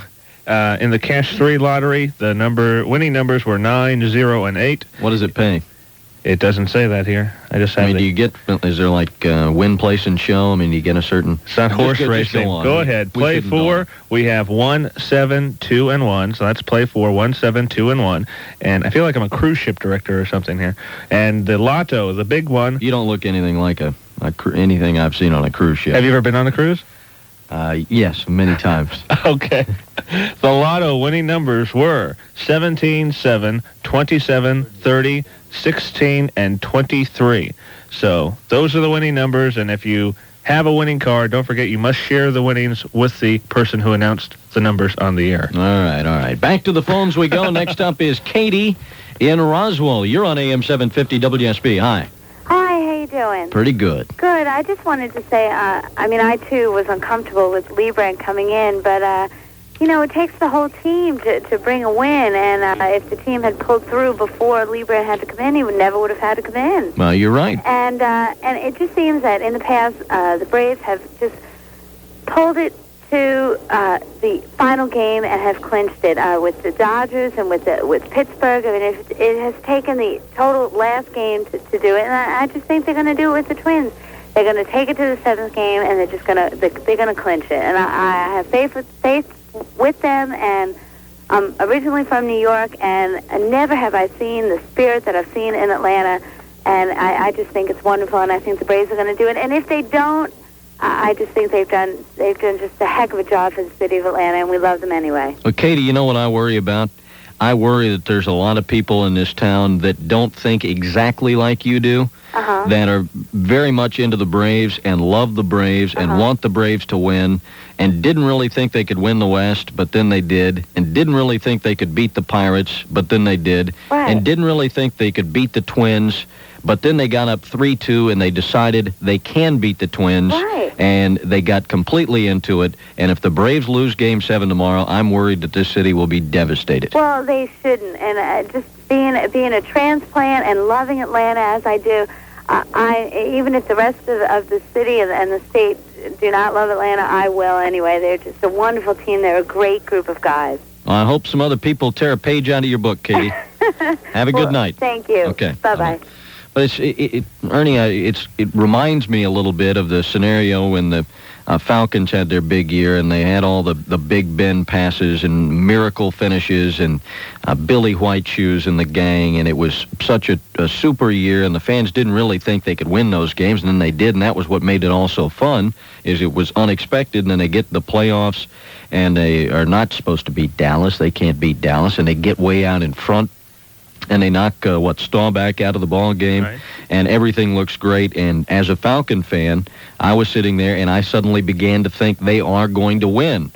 So then when the Cowboys came from behind and beat the Falcons, it was a devastating loss to me, and I've heard a lot of other Atlantans continue to refer to that game many, many years after that game was concluded, and saying that was one of the most traumatic experience they had had in sports. And I'm worried that this one will not only be as traumatic if the Braves lost Game 7, which let's hope that they don't, but I'm worried it'll be even more traumatic for this city. Well, the city has really taken the Braves, per se, under their arms, under their wings. And a lot of people have almost said that it's like a Little League team, and we're the parents and they're the kids, and we're watching them as they grow and go on and on. I don't know if it's going to be that traumatic if they lose. Unlike football, you don't have to worry. You won your league, and that's a big key. And next year, you'll be represented on the All-Star team. Bobby Cox will be the All-Star manager. So regardless of what happens, for them to have come this far unexpectedly, I think that's going to be a plus. But there are going to be a lot of people, like you say, who are really going to say, well, look at all I put into it. I've been up every single night. Then they lose. Right. And I wouldn't be worried about it had the Braves been swept in 4 games by Minnesota, because I think everybody would have said, well, we won the National League, we had a great year, blah, blah, blah. It was getting up 3-2. Then I think finally people allowed their hopes to be raised that, yes, we're going to win. And hopefully they still do. We're talking like they're going to lose tomorrow. And I guess it's just the depression of the game tonight, because it obviously did not turn out the way we had hoped. But hopefully it won't work out that way. I would not want to be in a car in downtown Buckhead if they lose tomorrow night. No, absolutely not. Joe in Lilburn, you're next to the AM-750 WSB. Jim, isn't it great that we're talking about a decision made in the 6th game of the World Series in October, and the Braves are involved? Kind of fun, isn't it? That is really amazing. And with all due respect to Katie and some of your past comments, I think one of the mystiques of sport is the ability to second guess and to get involved emotionally. And some people take that to a little too extreme, I guess. But that was the biggest bonehead play I've ever seen. I think that you have to treat this game, the 6th game, with a 3-3 tie in extra innings, almost as if there was no tomorrow, because we have given up an awful lot now as far as momentum. And I think that Pena's arm would have had to have fallen off, and I would have used the other 2 guys, Wallers and Merker, before even considering Liebrandt. But be that as it may, one question I have had, and I don't know when anybody has ever mentioned this, but is Dick Williams, in your estimation, not Dick Williams, but Tommy Williams, I guess, the third base coach? Jimmy Williams. Jimmy Williams. To me, he seems like one of the worst I've ever seen at that position, from the standpoint of his hand. There are too many critical plays around third base or home plate. Did he make a mistake tonight, did you notice? No, not at all. No, I didn't see him make any mistake tonight. But over the course of the season, I didn't notice it that much in the regular season. Really? The Braves played aggressively, and sometimes they were right, and sometimes they were wrong. He has made a couple of decisions in the postseason which have been critically wrong. And that has, unfortunately, it comes at the time where we're all watching every single pitch, and we're staying up hours after the ball game and going back and dissecting it. So maybe he was doing it all during the regular season. I have no idea. But certainly in the postseason, he's made a couple of decisions which I think he would like to have back. As far as Cox management, I think that I can only remember two other, Dick Williams with Boston and Joe Torre with Atlanta, two other years where every move that he made, whether it be logical or illogical, seemed to pay off. And it's probably one of the best managing jobs I've seen for a whole year. And I hope this play tonight, doesn't really put a damper on that. See, I was thinking, tonight I was sitting there as he's bringing in Lee Brandt, and I'm thinking back to that game against the Pirates, where there were a couple of men on with 2 outs, and we brought in Jim Clancy to face Bobby Bonilla late in the ball game. Mm-hmm. And I'm thinking when they make that change, I'm thinking that is just the dumbest thing I have ever seen in my life. Exactly. And there's a little bouncing ball to first, and the inning is over, and the Braves stay alive. Yeah. And so I started thinking, well, maybe Bobby, obviously he knows his players better than I do. He talks to them every day, watches them pitch, and he watches them work out on the side, et cetera, et cetera. But tonight, it didn't work out for him, and that leaves him wide open to second guessing. It does, but we've had a great year, and enjoy your show, and I hope tomorrow people will be happier. Joe, thanks for the call. Sure thing. This just popped into my mind, and it's still second guessing, but whenever you manage a baseball team, there's the difference of being the home club and being the visiting club. And always when you're the home club, you can play for the tie, so to speak, because you're going to get the last at bat. But being the visiting club, and this is what really tends me to second guess bringing Lee Brandt in, is that if they get a runner on base and they score a run, it's over with. But if you're at home and he pitches that inning, let's say they score a run, at least you're able to come back. Right. So I think if he did it at home, I'd be more apt to say, okay, well, we had a chance. But there in that situation, I don't want to say bonehead, but you got to question it. Yeah. Well, if you're looking for a bright angle for tomorrow, think back to the 3 games in Atlanta, and as those 3 games wore on, first from the 12-inning game, then to the very exciting Game 4 of the series, and then to finally the blowout win in Game 5, think about how Minnesota had to get deeper and deeper into its bullpen with every game. That 12-inning game sort of shot their bullpen, and then they had to come back and go to the bullpen each of the next 2 days, and they were less and less effective as time went on, and they had to get into the bullpen fairly early tonight and use several pitchers that they would like to have had fresh tomorrow. They used their best reliever in Aguilera. They used their best and most effective left-hander in Mark Guthrie, and they used their best middleman in Carl Willis for, 3 innings, I think, tonight? Mm-hmm. So they do have Bedrosian ready to go tomorrow, but we just bombed him on Thursday. He did not look good at all, and frankly, Bedrosian has not looked good to me the last couple of months. He looks to me like there's something wrong with him. His motion's been altered, and he doesn't seem to have the velocity nor the location nor the intimidation factor that he once had as a dominating pitcher in the National League. So they'll have Bedrosian out there. They'll have a tired Aguilera, and they'll have, they can maybe throw a Guthrie back out there. But I like our chances if we can get into their bullpen tomorrow. But if the Twins come out and score 5 runs off John Smoltz in the first inning, then we're all going to be sitting back and saying, well, why wasn't Wohlers, why wasn't Merker used on Saturday night when you had a chance to win? So it's all going to depend on how tomorrow's game comes out as to how Bobby Cox is viewed for his use of pitchers in Game 6. Scott in Gainesville, you're next on AM-750 WSB. Yes, most of your comments you've just made for me. I think that as far as using Merker or Wohlers instead of taking Pena out so quick would really been a lot more beneficial to them what they used. Lee Brandt, of course, knowing that he hasn't pitched or closed in 2 years, and Puckett has a good batting average toward pitchers like Lee Brandt, and that, like you mentioned earlier, that close of the ninth, whether it had been at the top of the ninth, or excuse me, the top of the inning, that would have made one big of a difference of being at home or away.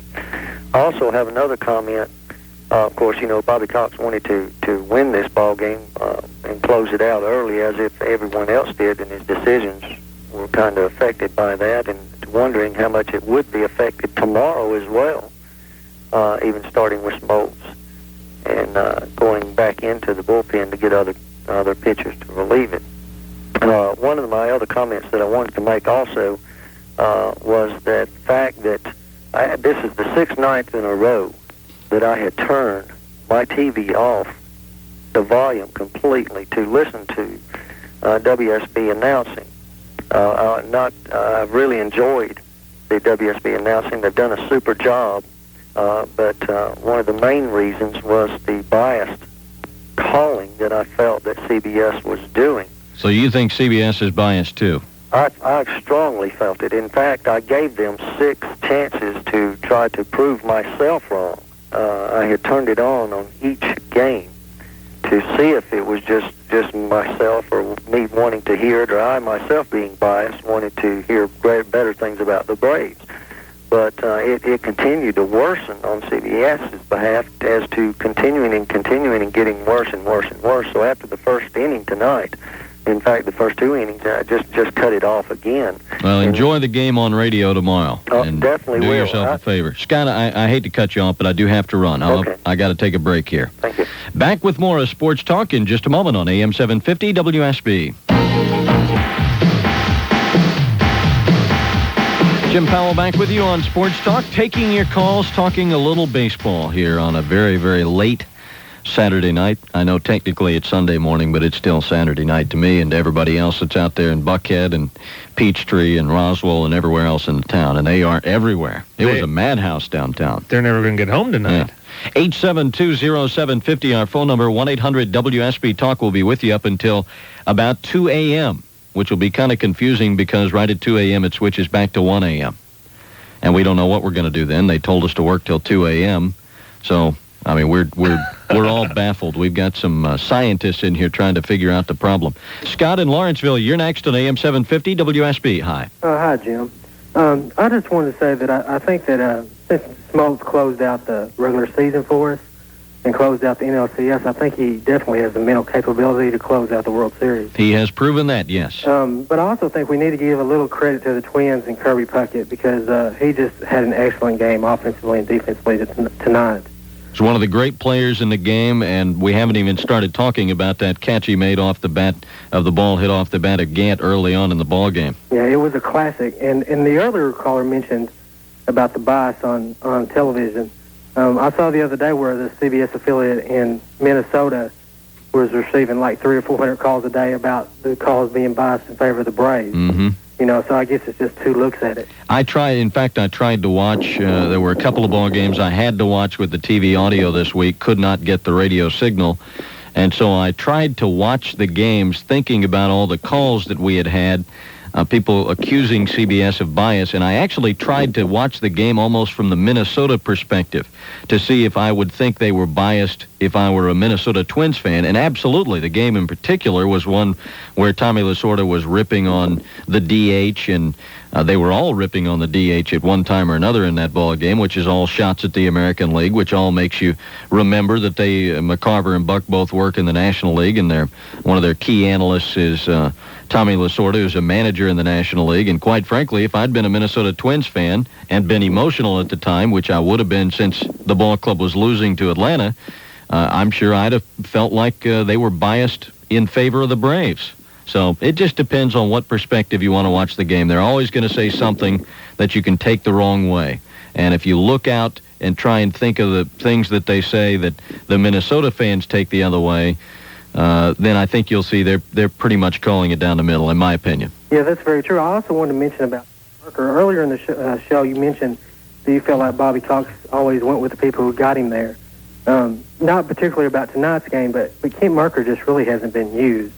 And he has been, he's part of the no-hitter, and he has just pitched excellent, and I just can't understand why he would be used as little as he is. I can't either. I've been saying for a while now that I thought in the beginning of September, as they began to make their run at the division title, I thought the key right-hander in the bullpen behind Alejandro Pena should have been Mark Wohlers, and the key left-hander in the bullpen should have been Kent Merker. Now, they use Stanton an awful lot, and Stanton has come through in the postseason and pitched very well in the World Series. But Kent Merker and Mark Wohlers have hardly gotten much work in the last 6-7 weeks. And now when you bring them into a ball game, if Wohlers walks somebody, you can't be that surprised. Or if Merker walks somebody, you can't be that surprised. They're not sharp. And those are 2 guys that Cox really failed to keep sharp, I think, during the end of the regular season. Yeah, and finally, I'd like to mention about the parade on Tuesday. If the Braves happen to not win it all, which we all hope not, I think we ought to go out and support them more on Tuesday if they lose at the parade than if they win, because I think they'll need it a lot more. I think you're right. Hey, thanks for the call. Yep. And back to the phones we go, and it's Ken in Marietta. You're on AM-750 WSB. Hey, Jim, how you doing? Pretty good. Do you have a Miami-Arizona score?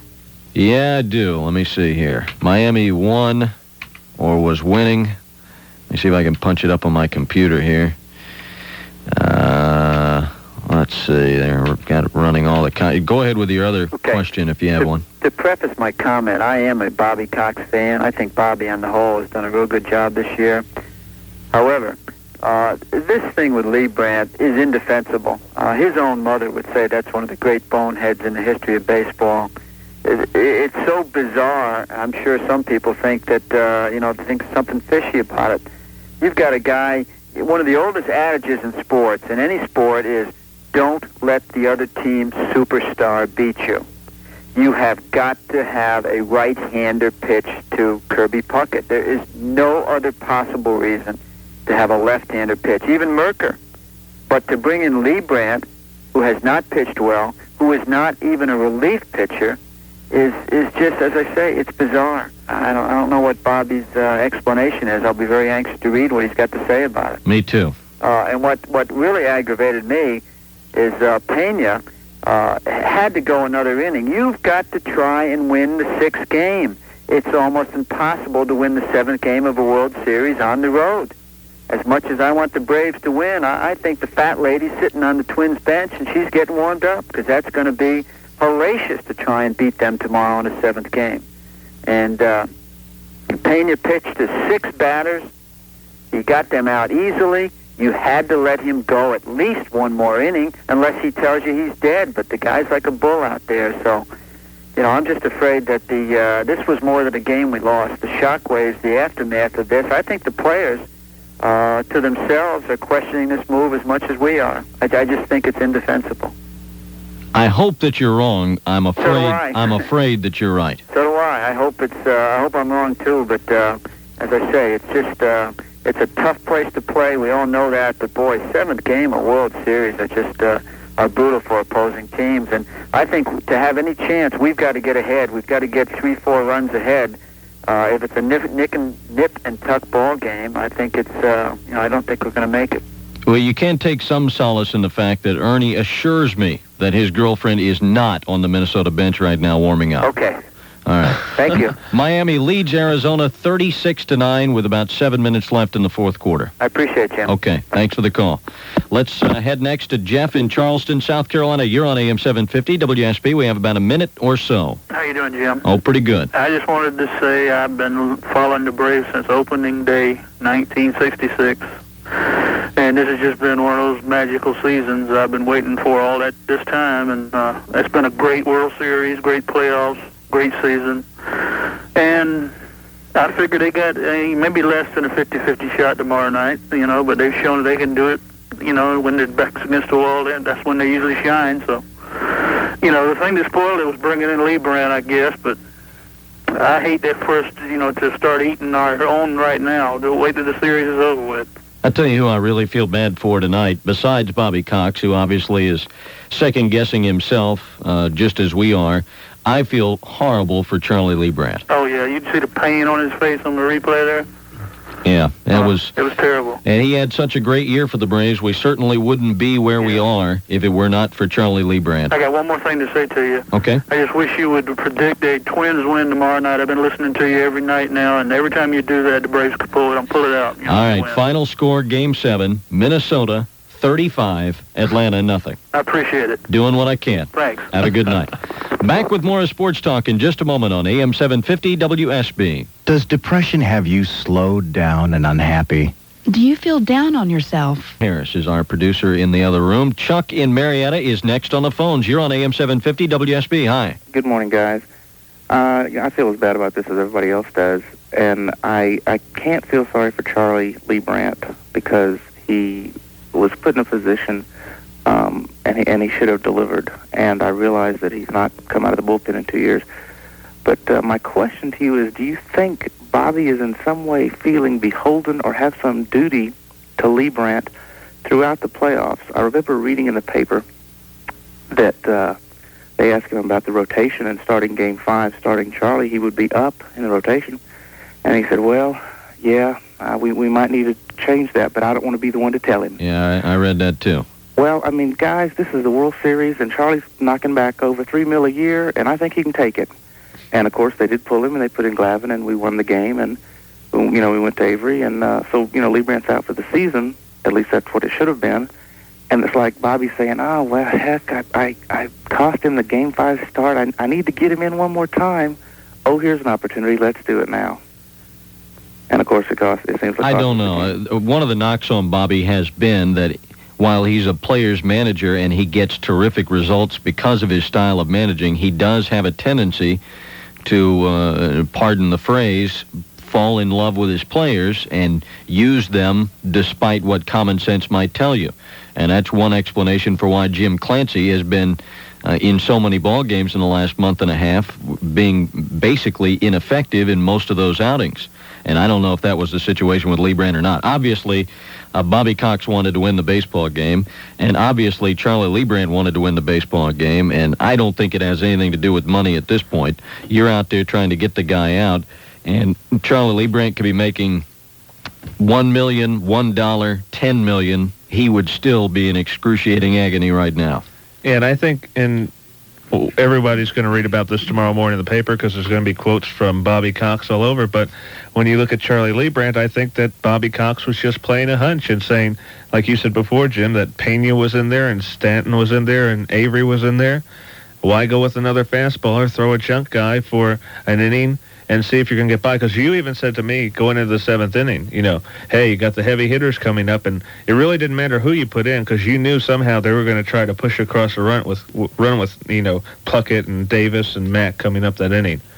So why not take a chance? I just think it didn't pay off for him. I just would have preferred, I guess, and obviously so would most people, and I generally don't like to second guess sitting back hours after a ball game and saying, well, here's what he should have done. But I was saying this at the time the ball game was going on too, so I feel somewhat justified in that. I think he should have gone to a right-hander for one inning. I don't disagree with his decision to lift Alejandro Pena and have him ready tomorrow. You don't know, you might be tied another 8 innings. Sure. And you don't want to completely use up Alejandro Pena when by the time the ball game's over, each side, it's David Justice against Dan Gladden on the mound. So I didn't disagree with that point. I did think they should have brought in at worst Jim Clancy to work to the 3 right-hand guys in the middle part of the order. And then if you want to come back with Lee Brandt and gamble that maybe it's going to be a long ball game and Lee Brandt can get hot and he can change the style of pitching and get some of the guys out, I think I'd have felt a lot more comfortable with Lee Brandt facing guys like Shane Mack, Gagne and Pagliarulo and people of that nature than I would Puckett and Chile. That was just didn't seem to be the right time to make that move. Chuck, thanks very much for the telephone call, and we go next to Robin in Mayoretta. Hello, Robin. Hey, how you doing tonight? Oh, pretty good. Just wanted to say one thing. You stole a little bit of my thunder then. I was kind of thinking the same thing. I was wondering if they're going to, hoping to keep Charlie Lee Brandt in there for a long game. But it only takes one run to win, then maybe they shouldn't have put him in there. But you hate to second-guess somebody. One thing I wanted to just ask your opinion. Everybody's second-guessing him on this game. But how about that Game 4 when they put Clancy in the very last innings? What's your opinion on that? Now, refresh my mind. I'm still concentrating on Game 6. They got Merck. They had Merck had got 3 out, 3 down. And then they put Merker in, and then they put Clancy, and he got the last guy out. And then we got a run and won the game. Right. But I'm wondering what would have happened if we hadn't got that run, and Clancy was the only pitcher left. Well, that's it. Yeah, now you've brought the situation back into my mind. And I felt like at that time the Braves had to win right then. That Lemke had to come up with a big hit because after that it was going to be Aguilera against Jim Clancy, and I didn't like that matchup. Yeah, Bobby had sort of painted himself into a corner in that ball game, and he got away with it. Yeah, you can second guess that one, but he won that one. But you're wondering just what would have happened if it hadn't gone, if they hadn't got that run then. Well, fortunately we did. Yeah. And we got plenty of second-guessing on our hand just with Game 6. Yeah. I'd just like to say that I think they are going to come through. They always seem to come through in the clutch, and I think they're going to probably win tomorrow night anyway. I hope you're right, Robin. Okay, good luck anyway for the Braves. Have a good night. Okay. 8720750, our phone number, 1-800-WSB-TALK. It would be interesting also tomorrow to see, because managers know a lot that we don't know as, John Q. Public, but maybe Charlie Liebrandt lifetime against Kirby Puckett was, Kirby was batting .001 against him or something like that. So maybe there's something that we don't know, too. That's an underlying reason for him making the decision. Well, we're not going to lynch Bobby Cox, at least until after we hear his comments. No, and I think the team, too. Somebody called before and they said that, maybe Bobby Cox thought he owed Charlie Liebrandt something. Well, Bobby Cox has won over 750 Major League games, so I don't think he ever makes a decision based on, I owe Charlie Liebrandt to go out there and just make an appearance in the World Series here at the most crucial time in the game. That does seem a little... unlikely, doesn't. Well, Bobby, he's going to get a chance to speak his mind. Our justice system allows everybody one phone call, and we're going to give that to him. And until he's had a chance to make that call, I think maybe we ought to just leave him alone for a little while. 1-800-WSB-TALK. Yes. Bobby, give us a buzz, and we'll speed up the judicial process. Nikki in Palmetto, you are next on AM-750 WSB. Hi. Hello. I'd just like to say that those young kids playing as the Atlanta Braves whipped Bobby Cox, whipped the umpires, whipped every other team in National League Baseball, and by golly, if they don't win it, they are up there fighting for the last game of the season. Give them credit for that. Those kids whipped everybody. Bobby Cox, they whipped them all. It's been a great year. It really has been a magical year. Those kids whipped Bobby beyond everything. But you can't help it. It is human nature. And you can't help but sit here in the sixth game and say, yeah, it's been a great year, and if they don't win it, we still love our boys, and let's go to the parade, and let's write them letters, and, they're all our heroes, and what great representatives they are in the community. But we are human beings, and we want them to win the World Series, and you can't help but play a little what-if once you get to this point in the season, though your original point is right on the money. Regardless of what happens, it has been an unbelievable year, and I think another caller put it rather well. Isn't it fun to sit back and second-guess your manager of the Atlanta Braves as he makes moves in the sixth game of the World Series? I mean, that is kind of fun. And think of all the other, we're not the only talk show in the world that's talking about the Braves tonight, I wouldn't imagine. No, so that's I would not imagine. Too. John in Lawrenceville, you're next on AM-750 WSB. How you doing, Jim? Oh, doing pretty good. That's great. Hey, I think, Liebrandt has he has a lot to be blamed tonight, but I think also we had a couple of innings late in the game where, if I believe, Terry led off with a single, and then the next inning, of course, Sid led off with a single, and no one bunted over. What do you think? Do you think, in those kind of situations, tied up or down by one run, don't you bunt the runner over? Well, sacrifice?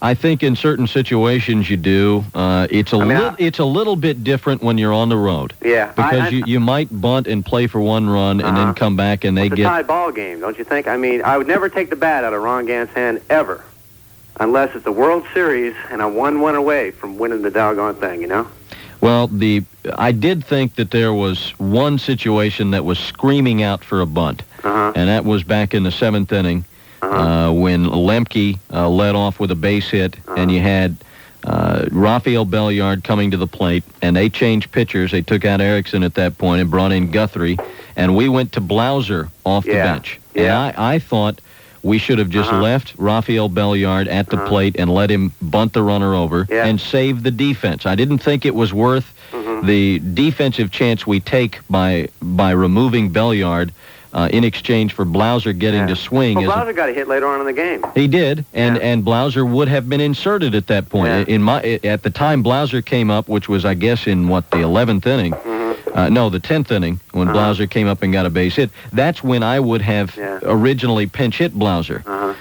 No, that was the ninth inning, actually, that Blauser got the base hit. But I guess my point is, I thought in the seventh inning they should have just let Rafael bunt the man over. Blauser's only had a handful of at-bats in the last month. I don't think you can really count on him to...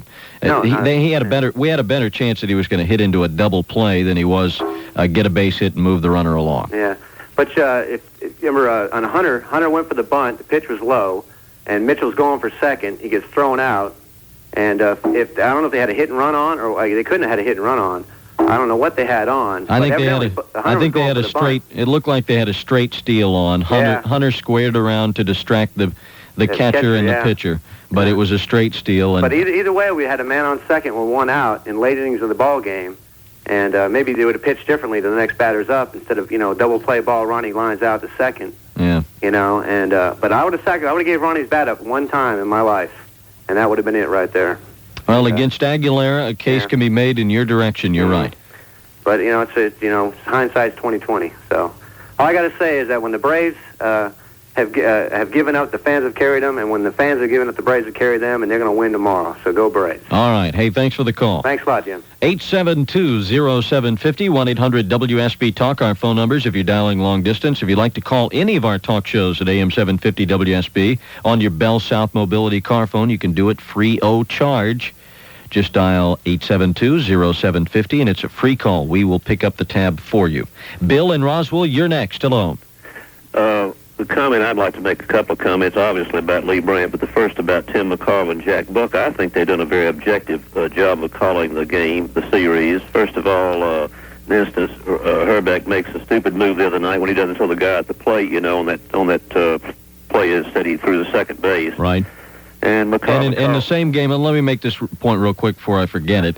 When Lonnie bowled over Harper at the plate, they called it a clean play, which I'm sure to the folks in Minnesota, it didn't look like a clean play at all. I thought it was a clean play too, and I think they were being objective when they called it that way. But you've just named the Herbeck incident, and add that in with the Lonnie Smith tackle of Brian Harper at the plate, and I guarantee you that the Minnesota fans were saying that they were biased in the Braves' direction. Yeah, in another case, Cox called for a bunt when he had an offensive play at the plate with one out and guy on second base, and McCarver called that. He didn't think that was too smart, so I think he was unbiased. But the other comment I'd like to make is I'd like to comment, as everybody else has, on bringing Charlie Lee Brandt in. By the way, Charlie Lee Brandt goes to my church, but I still don't think anything more of it because of that. But I would describe this. The words I would use would be bizarre, ludicrous, strange, stupid, dumb, uncalled for, mysterious, and bonehead. But I'd like to make a quick analogy, if I could. Let's suppose that what we are saying is, let's say that I have a company and I've got a great sales manager, the best sales manager I've ever had, and he's never lost a sale. Howard Lee Brandt has lost some sales, though. But let's suppose, for example, that we're going up and getting to get the biggest prize that we could ever win with our company, in this case, a series. And this sales manager of mine pulled a bonehead play which absolutely prevented us from winning this thing, was taking us out of the ball game, so to speak. I'd fire him tomorrow. And Casey Stengel got fired with the Yankees after winning the pennant one year, but he lost the series. I'm sorry. I think that Cox is more responsible for losing this series than any other possible person. I'm sorry I feel this way. I do not believe that the baseball people of the world would elect Bobby Cox manager of the year. Now, I know the guy's got to have ability. He would not be manager of a major league team if he didn't have ability. But I still equate this to the guy who has a chance to win it all and pulls a bonehead move. I just think it's, I'm glad we're having the opportunity to talk about this instead of being 30 games out. But it's tonight, when he brought in Lee Brandt, we were sitting around, I said, we have lost the game. The game is gone. I almost had a heart attack. I'll tell you what, I was looking for the nearest bottle of nitroglycerin because I was about to have a heart attack. But I mean, my wife got so mad at me. She said, how can you get so upset about a ball game? I said, honey, I wish I could be with some of the other fans around here because I'm sure they got even more upset than I did. I bet that we must have had at least 5 heart attacks in the city of Atlanta tonight over this decision. Well, let me just read you my notes, and I made meticulous notes throughout the ball game. And when we got to the bottom of the 11th, my opening note was Lee Brandt in, game over. Period. That's exactly right. Now, Lee Brandt is 0-8. Before tonight, or was it 0-7 in postseason play? I don't know. I think it was 0-7 going in. But that was games that he started. Well, the only thing someone told me, Lee Brandt must be paying Bobby Cox's mortgage. That's the only thing we could figure. Now, Jim Clancy's been picking that up for quite some time. well, listen, he had Clancy, he had Merker. He had Wallace in there. My gosh, he had all those guys in there. Why did he bring this guy in? I cannot understand it. I will not sleep tonight because of this. I will not sleep. I hope tomorrow that he maybe gets a bug and stays away and let somebody else run the game. I really do. All right, Bill. Hey, I appreciate the call. Okay, pal. I know it's hard to remember, but it is just one baseball game. One little ball game, but it's a pastime. I mean, it's something we do to get through the day. Here's an interesting stat for you that I was just working on while we've been taking some calls, but the Braves, middle of the order, number 3 through 7 hitters combined for the game, 1 for 25. It's the kind of numbers Minnesota posted in Atlanta with the middle part of their order, and you see the results. Yeah. Let's go to Dale in Hampton next on AM-750 WSB. Hi. How you doing? Okay. Well, I'll say this for Bobby Cox. I think the Lee Brandt move was a boneheaded move. I think, in my opinion, I think Pena was pitching excellently. I think that he should have stayed on the mound with him and given him the chance. I think that you can't. I mean, everybody here. It's much easier to criticize the man than to sit there in front of 55,000 people with a game tied. In front of God, and everybody's screaming at you, and you've got to make a decision on something. It's kind of hard. You're like you second guess every time. And I think I agree with what Cox does. I think the man is paid to do a job, to decide. He's not listening to everybody else out here. He's got to think. He made, and I think the move with Gant was a hard decision. I would have bunted, but you see where the ball was hit. Gagne was playing it perfectly. Gagne has been playing excellent defense this whole series. Yeah, he's a super player. I didn't think that was a bad play. No, I thought the infield was in. They were expecting bunt, and you hit and run there. Gant is a pull hitter. He hits a lot of ground balls. He does make good contact. He fouls away a lot of pitches. Yeah. But I thought the hit and run was a good surprise move that was aggressive. You weren't going to give up an out with one of your better hitters, but yet you had a pretty good chance of moving the runner up even if Gant made an out. And the only play that can beat you there is a line drive right at somebody, and it did. But that's the way the Braves play. They play aggressive, hit and run. Get the bait. Move the men around. That's the way they play all year. And now everybody starts to criticize them. Or not criticize, they start to second guess. We've been doing this all year. That's what we've had to do. Not had to, but when we're in Minnesota is a loud place. It's almost deafening. And and that guy Erickson, he wasn't pitching a good game. I watched the game halfway. He got saved. If Puckett's just an inch shorter, that ball's not caught. That goes over the fence. And it's a tough job. Cox has my support. I still think they'll win tomorrow, and even if they don't, this has been a great season, and it'll just be even more phenomenal for next year. It's just a great springboard for next year. Let's hope so. Hey, Dale, thanks for the call. All right, have a good night. Okay, you Bye-bye. too. Do have to run. Don't forget, we still have a few minutes left in this show, but if we sign off and you want more sports talk after the Falcons tomorrow, from about 4:15 till about 8 o'clock, we will have sports talk for you here on AM-750 WSB, so plenty more time for your phone calls if you don't get through tonight. And then, of course, we'll have Game 7 right here on AM-750 WSB. Listen for your chance to win a fabulous evening out, starting with dinner at Mara's Seafood Grill on Cheshire Bridge Road. Then you're off to the Atlanta Ballet's performance of a high-energy rock ballet featuring Tom Gross and the Varsity Live, November 7th through the 9th. And go by any Ticketmaster outlet and mention AM-750 WSB and receive 50% off the Friday, November 8th performance of this Atlanta Ballet show. I'm Garrow McKee, Hometown Radio Show, afternoons 4 to 7, and that's what's happening on AM-750 WSB. Sports announcer Bob Costas for Budweiser. I cover all kinds of athletes, and there's one thing. And